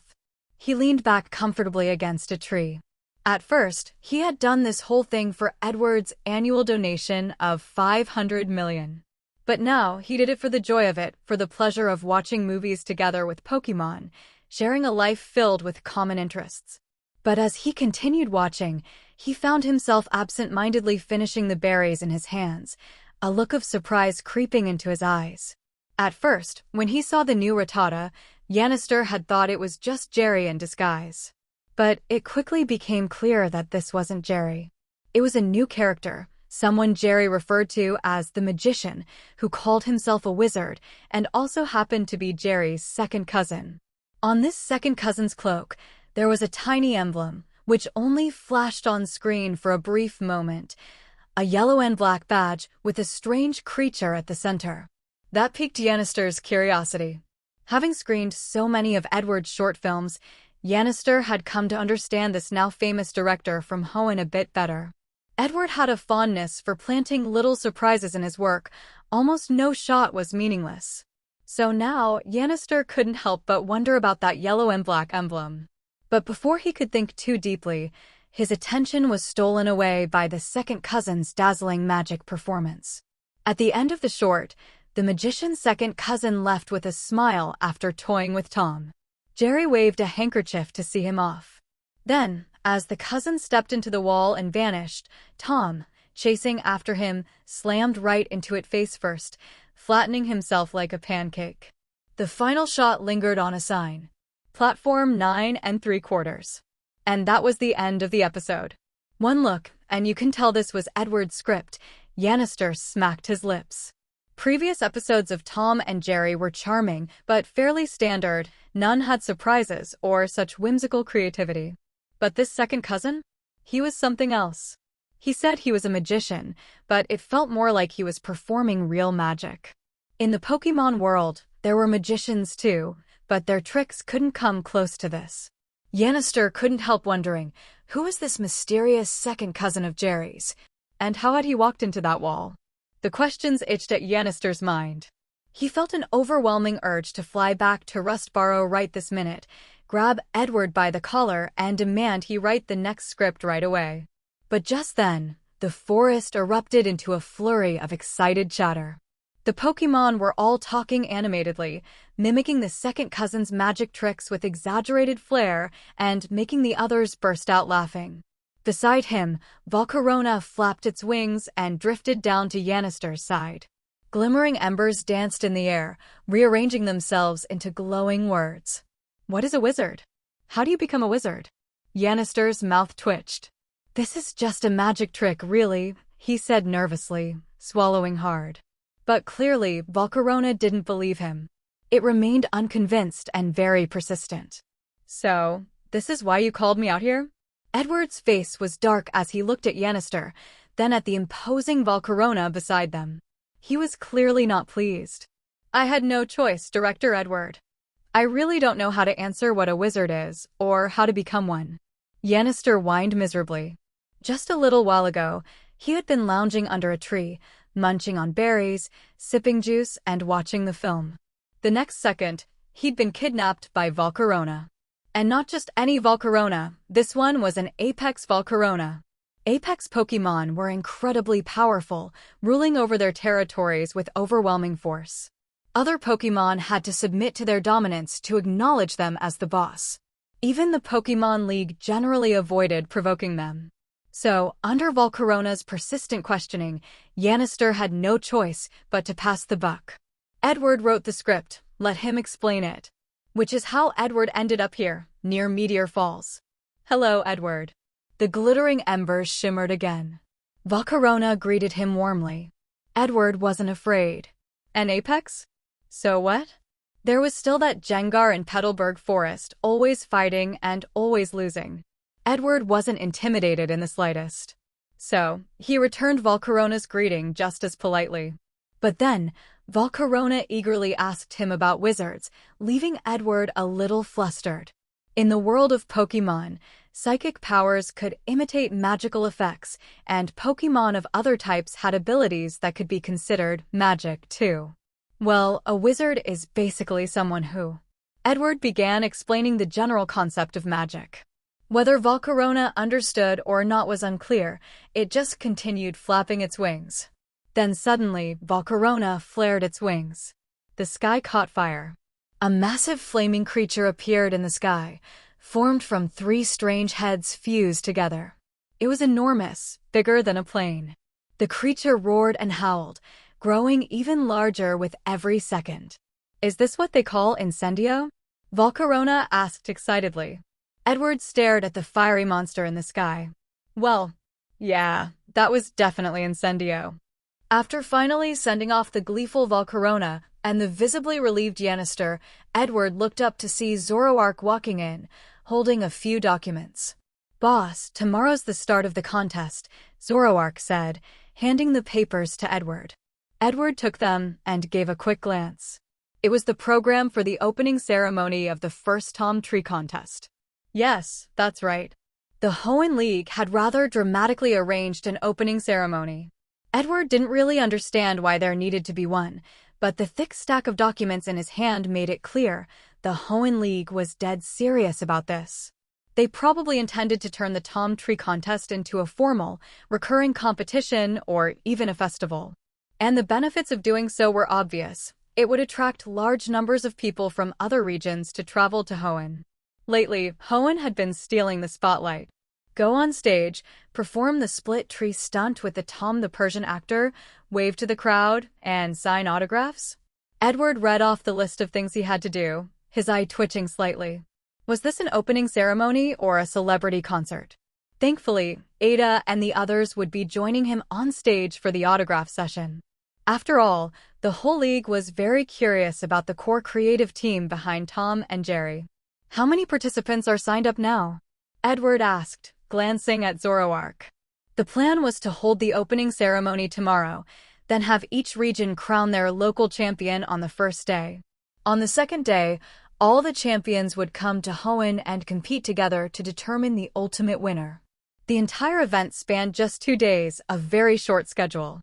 As of the registration deadline, we had 13.6 million people sign up. Zoroark answered instantly without even looking at the data. Edward rubbed his face. Over 13 million participants? That had to be the largest contest in the history of the Pokémon League, right? Even the regular regional championships didn't have that many competitors. After all, you usually had to collect 8 gym badges just to qualify, and that alone was enough to eliminate a huge number of people. But when he thought about it, it made sense. Collecting gym badges required actual strength. Meanwhile, to participate in the Tom Tree contest, all you had to do was know how to split a tree. So that means over 13 million trees have to be made into Tom trees? Edward rubbed his chin. Compared to the vast greenery of the Pokémon world, this number was actually negligible. In the Pokémon world, nature always came first, humans came second. When faced with nature, humanity didn't pose much of a threat. Sure, there were still some shady factories and chemical plants polluting the environment, but overall, the natural scenery of the Pokémon world remained stunningly well preserved. Take Hoenn, for example. Towns and buildings only occupied about 10% to 20% of the region. The rest belonged to nature. Forests were everywhere. So really, chopping down 13 million trees wasn't that big a deal on a global scale. Let's just hope the opening ceremony goes smoothly. I'd hate for it to get us banned or something, Edward muttered, massaging his brow. The whole league's attention had shifted to the Tom Tree contest lately, and Edward had already heard that quite a few major companies had signed on as sponsors. Even his dad had complained over dinner that ad slots for the Tom Tree contest were now as expensive as those during the finals of the Masters tournament. That really showed how insanely popular this event had become. The Hoenn League must be grinning from ear to ear. With all that income, the league would have the resources to tackle many projects. Each region's league generally handled its own finances, and now that Hoenn was rolling in money, it could finally make some big moves. Boss, about that new character we introduced in Tom and Jerry, second cousin Merlin, he's now ranked 3rd in the audience popularity polls, Zoroark said, handing over another document. Edward glanced at it, then set it aside. What's the public reaction to the whole magic thing? Edward asked, recalling the Volcarona that had come to find him. That thing had nearly set the sky ablaze with its version of Incendio, making Edward think that Harry Potter might be a massive hit in this world, though it could also inspire copycats that were even worse than the tree-splitting crotch move. Edward could already imagine it, a trainer in the wild with a Gyarados suddenly being ambushed. The trainer shouts, Avada Kedavra, and the Gyarados responds with a hyper beam that wipes them off the map. The 3 unforgivable curses might all be possible in the Pokémon world, which was frankly terrifying. As for the simpler spells like Levitation or Expelliarmus, those could be easily mimicked. Boss, take a look at this, Zoroark said, handing over his phone. Edward took it and saw a video from a content creator on the eternal trending site Pokémon. The creator was analyzing Edward's newly introduced concept, magic. In the Pokémon world, the term magic wasn't particularly strange, nor was it a term Edward had invented. But the concept of magic in the Pokémon world was more like something from a fairy tale, like a witch in a story. For example, in one of the most popular fairy tales, the idea of magic was central. A mysterious, super strong witch gave a magical berry to Princess Diancie, who had been driven from her home by an evil stepmother. The princess set off to find her grandmother, only to discover that she had been eaten by a Mytina. A brave Lucario hunter appeared and helped Diancie defeat the Mytina. Diancie was very moved. Then she met 7 Moshold, who took her in. The brave Lucario smiled and turned into a bubble in the sea. Diancie, after eating the magical berry, fell into a deep sleep, and her hair grew very long. Eventually, she met a brave trainer prince who broke the curse. She put on the crystal shoes he gave her and helped him win the Pokémon League championship. Then they lived happily ever after. When Edward heard this story as a kid, he regretted learning the Pokémon language so early. He'd never imagined words could be so devastatingly effective. But that's essentially what magic meant in the Pokémon world. Eat a berry, fall asleep. That's magic. Later interpretations were just glorified versions of psychic power or enhanced abilities. Looks like everyone's pretty interested in Merlin's magic, Edward murmured thoughtfully. Edward owned a castle estate in the Galar region, originally intended as a filming location. That castle would be perfect to use as Hogwarts in a Harry Potter-style production. But Edward had also prepared a backup plan. If Harry Potter couldn't generate enough hype, he would repurpose the castle as a filming base for another series. Resident Evil. With a bit of creative adjustment, the castle could be transformed into an underground Umbrella Corporation research facility. Then, a biohazard outbreak could occur in the nearby Motostoke City. That alone might generate a ton of fear points, since certain scenes in Resident Evil are truly terrifying. But all of this would have to wait until the Tom Tree contest was over. That evening, Edward was just getting off work and about to head home when he saw a familiar, smiling face waiting outside the company entrance. "Edward, come have dinner with me," Stephen said with a friendly, genuine smile. But Edward's heart skipped a beat when he saw that smile. Maybe it was because he had suddenly appeared in this world and become Stephen's younger brother, but Edward had noticed Stephen's personality was just slightly different from the original character in the games and shows. For one, Stephen now loved playing pranks. And every time he flashed that kind of smile, Edward knew, without a doubt, a trap was waiting ahead. It felt just like playing Dark Souls, when you see a message on the edge of a cliff saying, "Treasure ahead," with hundreds of upvotes. To Edward, Stephen's smile was that message. "Fine," Edward replied expressionlessly, like a man walking to his execution. After following his brother to the restaurant, Edward's suspicions were confirmed. This would not be a simple dinner. The restaurant, located inside the League branch office in Rustboro City, was reserved for hosting VIP guests. The moment Stephen opened the door, Edward saw a lineup of champions inside. Lance, Cynthia, Alder, Diantha, all of them were present. When Lance looked up and saw Edward, Edward immediately understood why movie characters often wore such conflicted expressions. That twisted face, those burning eyes, Lance's emotional shift in the few steps it took for Edward to walk into the room could be studied as a textbook example at the Pokémon Film Academy. His face screamed, "If it weren't illegal, I'd end you right now." "Director Edward, I must say, your recent work was a real surprise," Diantha said with a smile as she walked over. She and Edward were acquaintances, having worked together on a film before. "Oh, you're too kind," Edward replied awkwardly as he sat on the edge of his seat. He made sure to sit in a way that faced the door, just in case he needed to bolt for the exit. Cynthia was seated right next to him, resting her chin on her hand, watching him with an amused, curious glint in her eyes. Unlike some of the others, Cynthia didn't object to the Tom Tree contest. In fact, she fully supported it. She had even picked her Pokémon for the event, her Garchomp. "Director Edward, I'm a huge fan of your work," Cynthia said as she pulled out a notebook. At the same time, the Pokeball on her belt moved slightly. Then her Garchomp jumped out, excitedly clutching its own little notebook, looking up at Edward. Edward's mouth twitched. So even Garchomp was a fan now? Watching his brother struggle, Stephen looked on with a deeply satisfied smile.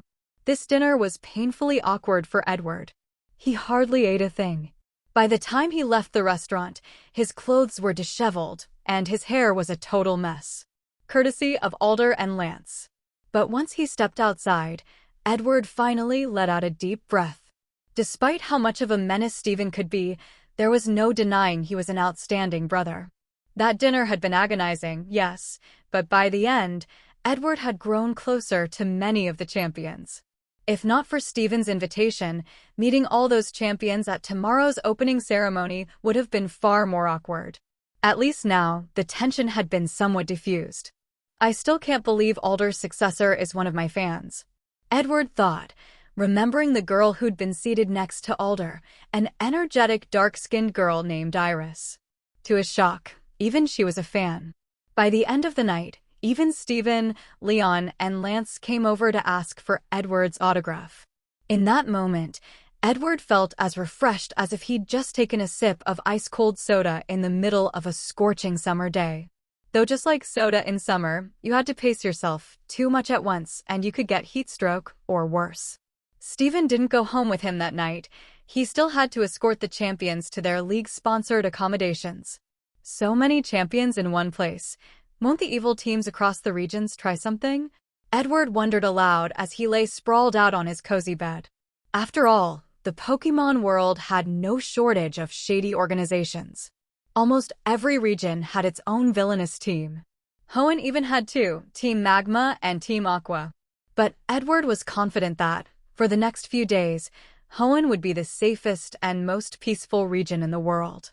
With so many champions gathered, even Team Rainbow Rocket wouldn't stand a chance. Giovanni would probably just pretend to be a pacifist gym leader if he saw this lineup. Forget it, Edward muttered, yawning as he hugged Q and scratched its head. Just then, a strange gull sound echoed. Edward looked up. It was Fortune. Fortune was jumping up and down excitedly, holding something in his hands.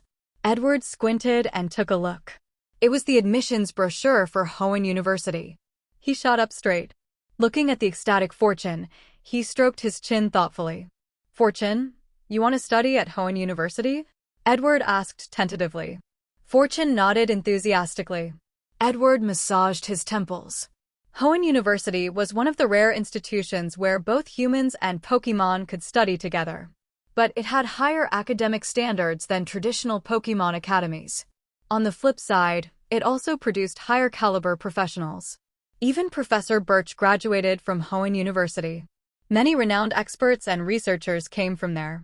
In fact, the current director of the Hoenn Regional Academy of Sciences was a Hoenn University alum.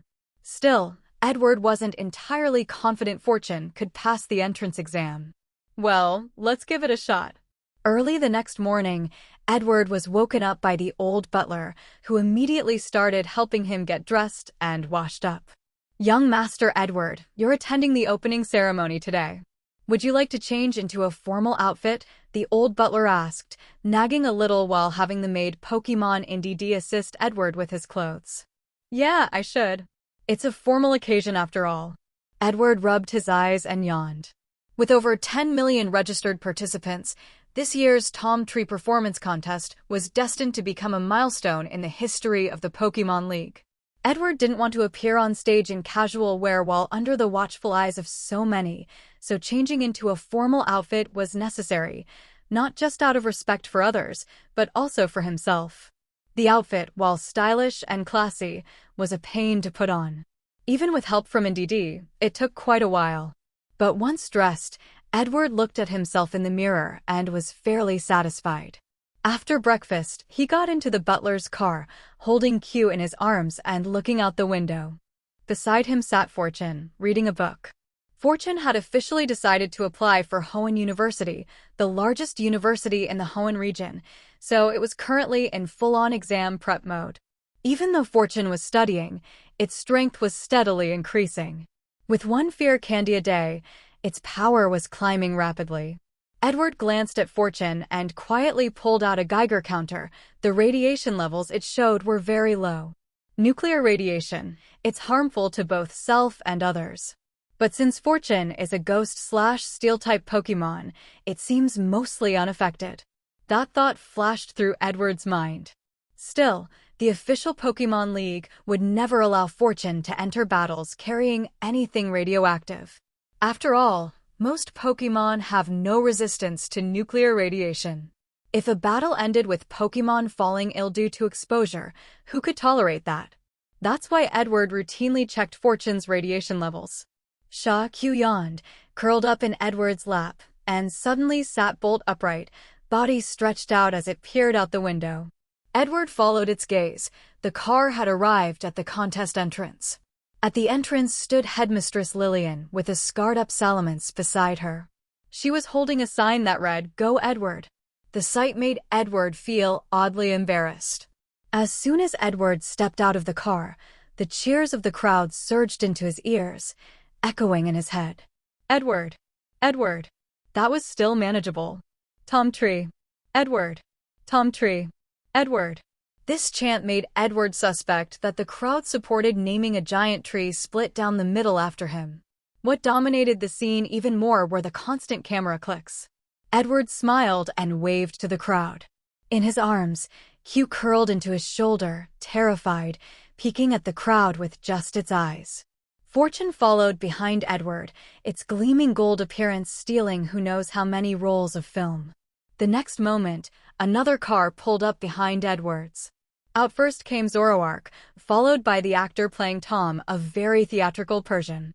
The moment they appeared, the entire venue fell into a brief silence, then instantly erupted into thunderous cheers loud enough to scatter the clouds. Screams and shouts of "Tom" rang out as the Persian stepped forward and performed a formal bow. Then a small rattata popped out.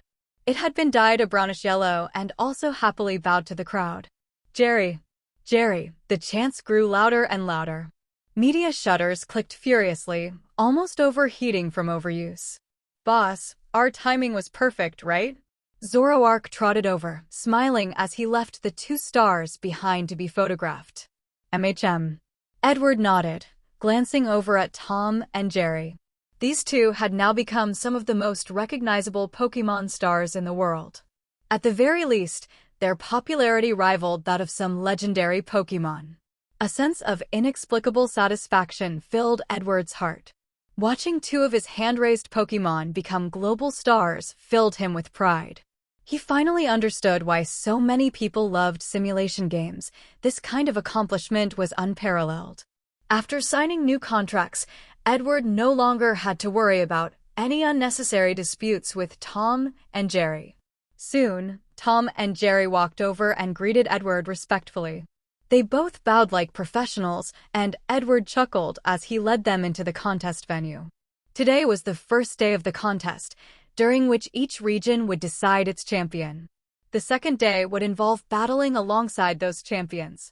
For now, Edward was only here to attend the opening ceremony. At that moment, two trainers hurried over, Tom and Jerry's trainers. "Good morning, Mr. Edward," they greeted warmly. Edward smiled and chatted with them briefly. During the conversation, he casually brought up the topic of pay and company benefits. Though he appeared relaxed, he was actually testing their intentions. Money moves hearts. The old saying goes, men die for wealth, birds for food. Even in the Pokémon world, this held true. Edward admitted that while many people in the Pokémon world were pure-hearted, not everyone was. If they were all so innocent, then why do criminal organizations exist? Why do Officer Jenny squads still need to maintain law and order? When signing the initial contracts, Edward had instructed Sarah to draft them flawlessly, airtight from a legal standpoint. But the thoughts of employees still concerned him. Fortunately, the responses from the two trainers were satisfactory. Even if they were hiding other thoughts, at least outwardly they expressed full satisfaction with the current company benefits and pay. Zoroark followed silently behind Edward. This boss of mine, young, but already so scheming. After a flurry of commotion, the regional champions appeared on the podium, and under the filming of numerous camera crews, the opening ceremony officially began. First on stage was Edward. He stepped up, delivered a single line, "The first Tom Tree Performance Contest has officially begun," and then stepped down. Immediately afterward, Tom and Jerry burst onto the scene, chasing each other in from the entrance of the venue. In front of all the photographers and spectators, they recreated the iconic "Tom splits a tree" moment, much to Edward's private amusement as he watched from the main stage. This segment had been redesigned after an internal company discussion.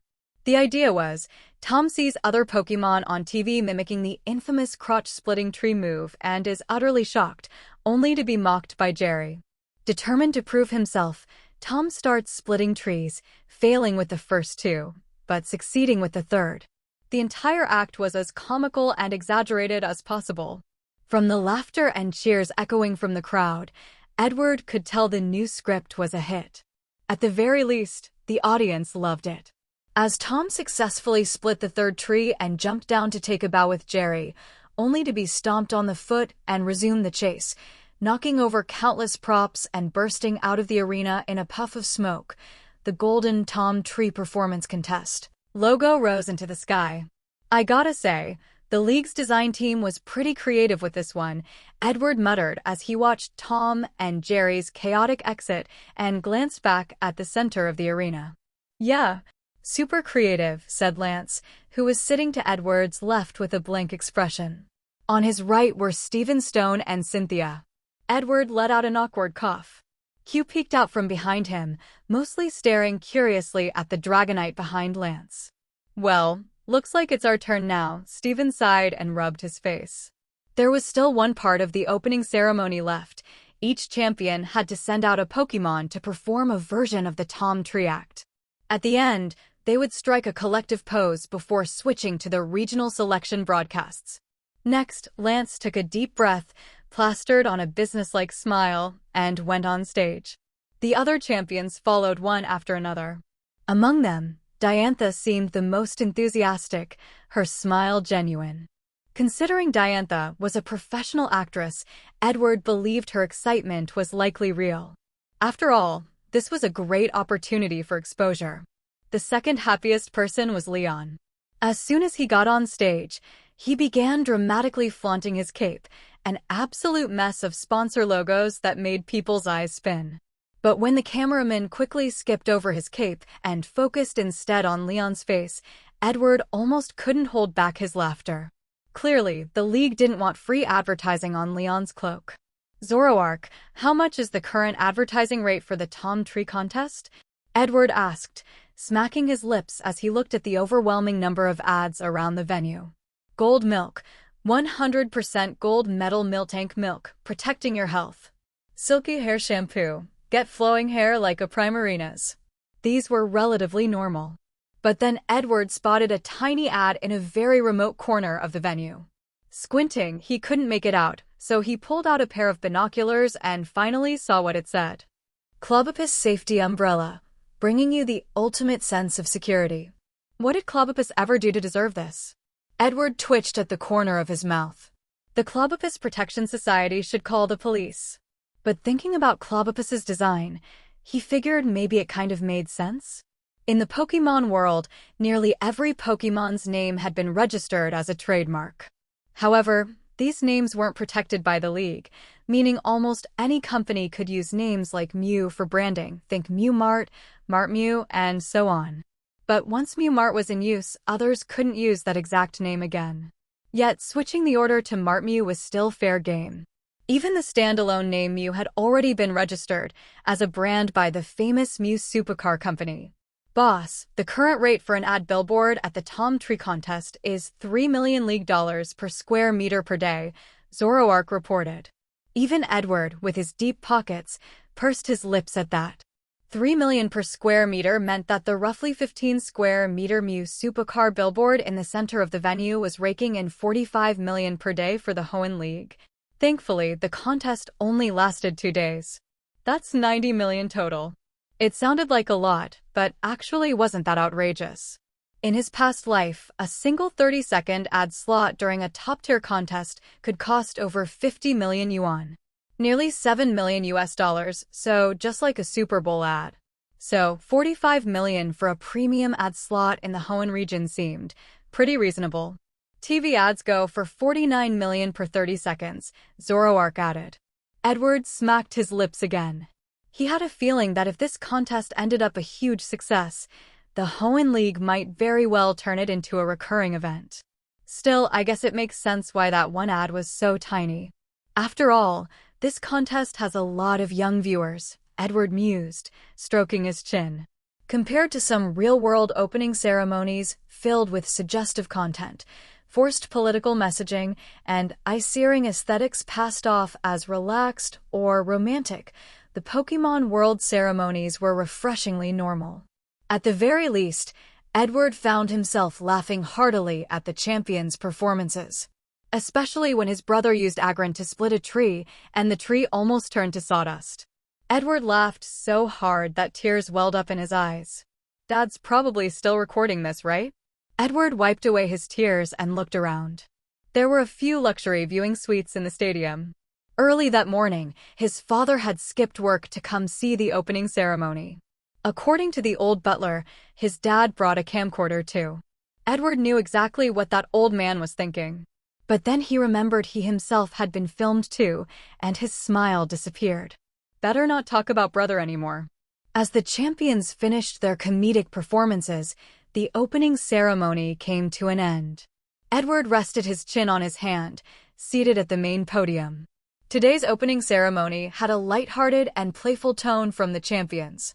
After all, it was just the opening act. Bringing some laughs and joy to the audience wasn't a bad idea. The real contest and the true display of each champion's strength would begin tomorrow. To train Pokémon to the level of regional champions, none of these individuals were simple characters.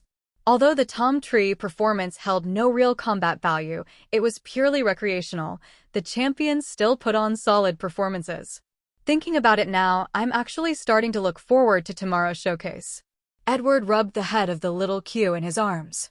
Director Edward. A familiar voice spoke. It was Diantha. Miss Diantha. Edward greeted her politely. She exchanged a few words with Stephen, then sat beside Edward. Stephen, meanwhile, was engaged in an animated conversation with Alder, who seemed very passionate about whatever topic they were discussing. As for why Diantha came to him, Edward had a pretty good guess. Being a director himself, any conversation with Diantha would likely revolve around their shared field, film and television. Director Edward, in your production Sherlock Holmes, I was wondering if there might be a role for a female actress? Diantha asked with a smile. While the Tom Tree contest had taken over the entire Pokémon League spotlight and trending searches within certain niche circles, Sherlock Holmes had become a major point of interest. Sherlock Holmes was Edward's debut television series, and its popularity was nothing to scoff at. On top of that, the three-god problem, breakdown by the logic professor, had brought in another wave of attention, attracting even more eyes. From the trailer, people had already begun piecing together the show's genre. A mystery detective drama. However, hardcore mystery and detective fiction fans remained skeptical of its purity. After all, Edward had pulled a bait-and-switch before. The film One Missed Call tricked mystery lovers into theaters only to hit them with a horror story, making countless fans cry in frustration. What they had wanted was to explore human nature and malice, not ghosts. But as soon as this new series became searchable, and with the description his staff wrote online, Sherlock Holmes is a mystery detective drama that reveals the legendary story of a great detective living in Motostoke City, discussion surged once again. There is a role, Edward nodded. Naturally, Sherlock Holmes would need female characters, whether as victims or villains. Looking at Diantha, Edward thought of one particularly special story from the Holmes canon. A Scandal in Bohemia, featuring that lady, Irene Adler. A woman who, in the Holmes stories, occupied an entire case on her own. Unlike the British show Sherlock, which altered her background and tied her to Moriarty, the original narrative portrayed Irene as an adventurer who once had a relationship with a crown prince. Though they couldn't be together due to social status differences, she kept a photo as a memento. When the prince was about to marry, he tried to retrieve the photo. After several failed attempts, he hired Holmes for the task. But Holmes failed. Irene Adler saw through his scheme, and before Holmes could return the next day, she had already eloped with her fiancé, leaving behind a letter. Holmes was defeated and deeply impressed. From then on, Holmes referred to her only as that lady, showing rare respect. The British series Sherlock adapted the story and linked Irene to Moriarty, but if Edward wanted to adapt it, he would have to tweak things too and find an exceptional actress for Irene's role. Edward believed Diantha was a great choice. So, do I have a chance to audition? Diantha asked with anticipation in her eyes, her sparkling gaze making Edward instinctively lean back a little. There was no denying it. Diantha had become a globally renowned star not just because of her champion status, but also due to her beauty and acting talent. In real life, she bore a striking resemblance to Audrey Hepburn. Of course, Edward nodded. There's a segment in the story that needs an outstanding actress. In fact, even if Diantha hadn't brought it up, Edward had already planned to invite her to play Irene. After all, Irene's role in the Sherlock Holmes universe was unique.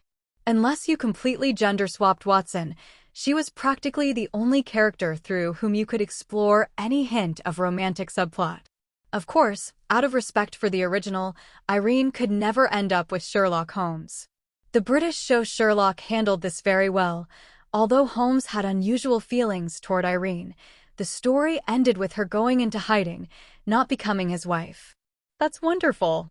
Honestly, the moment I saw the trailer for your series, I had a strong feeling it would become a milestone in Pokémon League detective television. Diantha said excitedly. What she valued most was a quality script. And judging from the trailer and the three-god problem, it was already clear that Edward's series would be an outstanding mystery drama. Edward, I have a question, said Lance, who had been listening silently. He leaned in. Edward looked at him without speaking, but adopted a listening posture. In that three-god problem segment, the university professor, he looked really familiar. He's from Kanto, right? Gym leader Giovanni. Lance asked, voicing his suspicion. Edward was caught off guard. He hadn't expected Giovanni's identity to be exposed so quickly. He had never officially revealed who was playing Moriarty. Giovanni had been disguised, and even if you held a photo up to compare, it wouldn't be obvious at first glance. That's right. How did you figure it out, Champion Lance? Edward asked curiously. Because Giovanni has a very distinctive aura, Lance replied, his gaze hard to read. Was it a sixth sense? Diantha said with a smile, while Lance gave a chuckle and waved his hand dismissively. The sixth sense, in Edward's previous life, it was a vague and mysterious concept, something that seemed non-existent, yet oddly real at times. Very metaphysical. But in the world of Pokémon, the sixth sense did exist. In fact, individuals with particularly acute sixth senses sometimes became powerful psychics. However, not all psychics possessed a sixth sense. There were even rumors of a psychic with a super powerful sixth sense once born in the Kanto region, someone who gained the ability to foresee the future. They caught glimpses of events yet to come and left behind a string of strange prophecies before passing away. The League, having studied those prophecies, was able to prevent or prepare for many potential future threats. Even now, that psychic still had fans and followers online. Edward glanced at Lance. That strange look in his eyes just now. Could the Kanto League already be onto Giovanni's secret? Well, it made sense. Ash had already battled Brock by now, and if his journey continued, it was only a matter of time before Giovanni's true identity came to light. I also thought Mr. Giovanni had a unique presence, which is why I invited him to play a role in the series, Edward replied with a friendly smile. As for Giovanni's role, that was no issue. The introduction of the Three Gods riddle guaranteed that Giovanni's character wouldn't be some random background extra. With Holmes' persona being gradually fleshed out, the audience would come to expect someone who could outmaneuver Holmes in their first meeting to be anything but ordinary. Oh? So you also think Giovanni has a special presence? Lance's eyes lit up. Yeah, he just gives off this mysterious vibe, Edward nodded. Of course, he was lying. He knew exactly who Giovanni was. The boss of Team Rocket. Seeing this, Lance started chatting with Edward about Giovanni.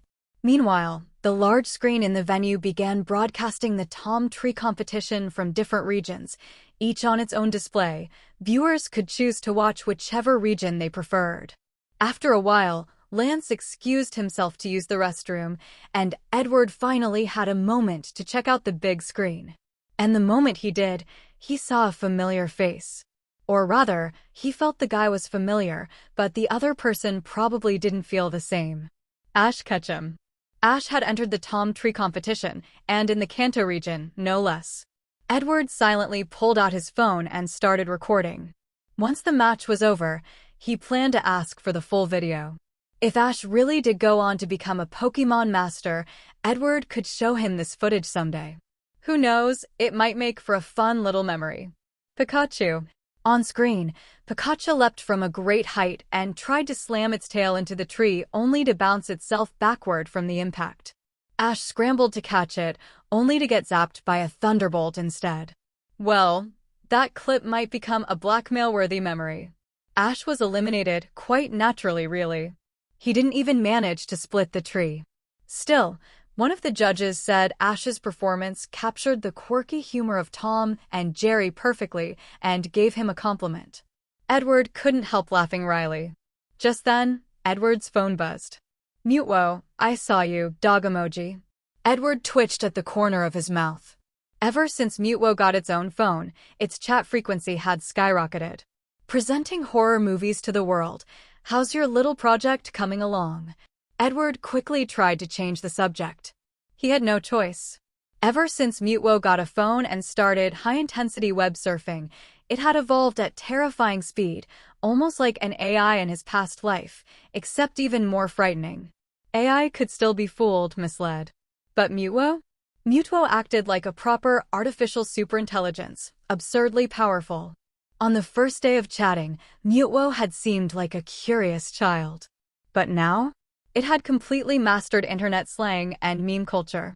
It even tossed out reaction images like a pro. Mutwo, it's going great. I'm planning a pincer maneuver to trap those little pests. I even taught myself chemistry just for this. I'm already halfway through polymer chemistry and fundamentals of polymer science. Mutwo, inflated ego emoji. Polymer chemistry? Edward muttered to himself. This guy's already reading graduate-level materials? Since Fortune was preparing for the Hoenn University entrance exam, Edward had learned a bit about college courses recently. What Mutwo was reading now? It was recommended reading for graduate students. Psychic Pokémon really did excel in academics and research. Presenting horror movies to the world. Be sure to share your results with me when it's done. Mutwo. Sure. Also, I posted a video online. You should check it out, www.b-. Edward raised a brow and tapped the link out of curiosity. It took him to an evergreen video sharing site, where the video was rapidly gaining likes. He clicked play and instantly his face darkened. On screen was him, performing the infamous crotch-splitting tree smash. Below the video was a little note, edited for entertainment purposes only. The title? I still think Edward is a better name. You damn thing. Edward muttered, torn between laughter and frustration. Mutwo, aside from self-learning chemistry, had apparently also mastered video editing. And the transitions were buttery smooth. It looked almost too natural. Presenting horror movies to the world, smiling emoji. Mutwo, dog head emoji. Edward put his phone away. Honestly, he didn't really mind stuff like this. Even if the video went viral one day, he'd still smile and say it's no big deal. After all, didn't plenty of celebrities and internet stars crash and burn? But then that one rapper, Kanye West, who was publicly hated for years, still had loyal die-hard fans in the end. If even hate can turn into affection, why worry? Besides, Edward was a director. If people hated him, they'd look him up, which could increase his fear points. So why get upset? But I can't just let this slide without a response, Edward muttered, stroking his chin. You like surfing the internet at high speed? Fine. Let's see how you like this wave. He pulled out his phone and sent a message to Zoroark. Then he pocketed the device again. The bait had been set. Now it was just a matter of whether the fish would bite. Anyone who's ever argued with an AI knows one thing. AI may be powerful, but it still has its limitations. For instance, it can't answer unanswerable questions, it lacks human emotion and intuition, and its intelligence doesn't fully mimic the depth of a human mind. But what if that AI was a real artificial intelligence, one with even more advanced thought processes and cognition than a human? Edward's chosen strategy: high-intensity disinformation. The plan was to flood the internet with semi-credible messages, things that sounded true but were actually fake. If someone uninformed looked them up, they'd find seemingly professional sources confirming them. Why? Because behind those lies were professional teams crafting those narratives to look as real as possible. It's like being in an online argument and someone says, "Do you even know who I am? I'm famous." A normal person would scoff and say, "Who cares?" But then the other party drops a search engine link. You click it, bam, turns out the guy is a well-known figure. There are articles, pictures, old headlines, and even dated news segments to back it all up. The credibility shoots up instantly. That's exactly the effect Edward was going for. But Mutwo, that guy doesn't really care about many things, Edward muttered. If I want to trick it, I'll need something special. He had a few ideas, but now wasn't the time to think about them. For now, he'd leave it to Zoroark to get in touch with a few professional disinformation teams. Once contact was established, Edward would hand over the material he had prepared and let the team turn it into something believable. Could he fool Mutwo? Edward wasn't overly confident, but he had a sliver of hope. After all, unless Mutwo could crawl through the internet cables and punch someone in person, it could only argue online like the rest of them. Edward turned his attention back to the giant screens inside the venue, where contestant after contestant stepped up with confidence. Those who succeeded received a badge that qualified them for the upcoming one-on-one elimination rounds. The structure of the Tom Tree contest was pretty streamlined. Despite the massive number of entrants, the league had deployed a large number of psychic-type Pokémon as referees, enabling simultaneous matches across multiple arenas and quickly cutting down the competition. What's with this cameraman? Edward's gaze was fixed on the screen showing the Unova region. At this moment, it felt like half the male audience had locked their eyes on the same screen. Why? Because a beautiful woman wearing a bunny girl outfit, complete with black stockings and long legs, was commanding a similarly dressed Serena to prepare for the signature crotch-splitting tree smash. Edward wasn't too worried about whether Serena could split the tree. After all, she had the moves and leg strength for it. What he was curious about was what sort of performance this trainer would deliver. After watching over an hour of this contest, Edward had come to a conclusion. The Tom Tree contest wasn't just about breaking trees. For Pokémon, unless you're particularly weak, splitting a tree isn't that hard. The real challenge was to entertain the audience, to make the judges find it interesting. That's why creative contestants were showing up left and right. Unfortunately, perhaps because it was still the preliminaries, the bunny girl just had Serena cleanly split a tree, no more, no less. Just enough to qualify. I thought she'd have something more exciting up her sleeve, Steven said as he sat down beside him. Diantha had just left after finalizing a new TV drama collaboration with Edward and was all smiles. Maybe she's saving her tricks for the finals, Edward replied calmly, turning his attention to another screen. This one showed the Johto region. And then he saw it. A muscle-bound Hulk dressed in a Psyduck costume. His arms were as thick as Edward's head, and he was mimicking Psyduck's signature headache pose, wearing a confused and vacant expression as he stared into the camera. Sigh. For a moment, it felt like the entire stadium went dead silent. Holy sh*T, muttered Lance, unable to hold back. Bro, Edward said after a pause, turning to Steven. What do you think of that little act? Steven, elbows on the table, chin in hands, looked dead serious. Not quite enough, Steven said analytically. There are already plenty of contestants dressed as Pokémon. In fact, there are many. So, with just this level of performance. Beside him, Cynthia shot him a strange look. She had just seen that burly man with a full beard trying to act cute as a Psyduck and had been so stunned that her fists clenched reflexively. For a moment, Cynthia genuinely wanted to disqualify the guy on the spot. But the camera wasn't done yet. Suddenly, the screen showed another Psyduck, this one wearing normal clothes with 8 Johto gym badges pinned to its chest. The clothes clearly didn't match a Psyduck's body, and with its unusually intelligent eyes, the whole image just felt wrong. Then, the Psyduck threw a Pokeball. It dropped to the ground with no reaction. The camera naturally followed the motion. The Pokeball rolled slightly. Then, wham! A huge face slammed into the frame. It was the Psyduck Muscleman again. Sigh? Psyduck. The Hulk picked up the Pokeball and knocked it against his head. Then, he assumed a battle stance. Steven covered his face with a hand. Cynthia took a deep breath. Lance crushed his water bottle. 8 gym badges.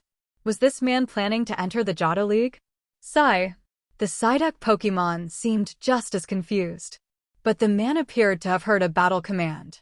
He suddenly charged forward, leapt into the air, and hugged the tree, climbing it at lightning speed, so fast that the camera had trouble keeping up.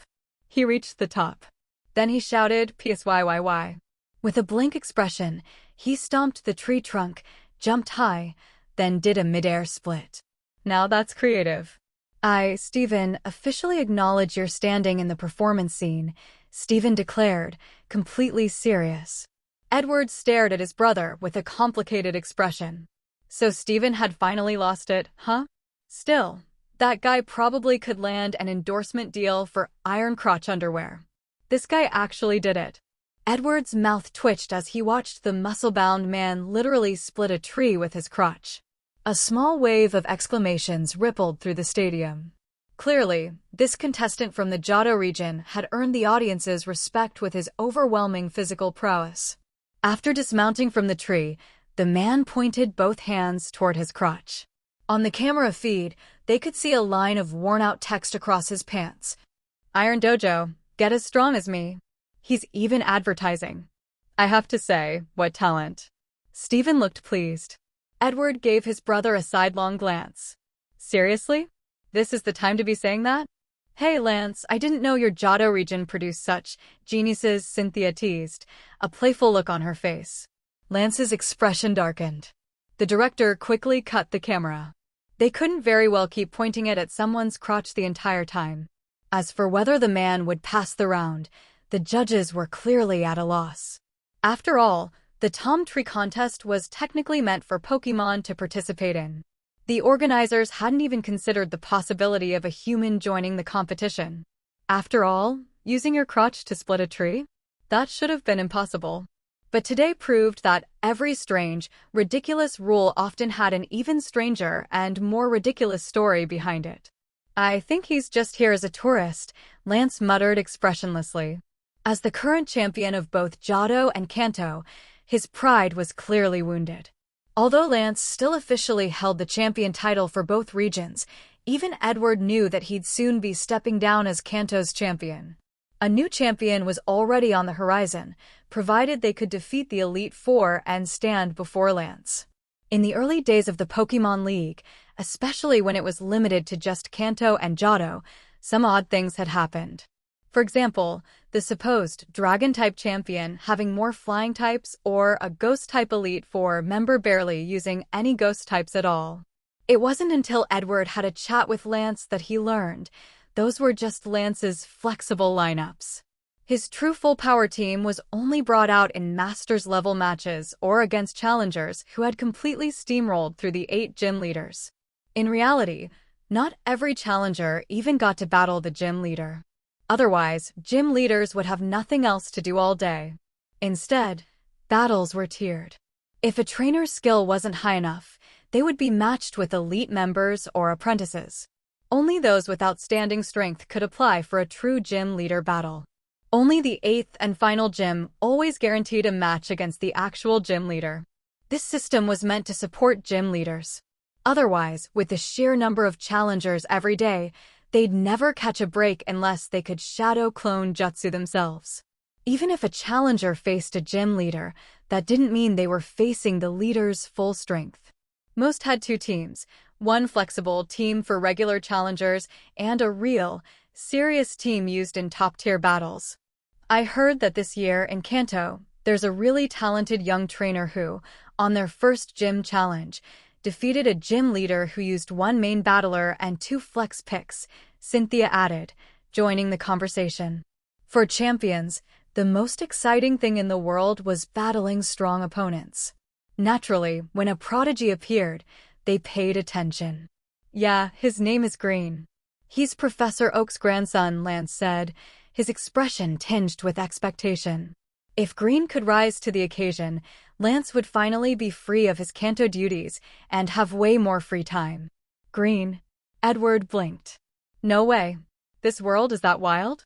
He knew of Green, a strong rival, and in some versions of the game, even the champion. But if memory served, he was ultimately defeated by Red. You know him? Lance asked curiously. Edward shook his head. Nah. He didn't really know Green, it was just that the name triggered some strong memories. Still, considering that Lance was holding 2 champion positions, It made sense that someone like Green would be introduced soon. Once Cynthia heard that Green was Professor Oak's grandson, she, too, understood. She knew of Professor Oak, an incredible Pokémon professor and an excellent breeder. With someone like that backing Green, it was only a matter of time before the boy rose to greatness. Champion Lance, I've heard a rumor. That Professor Oak used to be the champion of Kanto. Edward suddenly recalled a piece of hearsay from his previous life. According to one game screenshot, someone had somehow triggered a battle with Professor Oak. The Pokémon he used were stronger than the usual champion team, which led to speculation that Oak had once been champion level. Not really. Professor Oak was an exceptional trainer, according to Elite Four member Agatha, but he gave that up long ago. Lance shook his head, looking puzzled. Figures, Edward thought. Sometimes those online rumors were just too unreliable. His attention returned to the venue's big screens, where he scanned across the different regions, until a familiar girl appeared on the Paldea region screen. Iono. She was fairly popular, so her joining the competition wasn't surprising. After all, her career was a bit influencer-esque. Fewer people are doing crazy stuff now, Edward sighed. That muscular guy had been an eyesore, but at least he was entertaining. Brother, Stephen said suddenly, placing a hand on Edward's shoulder with a friendly smile. Why don't you go up there and do something wild? Edward's mouth twitched. No thanks. He just wanted to watch people act insane, not join them. What the hell? Lance's sudden exclamation made Stephen and Edward whip their heads toward the screen. What the hell? Edward also cracked. What the hell is this? Someone please explain why Tobias, that inexplicable and mysterious trainer holding 2 legendary Pokémon, was also competing in this ridiculous contest. Well, one since Darkrai is a mythical Pokémon. And he sent out Darkrai, the literal god of nightmares, to participate. Tobias. The most baffling character of all. Edward had always suspected his entire existence was just to stop Ash from winning championships. Darkrai Guy, more formally known as Tobias in the Pokémon anime, is one of the most bizarre characters to ever appear. His screen time wasn't much, but his appearance left an unforgettable impression on every viewer. In the main Pokémon anime, legendary Pokémon are typically treated with reverence. Their appearances are noble and rare. Even Suicune, who eventually became the subject of a viral meme from its awkward appearance in a net trap, still holds considerable status. Unlike the games, where players can casually catch legendary Pokémon and even shiny hunt them, in the real world of this story, meeting a legendary is already a stroke of extraordinary luck, let alone capturing one. Even someone like Edward had only encountered Hoa once and managed to become friends with Mutwo. Trying to make a legendary Pokémon fight on your behalf is a monumental challenge. But this Tobias guy? He shows up with 2 legendaries in battle like it's nothing. Whether Latios and Darkrai count as true legendaries or mythical Pokémon is debated, but regardless, they're incredibly powerful and extremely rare. Tobias displayed overwhelming power during the tournament, using just basic combos like Dark Void and Dream Eater to sweep his opponents. Darkrai earned the title God of Nightmares. And then Ash faced Tobias.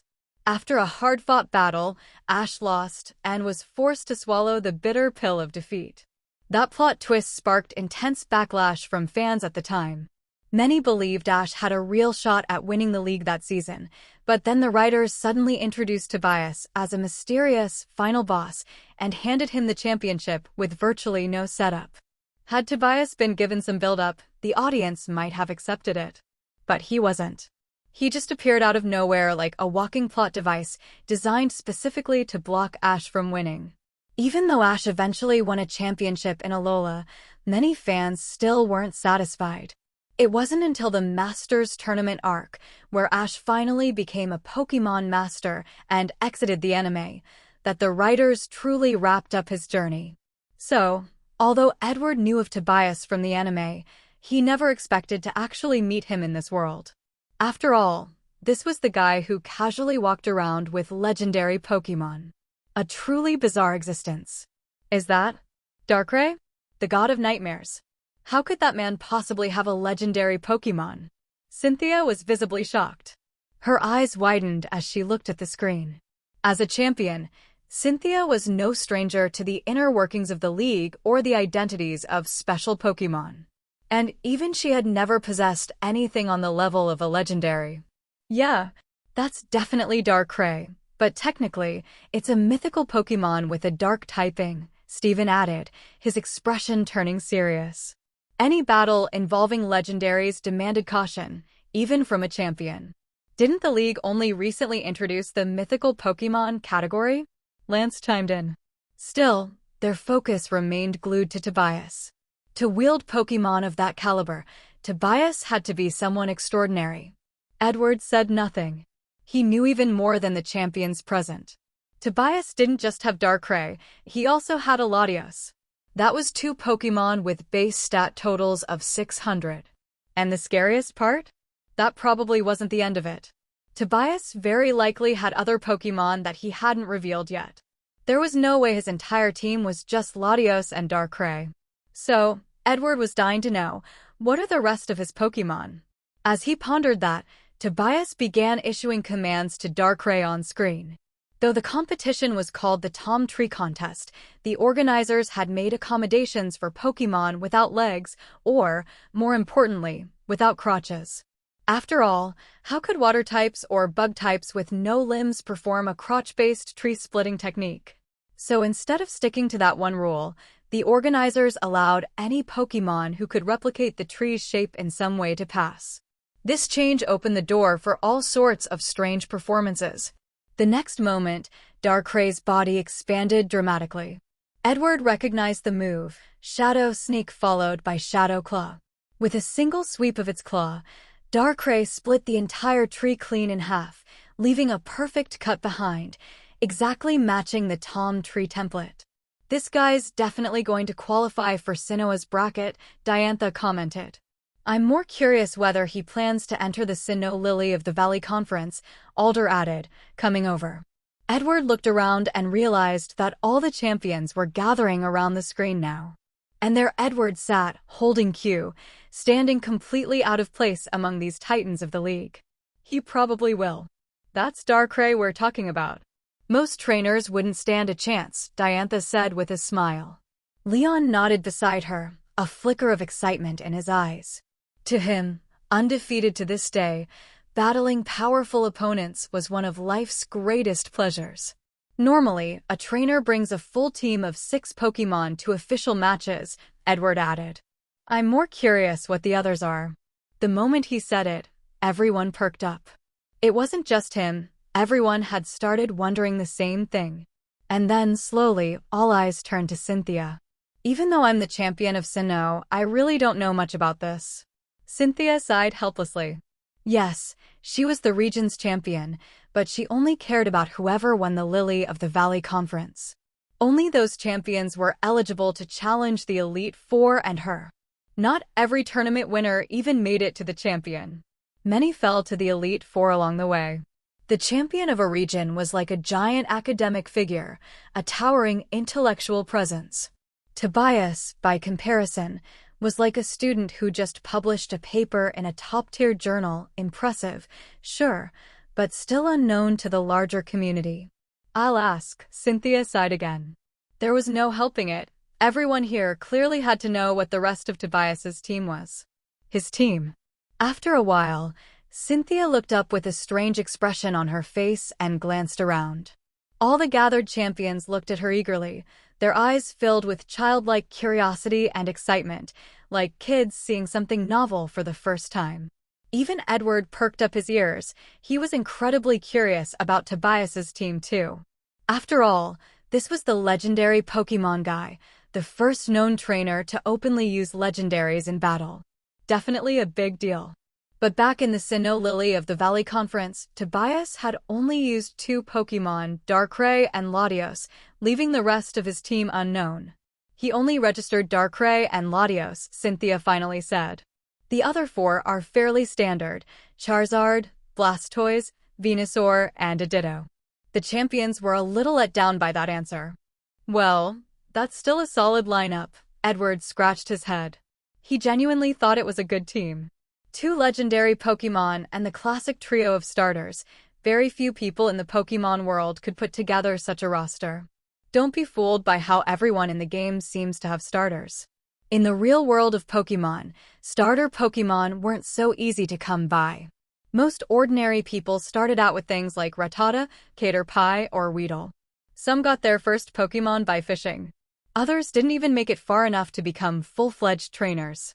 That's why Edward had created the Trainer Journey Foundation, to support aspiring trainers who lacked the means to pursue their dreams. Yeah, it's solid. It's just that the gap in power between those first two and the rest is kinda jarring, Steven commented, resting his chin in one hand. There weren't many exciting contestants on screen right now, so the champions kept their focus on Tobias. As the discussion evolved, they started talking about training methods and whether they themselves could handle a legendary if it came down to it. Edward didn't join in on the discussion. His attitude toward legendaries was more laid back. Maybe it was because, in his past life, he had caught so many legendaries in the games that it had become routine. In each version, catching legendaries felt like a given.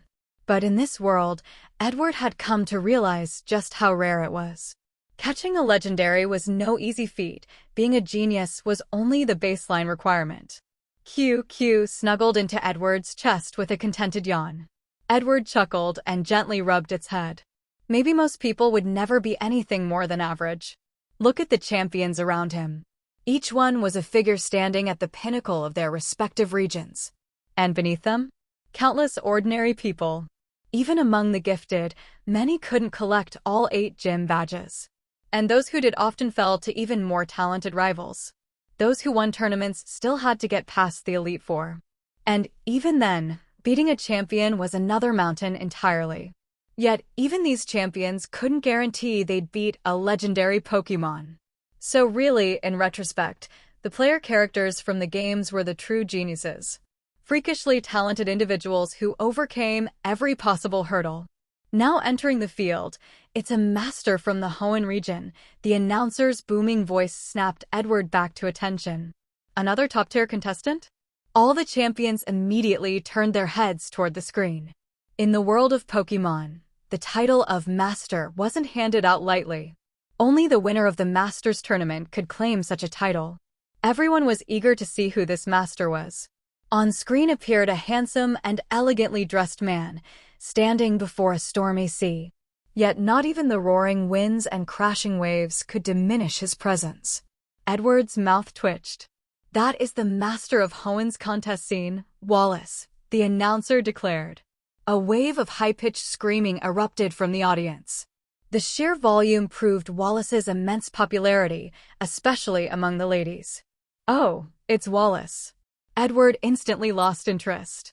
Wallace was a close friend of Steven's. He had even visited the Stone household as a guest before. Currently, he served as the Water-type gym leader, a man of incredible strength and endless flair. He was also the head of Hoenn's contest circuit, crowned with the title Contest Master, which meant his battle style was packed with flair and style. Many people described fighting Wallace as attending a full-blown performance. But that didn't mean he was weak. Edward knew that Wallace would eventually succeed Steven as Hoenn's champion. A bolt of lightning streaked across the darkened sky. In perfect timing, a Milotic leaped gracefully from the ocean, drawing thunderous cheers from the audience. Edward winced. He had met Milotic before. Back when he was still losing baby teeth, Steven had dared him to let Wallace's Milotic help extract one of them. As a result, Edward developed a slight trauma. Just seeing Milotic now made his teeth hurt. Wah! Milotic-sama. Ayahawk. Wallace. My husband. I want to have your babies. The screams grew even louder. Milotic elegantly used Aqua Tail to split the tree in half.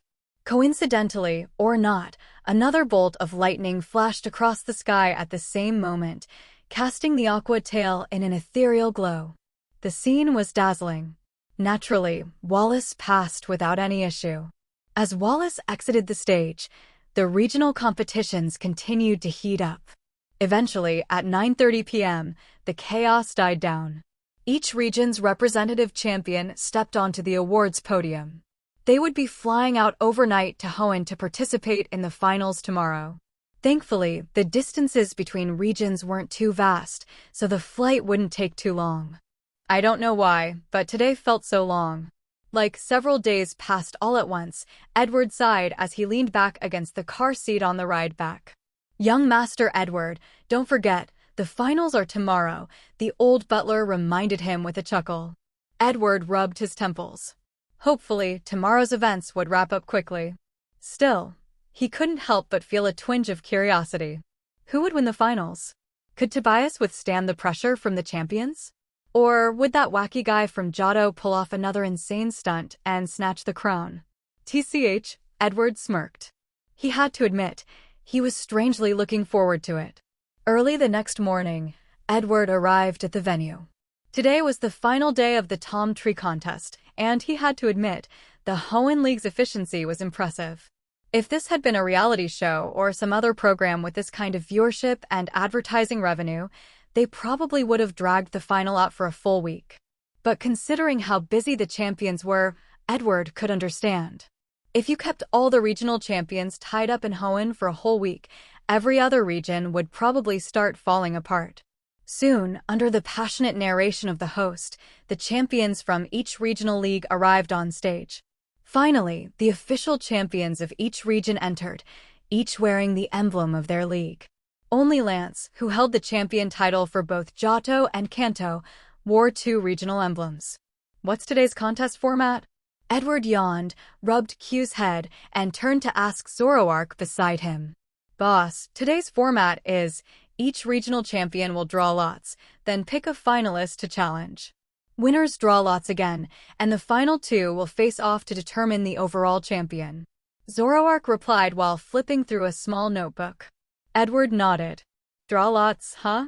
That's pretty fair. Wait a minute, there are 9 contestants, but only 8 champions. Is Lance going to face 2 people? Edward noticed something strange. There were now 9 officially recognized regions in the Pokémon League, from Kanto to Paldea.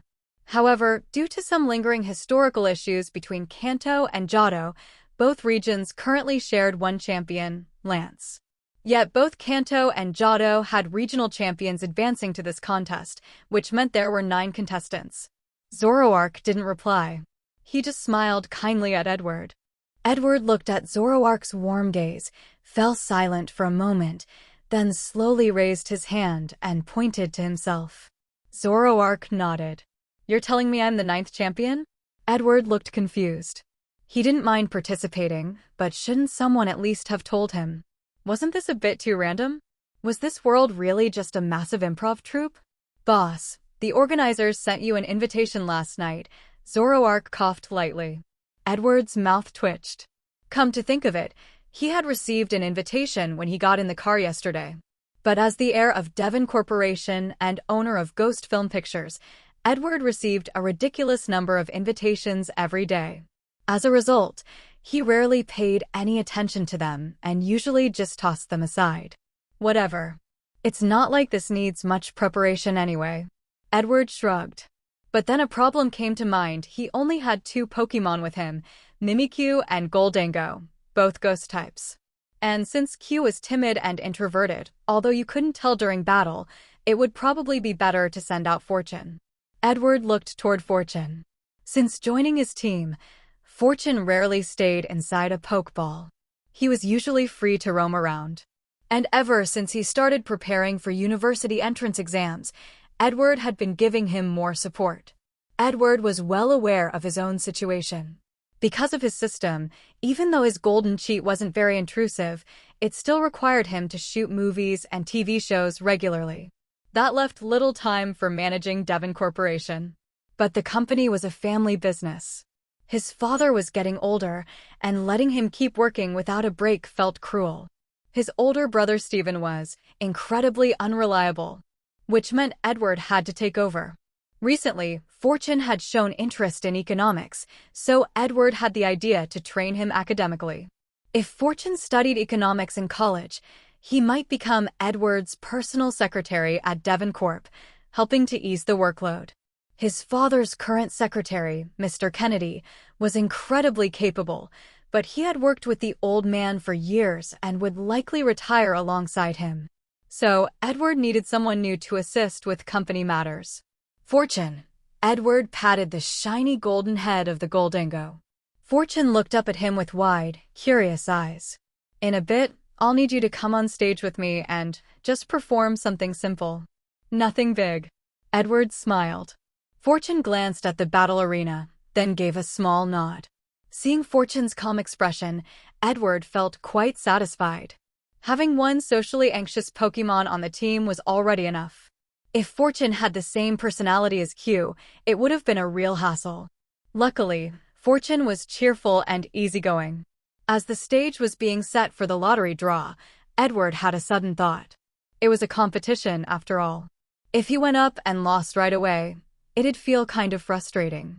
Everyone has a competitive streak, after all. Fortune, can you turn your coins back into the form they were in before you evolved? Edward suddenly asked, thinking of something. Zoroark visibly tensed beside him. He hadn't forgotten that the coin Fortune used to carry before evolving was radioactive. With a strange clinking sound, Fortune's body began to subtly change color. At the same time, the Geiger counter clipped to Edward's belt started going absolutely berserk. Zoroark leapt away in alarm. Stop. Quick, change back. Elder Fortune, withdraw your divine powers. Edward shouted, hair standing on end. Fortune blinked in confusion, but obediently reverted to normal. The Geiger counter fell silent. Zoroark sat down again, but now 3 full meters away from Fortune. Edward's mouth twitched as he checked the Geiger counter. 4.2. He inhaled sharply. According to the manual, this reading was already close to the danger zone. Any higher, and it would start to cause harm to human bodies. In other words, this shiny, innocent-looking Fortune actually possessed intense radioactive power. If the world ever introduced nuclear-type Pokémon, please call him the Great Prophet.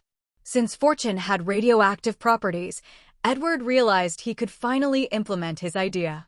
With that in mind, he called Zoroark over and gave him some instructions to talk to the organizing committee and arrange for a special setup. The Tom Tree contest organizers were open to accommodating reasonable requests from contestants. For example, if Wallace's Milotic needed to make its entrance from the sea, the committee could arrange it. As long as a request wasn't outrageous or affected the fairness of the match, it would usually be approved. And Edward's request was neither excessive nor unfair. In fact, considering how wealthy the Hoenn League had become from the immense advertising revenue and sponsorships of this event, Edward was certain his minor request would be approved.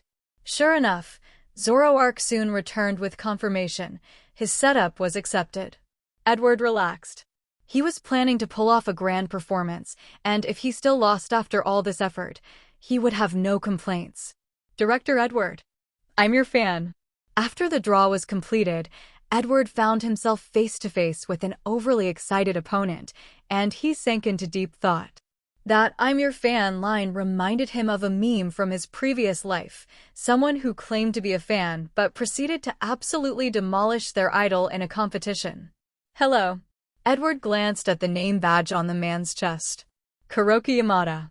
Mr. Kuroki, Edward replied with a smile.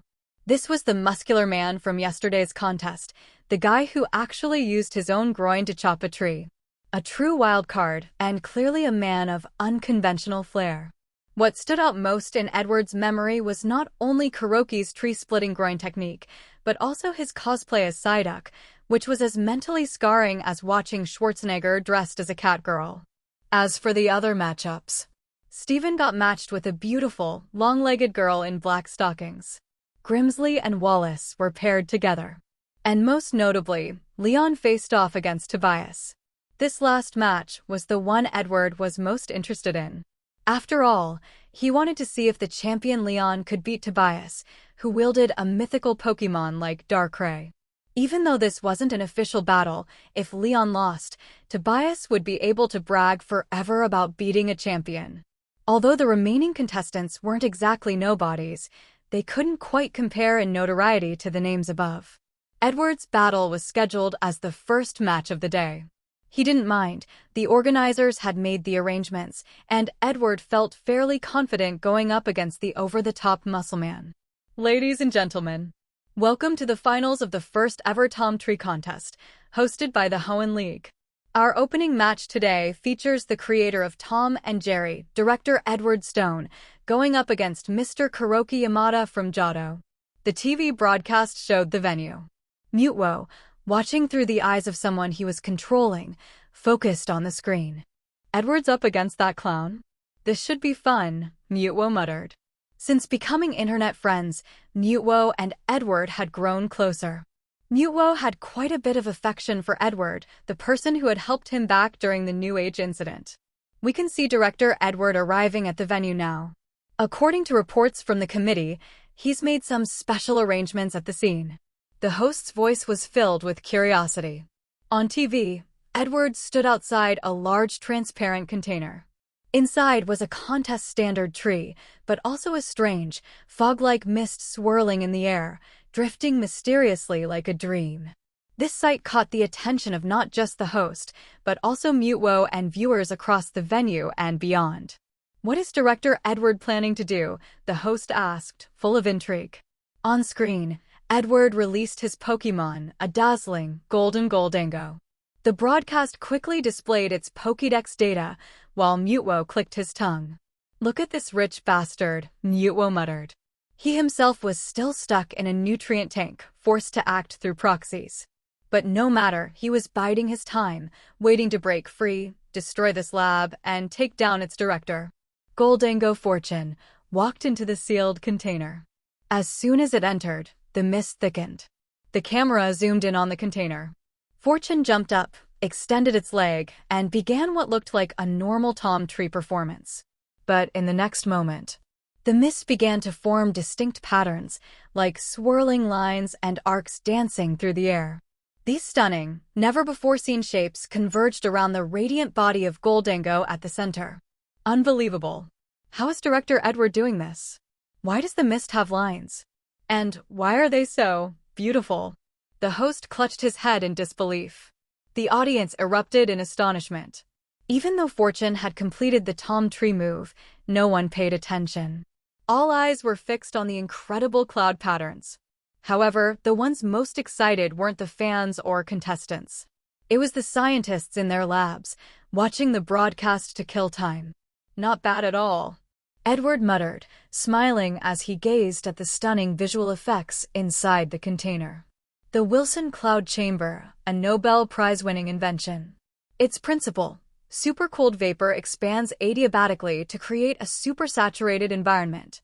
When a radioactive object or particle passes through, ions in the vapor condense into tiny droplets, visually displaying the paths of subatomic particles. And steam could be made with alcohol, just needed the right sealed environment. Fortune's ability to emit radiation by reverting to its pre-evolution coin form was the final piece of the puzzle. It provided everything Edward needed.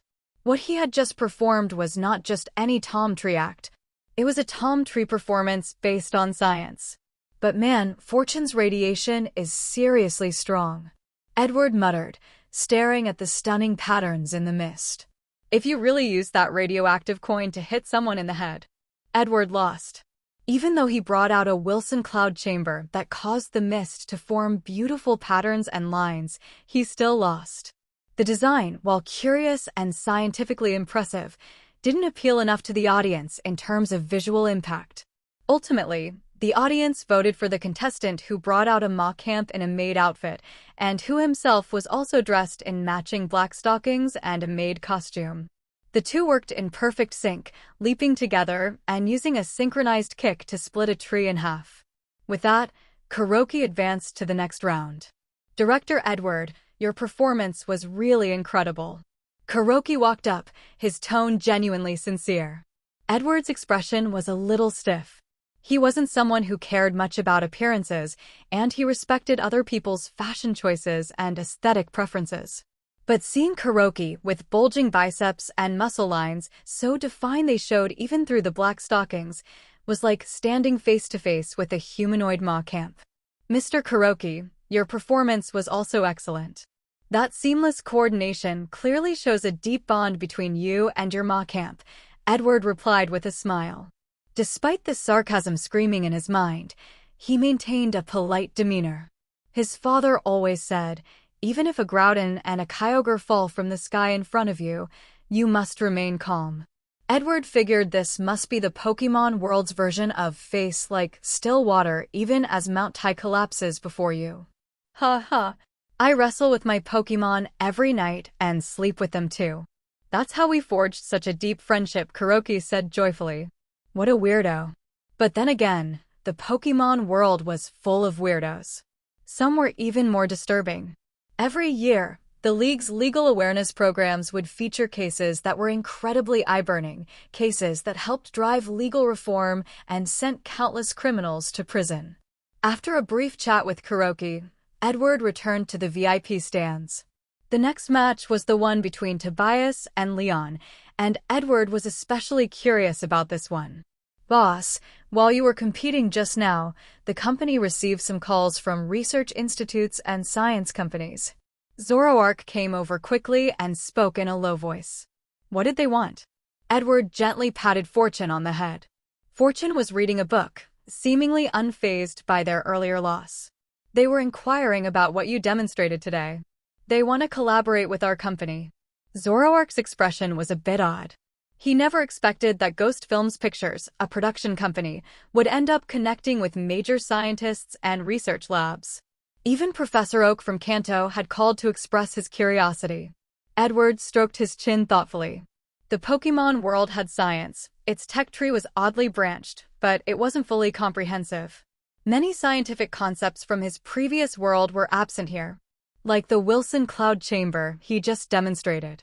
It wasn't difficult to make, had very simple requirements, yet was a unique invention that could visualize high-energy particles and their trajectories.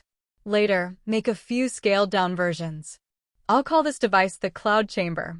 Also, contact Mr. Aiden, the head of R&D at the Devon Corporation, Edward said after some thought. While he didn't care much about the invention itself, he figured he should at least consult his father and hand the concept over to the company's R&D department. Maybe they could use it as a springboard to invent something new. Yes, boss, Zoroark noted it down. Edward wasn't in a hurry over patents. Devon Corporation's sheer size and influence would be enough to deter anyone from trying anything shady. Plus, with so many witnesses to today's demonstration, they had more than enough legal standing.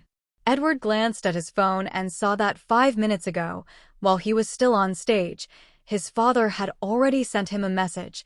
The patent had been successfully registered. But Edward's attention was quickly drawn back to the stadium. Tobias and Leon had stepped onto the stage. Leon still looked like the undefeated champion. He was confident and relaxed, with that signature cape flowing behind him and drawing everyone's gaze. Perhaps thanks to last-minute sponsorship boosts, Leon struck multiple poses when the camera panned to him, clearly displaying every logo on his outfit. Edward could even hear the host's voice falter for a second. This was, after all, the first-ever Tom Tree Contest final, with massive viewership and rising ad prices. Still, sponsors were falling over themselves to secure airtime. Even Devon Corporation had rented the most prominent billboard, which was currently displaying their upcoming project, Deep Sea Exploration.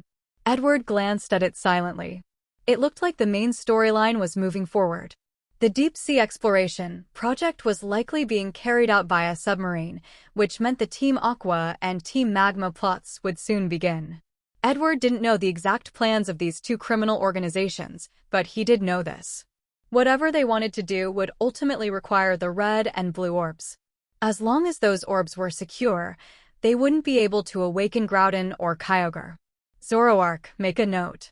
Edward decided to make his own arrangements to ensure the safety of the red and blue orbs.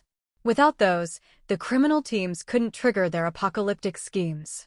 Zoroark gave Edward a strange look, but still wrote it down diligently. As always, he was a competent and responsible secretary. Back in the arena, the match had officially begun. Tobias looked just as stoic as always. But perhaps due to the overwhelming presence of champion Leon, this time, He silently pulled out 2 Pokeballs. The next moment, Darkrai and Latios took the field. The appearance of 2 legendary Pokémon sent the entire stadium into a frenzy. Edward was sure that countless cameras and phones were now pointed directly at them. Tobias is going all in right from the start. My goodness, this is the first time I've ever seen Darkrai and Latios together on the battlefield, the host's voice cracked with excitement. Faced with Tobias's explosive opening move, Edward rubbed his chin thoughtfully. He figured that if he were the one dealing with this kind of aggressive strategy, he might consider calling in the Overlord Apex Jengar for assistance, or even the Apex Volcarona he had encountered once before. Those 2 powerful Apex Pokémon should be able to suppress Tobias's pair of legendary Pokémon. And if that still didn't work well, Edward could always pull out Ho-Oh's feather. If he was lucky enough to summon Ho-Oh, that would practically guarantee him the championship title. After all, Ho-Oh was a true legendary Pokémon, and especially in the Kanto and Johto regions, its popularity was sky-high, sometimes even surpassing Lugia. That might be because Lugia remained mysterious and rarely showed itself, whereas Ho-Oh flew around all the time like a celebrity, or rather, like a mobile feather dispenser. Thanks to this, Ho-Oh's popularity was massive. There was even a rumor in Johto that possessing Ho-Oh's feather was a symbol of supreme good fortune. Edward had even seen some restaurants in Johto advertise that anyone holding a Ho-Oh feather could eat for free for life. That just showed how high Ho-Oh's status was in those regions. Darkrai and Latios, huh? Pretty impressive, Leon said, visibly excited. His reaction prompted the announcer to exclaim, could Champion Leon still be absolutely confident? Tobias's expression was also much more serious than usual. Gone was his previous calm arrogance, now he looked focused. In the Pokémon world, anyone with even a bit of common sense knew what the title of champion meant. It meant being the strongest, undisputed. If it had been any other challenger, Tobias might have confidently dropped a line like, "You're the one who should be worried," or "Victory is mine," classic flag-raising quotes. But standing across from Leon, the undefeated champion, Tobias clearly felt the pressure. He looked like he might blurt out, "Forgive me for not giving you a worthy challenge, Leon." "Charizard, let our challenger witness our bond," Leon shouted. The next moment, Charizard Gigantamaxed, growing so large it smashed right through the stadium's ceiling. The titanic figure stood over 10 stories tall, possibly even more. The intense heat it radiated melted the ceiling before it collapsed, burning a clean hole into the roof without leaving debris. "Holy crap," Edward muttered under his breath. "I didn't expect Champion Leon to actually bring the equipment for Gigantamaxing," Zoroark said, lips twitching. The sheer size of the Gigantamax Charizard delivered tremendous visual impact and pressure. Normally, a Gigantamax Charizard was around 28 meters tall, give or take a couple meters. But Leon's Charizard, Edward guessed it was well over 35 meters. That was just Leon being Leon. My Arceus. Champion Leon is facing off against Tobias's double legend combo, yet he's fearlessly responding with a Gigantamax Charizard, the announcer's voice cracked with astonishment. At this point, the competition's iconic giant tree looked like a toothpick next to the Gigantamax Charizard. Leon wasn't done. He commanded Charizard to use Dragon Claw, and as the energy gathered in Charizard's massive claws, it formed a smaller, glowing dragon-shaped aura. Then Charizard brought its claw crashing down. Edward sat up straighter, instinctively. With that enormous size and massive claws, achieving the signature Tom Tree effect wasn't going to be easy. The entire stadium went quiet. Everyone held their breath. The broadcast cameras locked tightly onto the tree. And then, slosh, the tree split perfectly, transforming into the classic Tom Tree shape. Not a millimeter off. Oh! The thunderous cheers nearly deafened Edward. "COOOOL," the announcer shouted like a soccer commentator, his lung capacity seemingly limitless. Edward pressed his lips together. All these so-called were not taking this seriously contestants, who claimed they wouldn't bother training for a silly performance match, were clearly lying. What part of this was casual? This was premeditated. No suspense left now. Edward looked at Tobias's expression and knew instantly this match was Leon's. And that's exactly what happened. Despite the stunning appearance of Darkrai and Latios, Tobias ultimately lost to Leon, specifically to that Gigantamax Charizard. Edward felt a strange, inexplicable satisfaction, especially when he saw Tobias's unwilling, frustrated expression. That felt even better. Tobias. Edward pulled out his phone and searched his name. There was a decent amount of information, mostly about his crushing performance in yesterday's matches. But almost nothing else. It was like Tobias had appeared out of nowhere, mysterious and unexplained. Zoroark, have you looked into Tobias before? Edward asked, his curiosity now thoroughly piqued. Unlike other characters, Tobias was an anomaly. Sure, Ash had also entered the Pokémon League without becoming champion, and the so-called champion trio back then barely had any defined appearances. But Tobias showed up with legendary Pokémon, and that gave him instant credibility and mystique.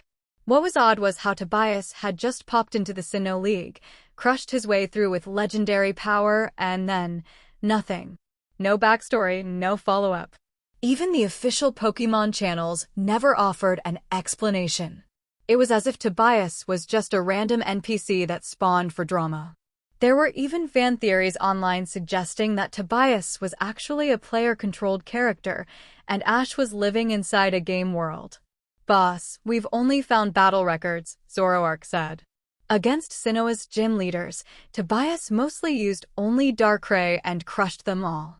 Zoroark was just as curious, but Tobias's trail went cold fast. Are there any other trainers in the league who use legendary Pokémon? Edward's mouth twitched. This guy was really something else. None. Tobias is the first and only one so far. Zoroark shook his head. Edward rubbed his brow. Forget it. Let's just keep watching the matches. The Sinnoh League is definitely already watching Tobias. With 2 legendaries, it'd be a miracle if he wasn't being tracked by criminal organizations. He glanced back at the screen. Tobias was now walking into the dimly lit players' tunnel. His time was over. In the end, Leon emerged as the champion, which was a bit unexpected for Edward.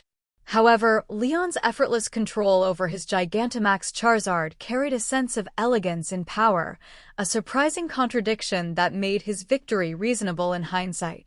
But the one laughing the hardest after the contest wasn't any of the contestants, it was the Hoenn League.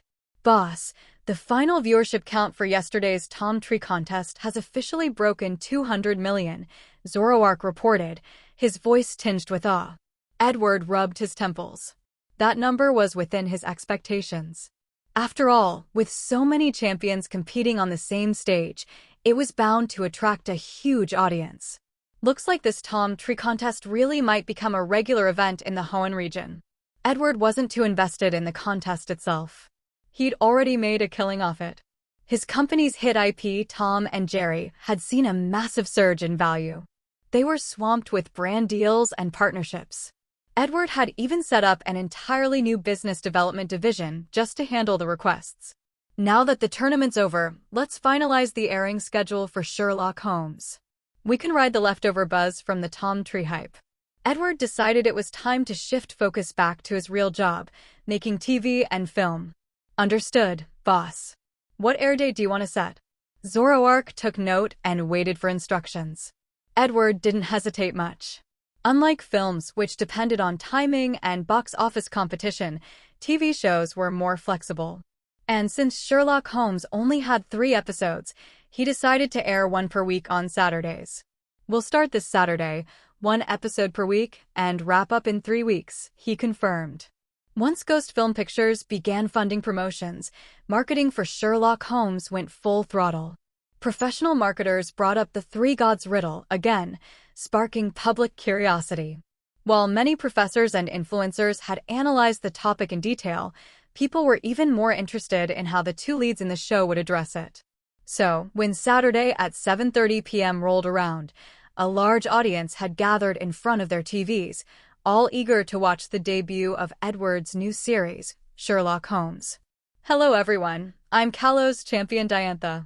At that moment, in the Kalos region, Diantha was live streaming. She waved cheerfully at her phone's camera as a flood of comments shot across the screen. HM? One viewer is curious, why do I have two names? Diantha spotted a comment and smiled warmly. Well, that's because Karun was my former stage name. You can call me either Karun or Diantha, whichever you prefer. She continued chatting while picking up a remote and looking for the right TV channel. Soon, she found it, Alliance TV Channel 3, where Sherlock Holmes would be airing. Miss Karun is here to watch Holmes too. The stream quickly noticed the large screen in the background. A commercial was playing, and the time had just hit 7:29 p.m. Yes, I've worked with director Edward before, and I think he's very talented. I'm curious to see how he performs as a TV director. Diantha adjusted her seating, and her pale knees entered the frame, causing a wave of LSPs, lewd screen photographers, to frantically take screenshots. But most viewers were more curious about Edward. I know Edward, he made dead silence, one missed call, and lights out. Isn't Edward also the guy behind Tom and Jerry? Pfft, he's not that big a deal, just a horror film guy flexing in his own turf. I saw one of his horror shorts being shown to wild Pokémon in the field once. He's just another rich kid riding on Devon Corporation's coattails. The live chat buzzed with debate, but Diantha wasn't fazed. These days, even Pikachu, the league's most beloved mascot, had haters. Some even called it Yellow Rattata. Diantha herself had plenty of critics too. Some said she was a terrible champion who spent too much time being a celebrity. Others complained that she was a bad celebrity because she insisted on remaining a champion. If not for public opinion, Diantha would have liked to let those two factions fight it out. Edward is actually very capable, she said, defending him before casually changing the subject. Sure enough, the moment she said insider info, everyone in chat immediately leaned in. I heard from director Edward himself that this time, he made a true detective mystery series, with no supernatural elements, and it's very long, Diantha said, adjusting her camera to show the table, where there were sparkling water and popcorn. Director Edward said I should prepare snacks and drinks ahead of time. She grinned. Long? How long? Like 18 minutes long. I remember the longest single-episode runtime in League TV history was an hour. I heard Kanto has a drama called Guiding Light with over 10,000 episodes. As a Kanto local, I can confirm it's at 18,242 episodes and still going. My Arceus. With the topic successfully shifted, Diantha smiled mischievously, mission accomplished. Still, she did harbor some concern about Edward's new series. After all, being a film director and a TV director were two very different things. TV episodes might be shorter individually, but they add up, and their narrative structure differs significantly from films. Pulling it off successfully was no easy feat. What's more, this was a mystery drama with no supernatural or horror elements. Diantha wasn't sure if Edward could nail that, though she did have some confidence in him. After all, he hadn't failed at anything yet. As the clock hit 7:30 p.m., the TV screen faded to black, and Sherlock Holmes officially began airing. The episode opened with a fast-paced flashback montage, accompanied by a faint echoing shout. Watson! A Pokémon howled in pain. People in investigator uniforms were directing a battle. This opening immediately captured Diantha's attention as she stared at the screen with curiosity in her eyes. Next, a Pikachu suddenly sat upright in bed, panting heavily. Though its fluffy body looked adorable, there was a faint sorrow in its eyes. Looks like this Pikachu is named Watson, Diantha deduced reasonably. The Pikachu stood up, it seemed to have some trouble with one of its legs, and soon arrived at a therapist's office, receiving a consultation. The therapist suggested Watson start a blog and write about his daily life, but Watson refused. There's nothing worth writing about. As the camera zoomed in on Watson's deep, reflective eyes, the opening theme began to play. The title Sherlock Holmes appeared on screen. This theme is surprisingly catchy, Diantha commented, stretching. Usually, TV dramas have long opening themes with various visuals. But just as she stretched, the theme ended. Diantha blinked in confusion. LOL, Diantha's expression is priceless. Shortest OP I've ever seen. Honestly, unless it's a banger, I skip most OPs anyway. Plus 10086. Diantha chuckled helplessly, but quickly became absorbed in the show again.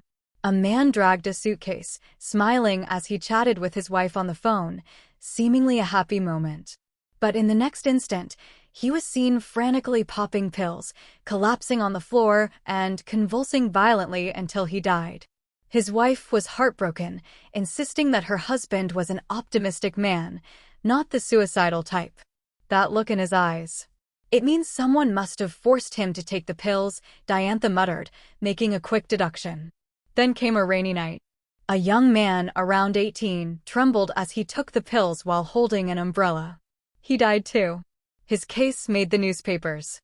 Soon after, Gaylor's Deputy Minister of Transportation also died again after taking pills.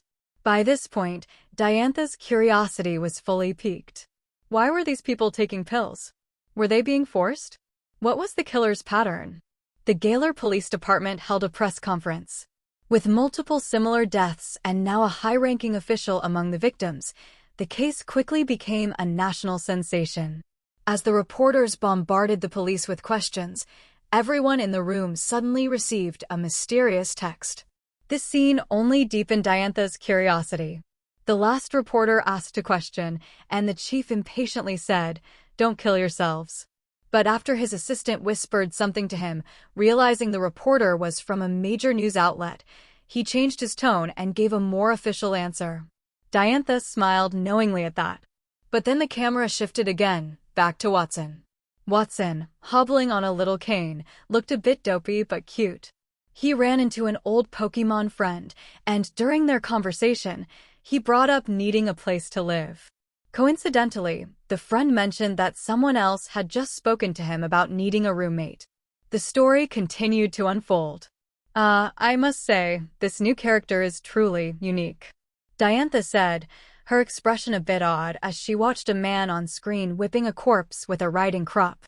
"This guy screams alpha male energy. LOL, even I get what the female doctor was hinting at. Never seen this actor before, why not cast someone more famous?" Sherlock Holmes gave off a strong first impression, weird, eccentric, and socially unaware. But when Holmes and Watson met for the first time, things quickly escalated. Holmes asked a question out of nowhere. Watson was startled, and their mutual acquaintance smirked knowingly, all of which captured the audience's attention. Holmes even began explaining his living habits, which only made Watson more confused. He began to suspect that his friend had spilled personal details, but the friend swore he hadn't said a word. So how does this man know all that? Diantha's full attention was now locked onto the TV. Although the opening scenes had felt a little jarring and vague, they effectively set up Watson's background. Then, the string of bizarre deaths created intrigue. And now, this mysterious and strange man, Sherlock Holmes, had fully hooked her. Thankfully, Edward didn't play the Riddle Master card. Holmes soon explained how he deduced that Watson had come to see the apartment. He also revealed where they would meet again and demonstrated a brief moment of deduction. As he left, he finally introduced himself. Sherlock Holmes, 221B, Baker Street. As the plot progressed, Holmes' character became more defined, and the concept of deductive reasoning was formally introduced through Watson's own online searches. When Holmes and Watson finally shared a cab ride to the crime scene, Holmes openly detailed how he had deduced Watson's background and recent experiences, leaving Diantha wide-eyed in amazement. She even glanced at her phone. "You can tell that much from just someone's phone," she whispered. Suddenly, she didn't want to be friends with Holmes anymore. Having a friend who could instantly uncover your secrets without you even knowing how was unsettling. "I suddenly don't want to use my phone anymore. Forget that, I don't want to wear clothes anymore. Officer Jenny, let's shut that nonsense down now." Deductive reasoning? This Holmes guy is definitely the real deal. Of course, since Watson was played by a Pikachu, Edward had made some adjustments to the plot to ensure the logic made sense within the Pokémon setting. The changes helped the story flow naturally. Even though I've only seen the first part, I can already tell this won't be some mediocre drama. In fact, it's going to be exceptional," Diantha said, already halfway ready to pop a bottle of celebratory champagne. As the plot continued, the infamous Three Gods riddle finally made its appearance. Holmes was reading a newspaper while giving his response, and Moriarty corrected what seemed like a minor detail. Then, with a smile, he boarded a bus, leaving Holmes standing there, conflicted for the very first time. Even though I don't understand how that line of questioning can determine which is the true god, the false god, and the random one, I can at least be certain that this man is not simple, Diantha muttered, her eyes filled with confusion. She didn't understand the logic at all. Actually, that proves the logic professor's theories were correct. Yeah, I've read those analyses. This line of questioning is considered the most likely to work. Who am I? Where am I? What am I doing? Yeah, I watched this with my alakazam. He's now playing with his spoons. Could this man be the culprit behind the murders? Diantha made a bold guess. But she quickly dismissed the idea. After all, how could someone so brilliant commit such crimes? As the story reached its climax, with intense twists, the bloody letters, and Holmes' tense decision when holding the poison, the audience became completely absorbed in the episode. Finally, Watson used Thunderbolt to take down the killer and protect Holmes. The two then ended the episode laughing together, discussing their living arrangements. Only then did the audience realize that a full 92 minutes had passed. The episode also planted seeds for future plots, revealing the existence of a criminal mastermind who controlled Motostoke City, referred to only as the Gentleman. The taxi driver had committed his crimes under the orders of the Gentleman, and even the pills came from him. Yet the driver still didn't know who this man actually was. I feel like I just watched a movie, Diantha whispered, hugging her pillow tightly, still clutching a single uneaten popcorn kernel. She had meant to eat it earlier, but the plot was so intense that she had completely forgotten. I timed it. From beginning to end, including the end credits, it was 92 minutes, she said, checking the time. Being a top celebrity and a champion, Diantha was highly attuned to time management. Scheduling was crucial, and she had a sharp sense of timing because of it. 92 minutes? Damn, now I understand how director Edward made the jump to TV drama. He basically made a movie, not a drama episode. But seriously, it was excellent. Yeah, this A Study in Scarlet adaptation was amazing. Telling a full story in one episode? Love it. I'm planning to rewatch it. Viewers across the board were ecstatic.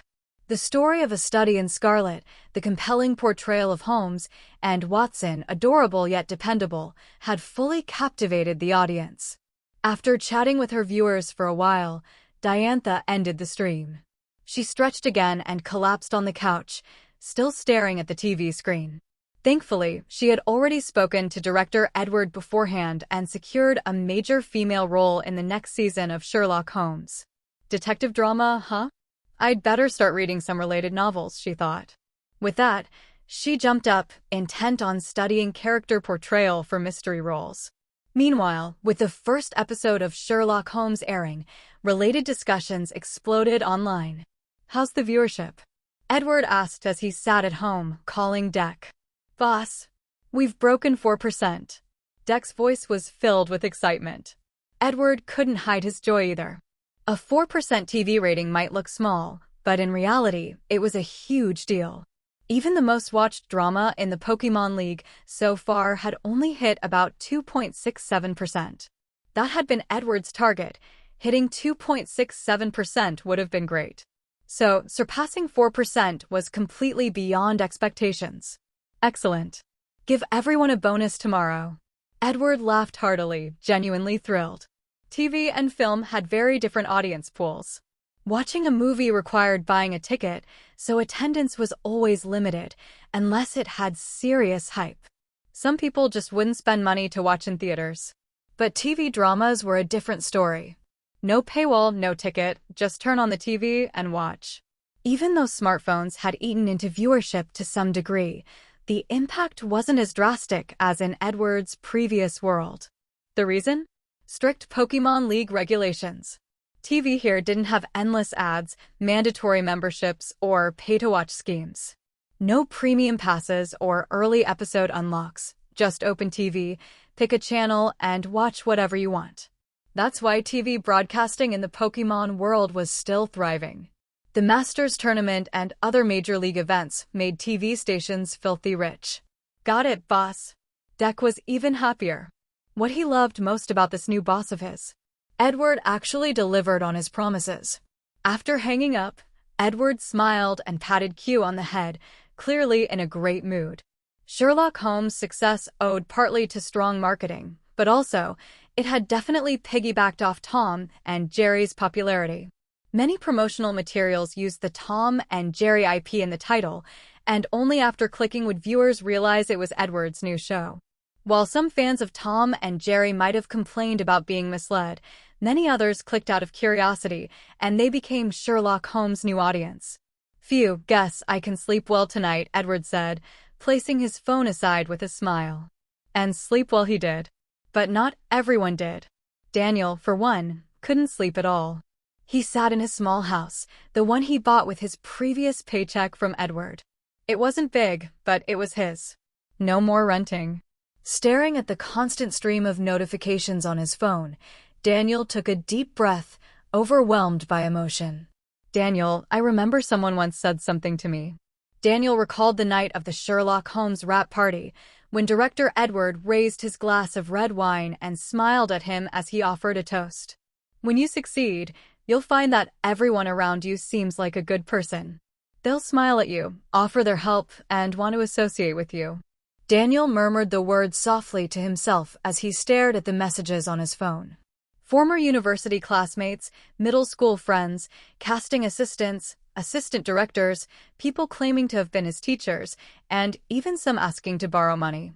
They were all there. And every single one of them now seemed like a good person. Their tone was warm and caring, as if they'd known him forever. Their messages were so enthusiastic that Daniel actually felt a bit uncomfortable. After all, his number had always been in their contacts. But for all those years, none of them had ever messaged him. Some had even blocked him before, only to now unblock and message him, chatting like old friends and congratulating him on his breakout success in Sherlock Holmes. Edward had kept the production of Sherlock Holmes under tight wraps. And since Daniel had been completely unknown, few people realized who he was until the credits rolled and confirmed it. The actor playing the legendary detective Sherlock Holmes was indeed that same Daniel Clovis who had all but disappeared from the public eye. Suddenly, his unread messages on the Delibird messaging app broke the 99+ cap and were still climbing. His social media inbox was flooded with DMs and new follower alerts. Everything was telling him one thing: he was famous now. Famous beyond belief. Yet just days ago, those same apps might as well have been broken. No messages, no interest, no one who cared. Except for one message. Daniel instantly grabbed his phone, his eyes squinting with joy as he beamed. He messaged his parents, the only ones who had always cared. He told them everything, how excited he was, how overwhelmed, how indescribable his feelings were. Daniel didn't know how to put his emotions into words. It was a blend of euphoria, complexity, and a joy that brought tears to his eyes. But in that moment, there was no doubt Daniel was truly happy. Only he knew what his life had been like before this. Middle-aged, with no savings, unable to support his aging parents, in fact, sometimes even needing their help. When his mother was sick, he couldn't afford a doctor and just quietly took medicine himself. Those days had torn him apart inside. He had thought about giving up on his acting dream countless times. But he just couldn't let go. He had decent looks, and his acting was constantly improving. Why, then, couldn't he get even a single decent role?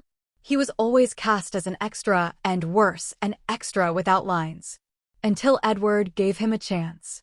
And Daniel grabbed it with everything he had. Sherlock Holmes. He took a deep breath. His vision blurred as the letters on his phone twisted and warped. He bit his lip. He had thought he was strong after all he'd been through. But it wasn't until this moment of success that he realized beneath his 30-something exterior, he still had a soft and tender heart. When he woke up the next morning, his phone had shut off on its own from the overload. He quickly charged it, freshened up in the bathroom, and then turned it back on. The moment the screen lit up, it froze like it was overwhelmed. After a few seconds, it began to process everything, countless notifications, a flood of unread messages, and dozens of missed calls from people who hadn't spoken to him once in a year. Daniel ignored all of them. He scrolled through until he saw one message sent at 8:30 a.m. Daniel, remember to call back later. We've got some promotional events for you to participate in. It was from an employee at Ghost Film Pictures. Without hesitation, Daniel called back immediately. He didn't care about those good people suddenly crawling out of the woodwork now that he was successful. He cared only about the one who had given him a chance. The rest could wait. He'd reply after he got on the plane. So, you've decided to sign with our company? Edward looked at Daniel, who was now dressed in a formal suit, his eyes filled with sincerity. Was that devotion he saw? Was he imagining it? Yes, Director Edward, Daniel said with conviction. I'm incredibly grateful that you gave me the opportunity to play Sherlock Holmes. I'd like to become one of your contracted actors. Zoroark glanced from Daniel to his boss. He hadn't expected this. Sherlock Holmes had become a massive hit. The final viewership stats were in 5.1%, breaking the previous league-wide record. A number so impressive, it would be nearly impossible to surpass unless Sherlock Holmes surpassed itself. And as the lead actor, Daniel had shot straight into the ranks of A-list male stars. If he continued to take on good roles, he'd be well on his way to becoming a superstar. At this level, countless agents would be fighting to represent him, from Rustborough City all the way to Verdant Turf. He could have even started his own studio and become his own boss. That would have been normal. But instead, Daniel wanted to join Ghost Film Pictures and have them manage his career. That meant no matter how much he earned in the future, Ghost Film Pictures would get a cut. If Edward were the greedy type, Daniel could easily become the company's biggest cash cow. All right then. Since you've made up your mind. Edward scratched his head and turned to Zoroark. Call legal and have them go over the contract details with Daniel. He understood what Daniel meant now. It was surprising, but Edward had no intention of turning him down. Having Daniel as a signed actor would make future Sherlock Holmes productions much easier. Besides, the guy really could act. As long as he stayed away from scandals or bad habits, there was no doubt Daniel's success had only just begun. Thank you, Director Edward. Daniel was visibly moved. Edward simply waved his hand with a smile, saying nothing. But watching Daniel's heartfelt gratitude, his mood improved considerably. It reminded him of a line from Mencius. You treat me as a statesman, I shall repay you as one. Boss, the internet is flooded with calls for us to release episode 2 as soon as possible. In the office, Zoroark walked in with a cheerful smile, holding a stack of documents. Today, it had changed its appearance, a fresh illusion with short boots over its pale legs, exuding youthful energy. Wasn't it already confirmed to air on Saturday? Edward placed the files in his hand on the desk, rubbing his brow tiredly. Sherlock Holmes had exploded in popularity lately, topping the drama ratings by a landslide. Because of this, investors had significantly increased funding for the next season. Even product placement fees had risen sharply. That was the good news. But it wasn't all good news. Mutwo was missing. 3 days ago, after Daniel came to his office to sign the contract, Edward lost contact with Mutwo. Every message he sent went unread, as if Mutwo hadn't even checked its phone. Edward was growing worried. Had something happened to it? Though Mutwo was powerful, an intelligent psychic-type Pokémon, Edward never underestimated Team Rocket. After all, they were the ones who had created such a unique Pokémon to begin with. That alone proved their capabilities. If someone smart had discovered that Mutwo had gained sentience and was communicating with the outside world, there was no telling what might happen. Right now, the show's discussion levels are through the roof. There's even a dedicated forum now. Zoroark tapped a few times on its phone, having spent the previous night diving deep into fan discussions. The urge to spoil plot points had burned in it all night, making it too restless to sleep. You didn't join in the discussions, did you? Edward narrowed his eyes at Zoroark. Zoroark chuckled awkwardly, waving its hands. It assured him it hadn't spoiled anything, just made a few comments while reading other people's theories. Edward's mouth twitched, but he let it go. As long as there were no spoilers, it was fine. In a mystery drama, the best part is the plot twists, the culprit, and their methods. If that got spoiled, it would ruin the tension and impact of the story. The next episode was also based on Sherlock Season 1, though Edward had made several adjustments. Moriarty wouldn't appear so soon. Instead, one of his subordinates, Malamar, would debut, a character Edward had carefully crafted. Given Moriarty's significant position in the original stories, it wouldn't make sense for him to appear too early. Foreshadowing was fine, but his true identity had to remain a mystery until the climax. Only then could he leave a powerful impression, an insane, high IQ madman that truly captivated the audience. A well-written villain could be just as charming as a hero. And Moriarty's actor, Giovanni, was already a hot topic. Once his true identity was revealed, the Sherlock Holmes series would surely get another boost in popularity. Zoroark, how's Code doing? Edward shifted the conversation to something closer to his heart, his charity efforts. The Trainer Journey Foundation didn't require much of his attention. Though he had founded it, it was technically operated under the Devon Corporation's banner. Edward never had to worry about its day-to-day operations. He would review the annual reports and ensure that the trainers helped were real and verifiable. While some gave up after failing to collect gym badges and returned to ordinary lives, others rose above.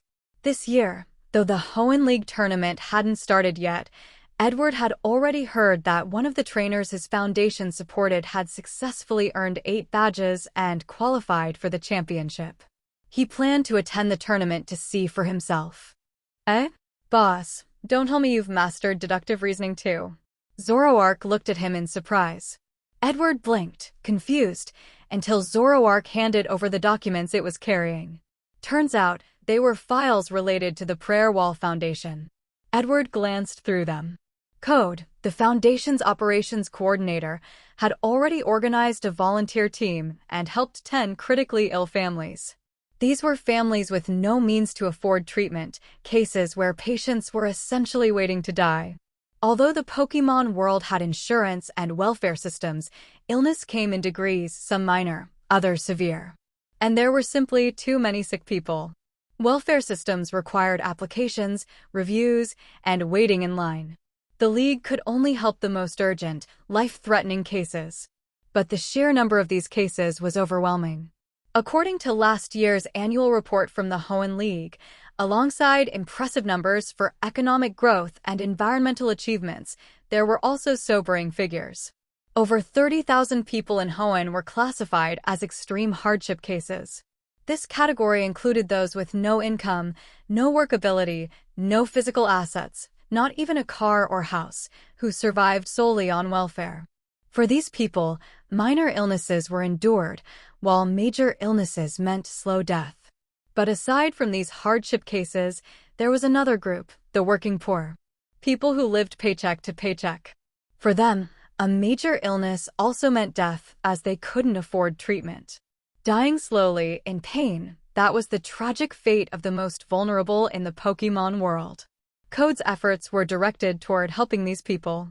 One by one, the medical files and trembling thank you letters left a deep impression on Edward, like a brand seared into his heart. This is exactly why I started this foundation, he sighed. Among the 10 patients helped this round, the most expensive case was a 9-year-old child with congenital hypertrophic cardiomyopathy. The child needed a heart transplant, an operation with astronomical costs. After evaluating everything, Code had chosen these 10 cases for aid. Edit this and publish it on the Foundation's official website. Also, open public donation channels, Edward instructed, handing the documents back. Zoroark nodded and took them, but Edward paused for a moment. Right, maybe he could do even more. He decided to include a short ad for the Foundation in the next episode of Sherlock Holmes, using the show's popularity to raise awareness.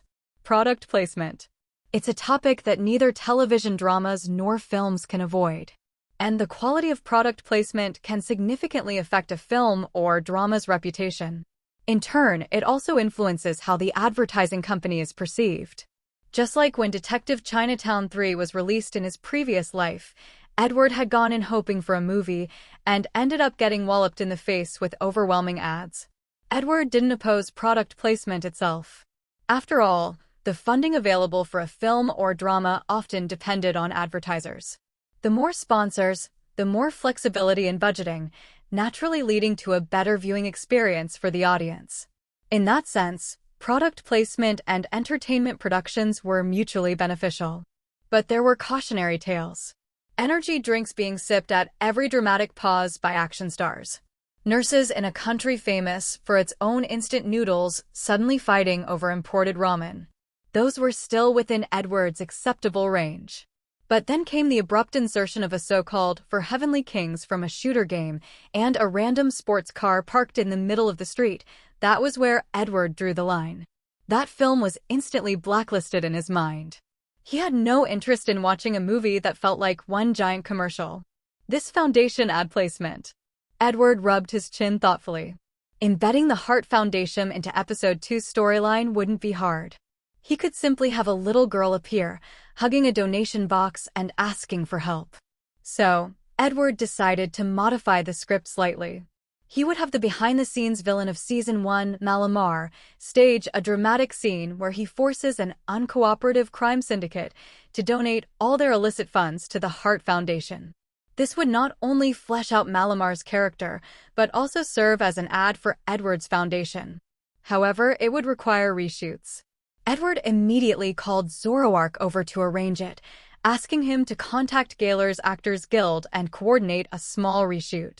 The new scene would be edited quickly and inserted into Episode 2. Once the episode aired, curious viewers would search the name and discover the foundation actually existed. When they saw the real case files on the website, donations would surely follow. "Got it, boss," Zoroark replied, planning to get to work immediately. Edward was clearly in a hurry. After Zoroark left, Edward picked up his phone and checked again. Still no reply from Mutewo. Not even a read notification. What had happened? Should he organize a team and check out New Island? But Mutewo hadn't been able to figure out its own location.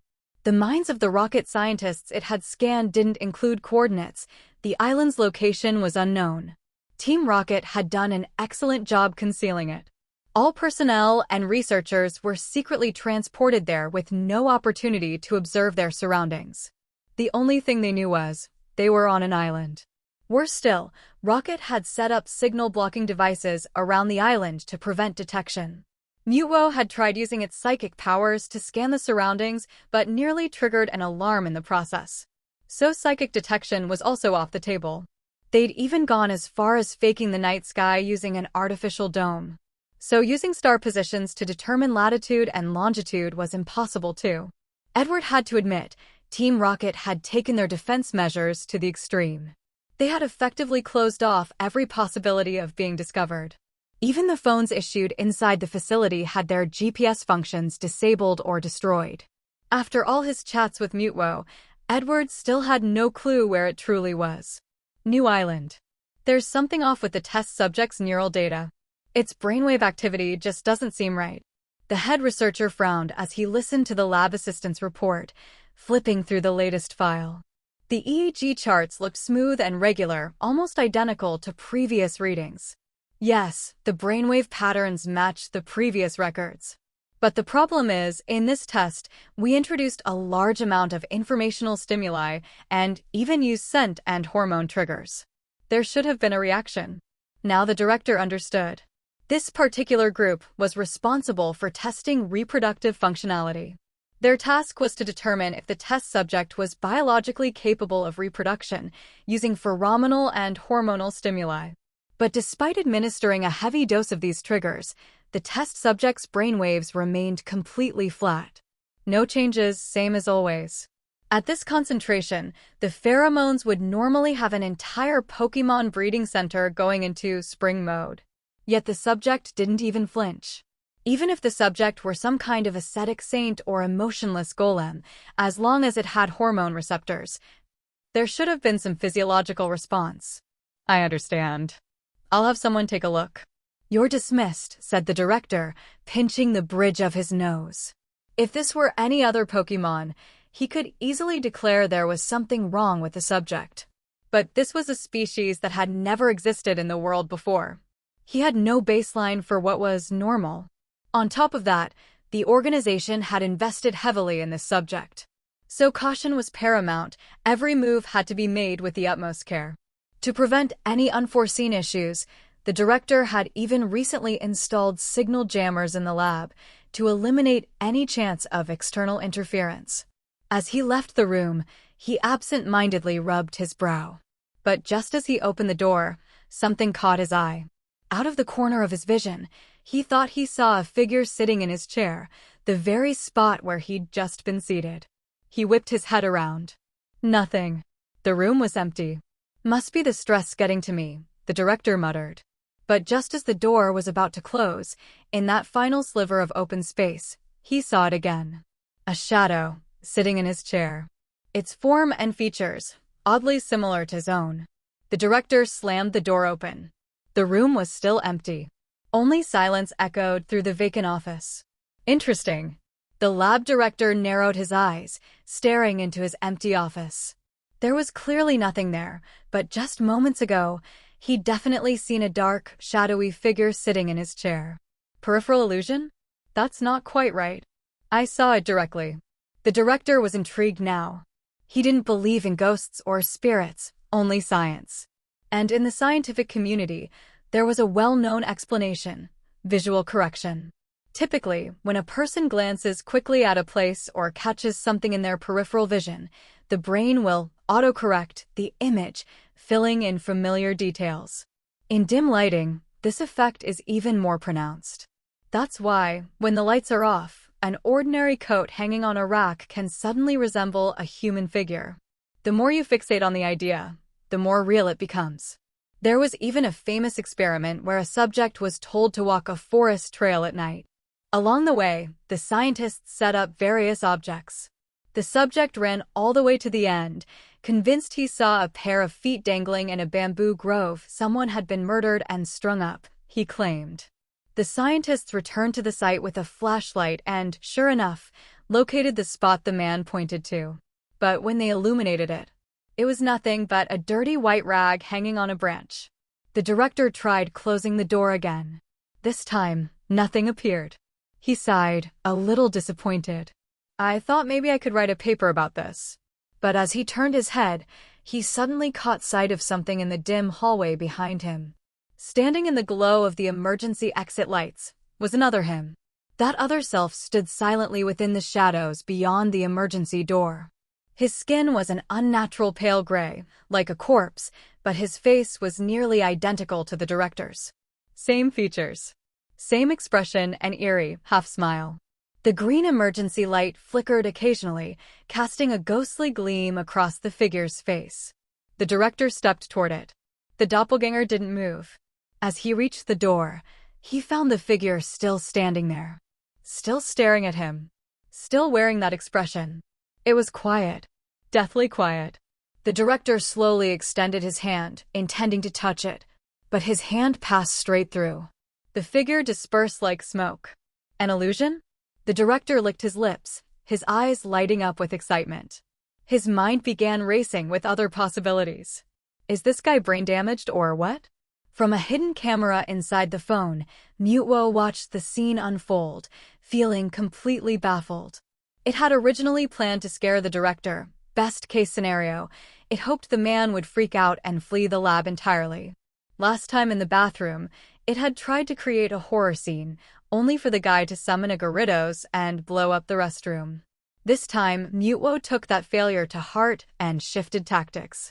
It decided to target the director's mind, planting suggestions and creating eerie visuals. Everything was set: the ominous corridor, the silent ambience, the ghostly doppelganger. Any ordinary person would have been terrified. At the very least, they'd hesitate to approach a phantom version of themselves.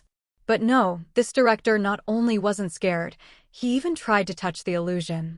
Now he was hauling in equipment like he was ready to write a research paper on ghosts. Even Mutwo was feeling overwhelmed. Sigh. What a pain. And now the phone can't connect to the internet, it muttered. Though Mutwo didn't have hair, it felt like it was going bald from stress. It had wanted to contact Edward and ask for advice. But the lab's signal jammers meant there was no internet anywhere. Even after sneaking the phone to the edge of the island, there was still no connection. Total blackout. Now Mutwo could only wonder what Edward was up to. Maybe for my next film, I should just shoot a wicked ghost, Edward mused, lounging in his office. The success of Sherlock Holmes was now undeniable. Even before episode 2 had aired, online discussion was exploding. Damu, who played Holmes, and Pikachu, who played Watson, were getting so many commercial offers they barely had time to breathe. Even the company's business negotiation department was fielding new collaborations. A few mobile games had reached out, hoping for cross-promotions. In a short span of time, Sherlock Holmes had become Ghost Film Pictures' second biggest IP. The top spot still belonged to Tom and Jerry, untouchable for now. That gave Edward the breathing room to start planning his next film. As for the script, he was leaning toward a wicked ghost. A cult classic and a childhood nightmare for many. It was one of the most iconic horror films of Chinese cinema. Of course, he'd need to adapt it. The film's terrifying atmosphere was deeply tied to traditional opera singing. Just the eerie chants alone had once given viewers chills down their spine. But in the Pokémon world, there was no traditional opera. Each Pokémon region was inspired by different real-world countries, yes, but no one had ever introduced opera in this specific cultural style. Here, performance arts leaned more toward grandiose musicals and strange, flashy shows, the kind Edward could barely understand. Should I rewrite the scene, or just create an opera tradition in this world? Edward absent-mindedly scratched Q's head, clearly torn. After thinking it over, he made up his mind. He would introduce opera to this world using a wicked ghost. Who knew? Maybe people would actually like it. And if opera took off, he could base dozens of horror films around it in the future. Boss, there's a screenwriter here to see you. Zoroark knocked on the door and entered. Edward set down his pen. Talented, he asked with interest. Zoroark nodded enthusiastically. He held a thick stack of papers, clearly a full script. That piqued Edward's curiosity even more. With the rapid growth of Ghost Film Pictures and Edward's rise to fame as a top-tier director, the studio was no longer the obscure little company it once was. These days, there were often people lingering near the building, hoping to get a chance or even just a glimpse of an opportunity. Every time Edward got off work, he would see well-dressed young men and women hanging around the entrance or nearby streets. They were all hoping for that one moment. After all, if Edward happened to take a liking to one of them, wouldn't that be an instant ticket to stardom? Edward had built a reputation in the industry as someone who could launch careers. And when it comes to launching stars, it's practically an art. Some actors have all the connections and resources in the world. They get roles others could only dream of, but no matter how many projects they do, they remain C-listers at best, constantly criticized by the public. Meanwhile, certain directors can take a low-budget film and turn an unknown actor into an overnight sensation. Of course, the quality of the film plays a role, too. Just like in his past life, one famous actress turned director had chosen a then-unknown actress for her directorial debut, and the film's success turned that actress into a national icon overnight. From there, she began landing roles left and right, a complete reversal of her fortunes. Edward's own works, like Dead Silence and One Missed Call, had already boosted their leads' reputations. Tom and Jerry needed no explanation. Tom and Jerry were phenomenal stars across the Pokémon Alliance. Even characters with minor roles, like Merlin, Jerry's magical cousin who appeared in just one episode, had managed to gain a strong fan following. And where there are actors, there are screenwriters. Many aspiring writers sent in their scripts, hoping for that one-in-a-million chance that Edward would pick their work, instant fame, and a nice paycheck. However, Zoroark, who was in charge of filtering submissions, had rather high standards. If a script wasn't good enough, it wouldn't even make it to Edward's desk.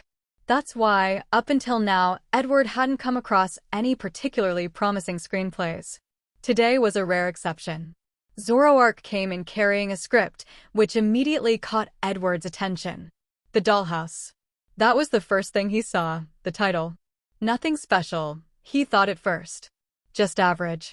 But as he began reading the script in earnest, Edward's expression grew more and more focused. Because this script was actually really interesting. The story was simple. A young girl buys a dollhouse, a detailed miniature replica of a real house, complete with tiny furniture, pots, and pans. Just your typical toy for pretend play. Then one day, the girl discovers something strange. There's suddenly a ghost inside the dollhouse. A creepy, unnatural figure that just appeared out of nowhere. From that point on, whatever happens in the dollhouse starts manifesting in the real world. Even stranger, the layout of the dollhouse and the little dolls inside mirror her own family exactly. And with the ghost's appearance come bizarre, supernatural events in her actual home. It was a very fresh and creative concept for a horror film. Movies these days, especially in his past life, had grown painfully formulaic. Hollywood blockbusters often followed the same basic template. Directors and writers worked off blueprints, which made the stories predictable. Main character starts off happy, conflict arises, they struggle, and are defeated, they rise again, confront the enemy, dramatic final battle, everything ends on a high note. This was especially true for superhero movies, which also loved to throw in things like political correctness and family drama. That's why niche films like Buried managed to gain traction. They broke the mold and gave audiences something new. Even if this world hasn't gotten that formulaic yet, people will eventually start noticing patterns. This script. Edward looked over the handwritten pages and came to a conclusion. This screenwriter must be someone who not only works hard, but also values tradition. In an era where everyone typed their screenplays, handwriting one was rare. And the script itself? Fresh. Original. Different from typical horror films. It had a unique twist, a dollhouse used as a horror device. In the Pokémon world, dollhouses were popular toys. Little girls loved to collect and play with them. Some people even treated them as collectibles. So, to imagine a dollhouse suddenly gaining paranormal properties, with supernatural events leaking into the real world, that was truly fascinating. Did the screenwriter say anything? Edward asked, seemingly out of the blue. But Zoroark knew exactly what he meant. She didn't say much. But she wants to speak with you directly, Zoroark replied, shaking his head. Edward nodded and told him to bring her in. Soon, Zoroark returned, accompanied by a young woman. She looked like she was in her early 20s, though Edward wasn't good at guessing girls' ages. "You're the screenwriter, Monica White?" he asked, referring to the name on the cover of the script. It wasn't a common name. "Yes, Director Edward." "I'm Monica White," the girl replied, visibly excited to meet him. Edward smiled and struck up a casual conversation with her. She was refreshingly open and direct, and quickly expressed her willingness to sell the script. However, she had one request. "Monica, are you hoping to join my studio?" Edward asked, a little surprised. He could understand it if it were someone like Daniel, who'd been unknown before. But Monica, while not a huge name, had already written 2 films and 2 television series. In screenwriting circles, she was considered successful. "Yes, Director Edward. I really want to join your company," Monica replied seriously. Edward scratched Q's head, thinking. He didn't really have a reason to say no. Buying the script outright wouldn't cost much, and bringing Monica on board would actually be great. His studio's screenwriting team was a bit underpowered right now. What puzzled him was why she wanted to join. "Can I ask why?" he asked curiously. His studio wasn't exactly the industry leader in Hoenn. Hoenn League Studios, the undisputed #1 film company in the Hoenn region. It was the place every aspiring filmmaker dreamed of joining. Essentially, it was a state-owned enterprise of the entertainment industry in Hoenn. Another major player was Dream Century Entertainment, established even earlier, known for excellent employee benefits and a roster packed with star directors, screenwriters, and actors. It, too, was a coveted destination for anyone in the industry. Though Edward had risen to prominence as a breakout star, his company still couldn't compare to those giants. His personal fame didn't necessarily mean his company was famous too. Compared to those well-established studios, Ghost Film Pictures still lacked the time and track record to earn deep industry recognition. I decided to apply because I watched your Sherlock Holmes, director Edward. I thought it was a brilliant film, Monica said excitedly.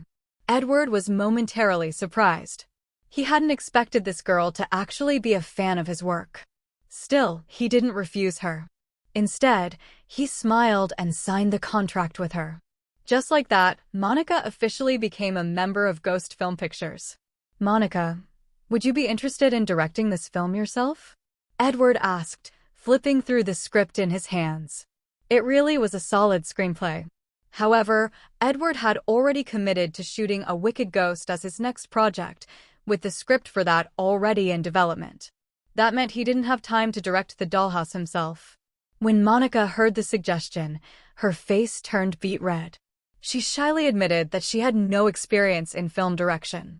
But from the way she reacted, Edward could tell she wanted to try. If you're willing to direct it, I can assign some assistants to help you, Edward said warmly. He had plans for Ghost Film Pictures.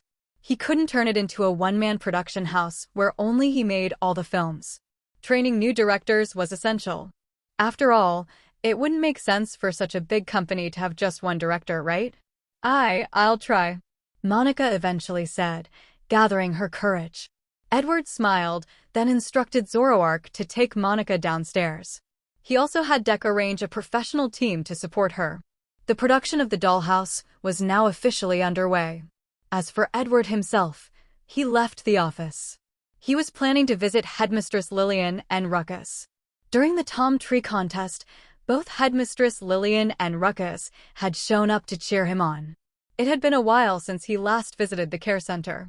Even though he'd been donating regularly, he still wanted to drop by, relax a bit, and check in on them personally. Carrying Q and bringing fortune, Edward left his studio building. Just outside, he saw 3 fashionable young women walking toward him, laughing among themselves. He didn't pay them much attention and just gently patted Q's head. He took Q and Fortune to a fruit tea shop and bought 3 cups of berry tea, then pre-ordered a group lunch to be delivered to the care center. When he arrived, he saw Big Bear munching on lunch while Headmistress Lillian stood nearby, distributing food to the Pokémon.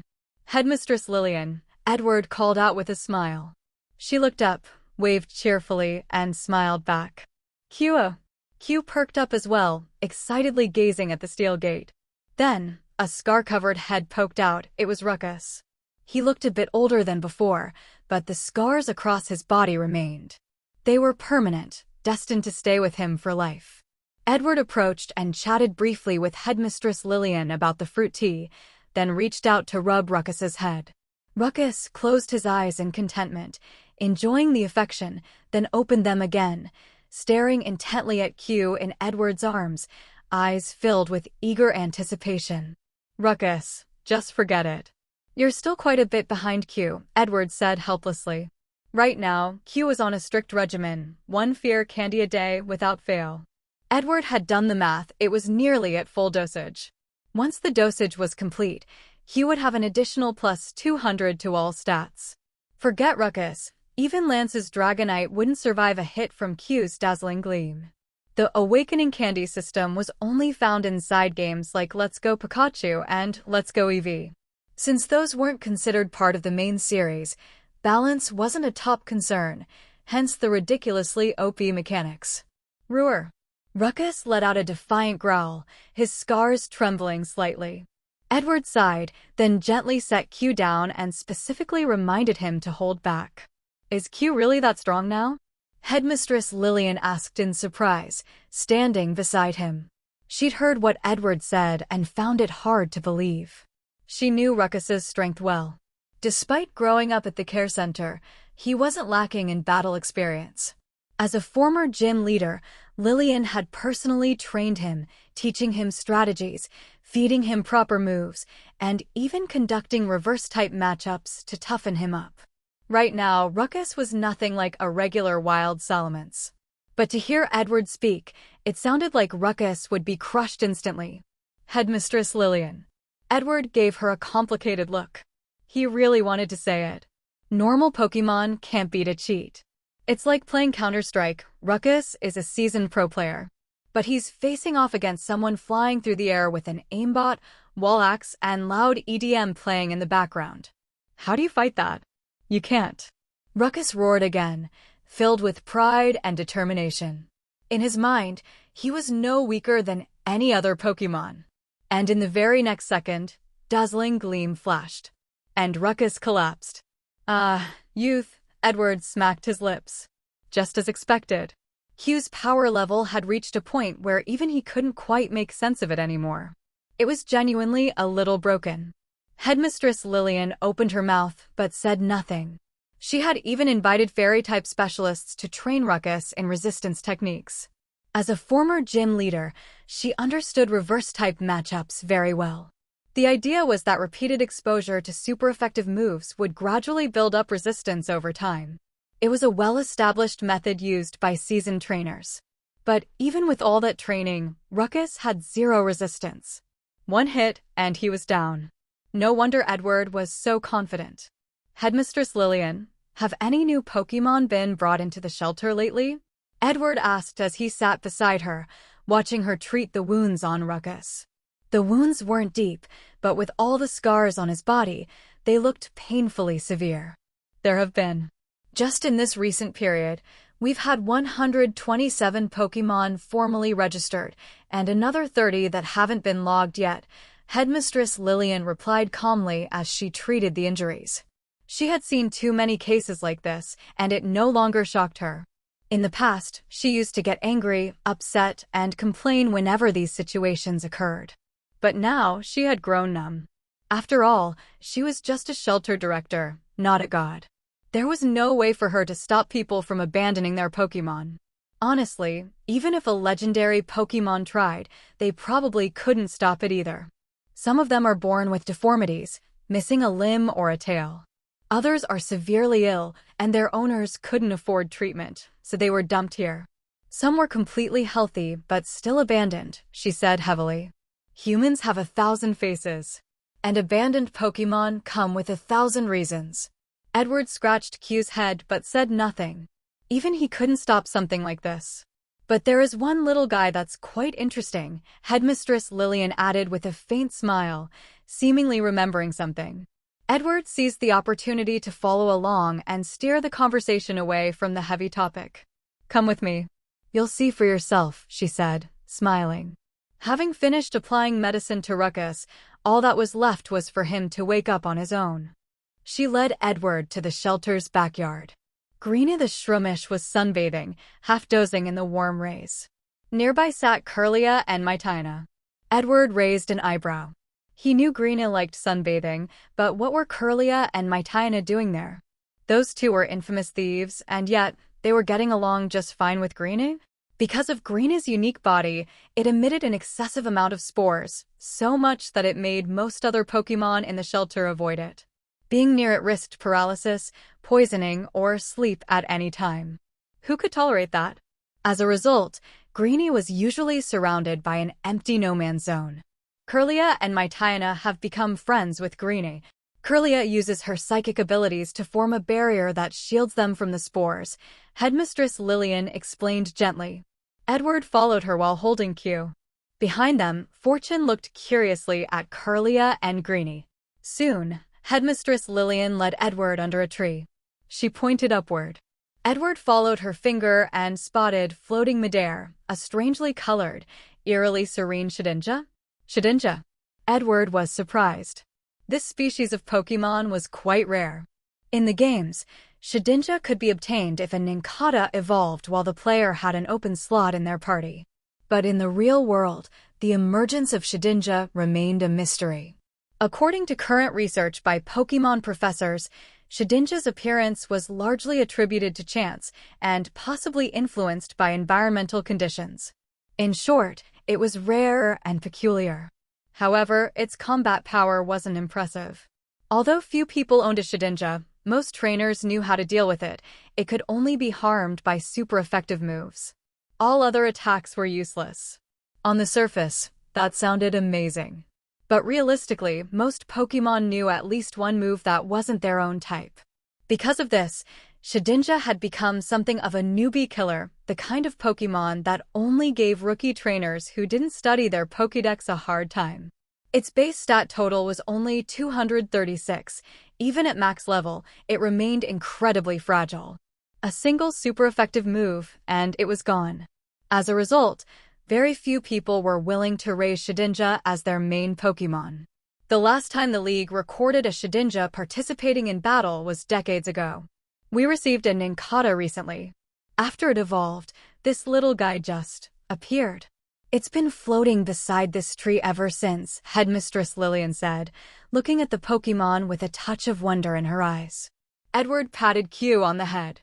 Honestly, he was beginning to wonder if this shelter had some kind of mystical feng shui aura.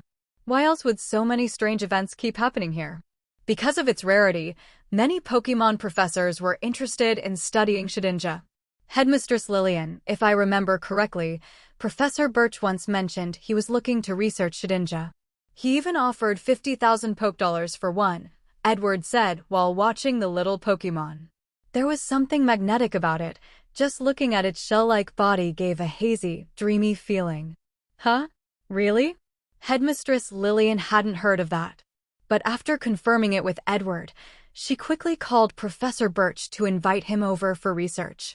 After all, 50,000 Pokedollars was more than enough to support the shelter's Pokemon for quite a while. And since Professor Birch was one of the most well-known researchers in the Hoenn region, she trusted that he wouldn't harm the Shedinja. Q had climbed onto Edward's head, curiously examining the floating Shedinja. It was the first time it had seen such a Pokemon.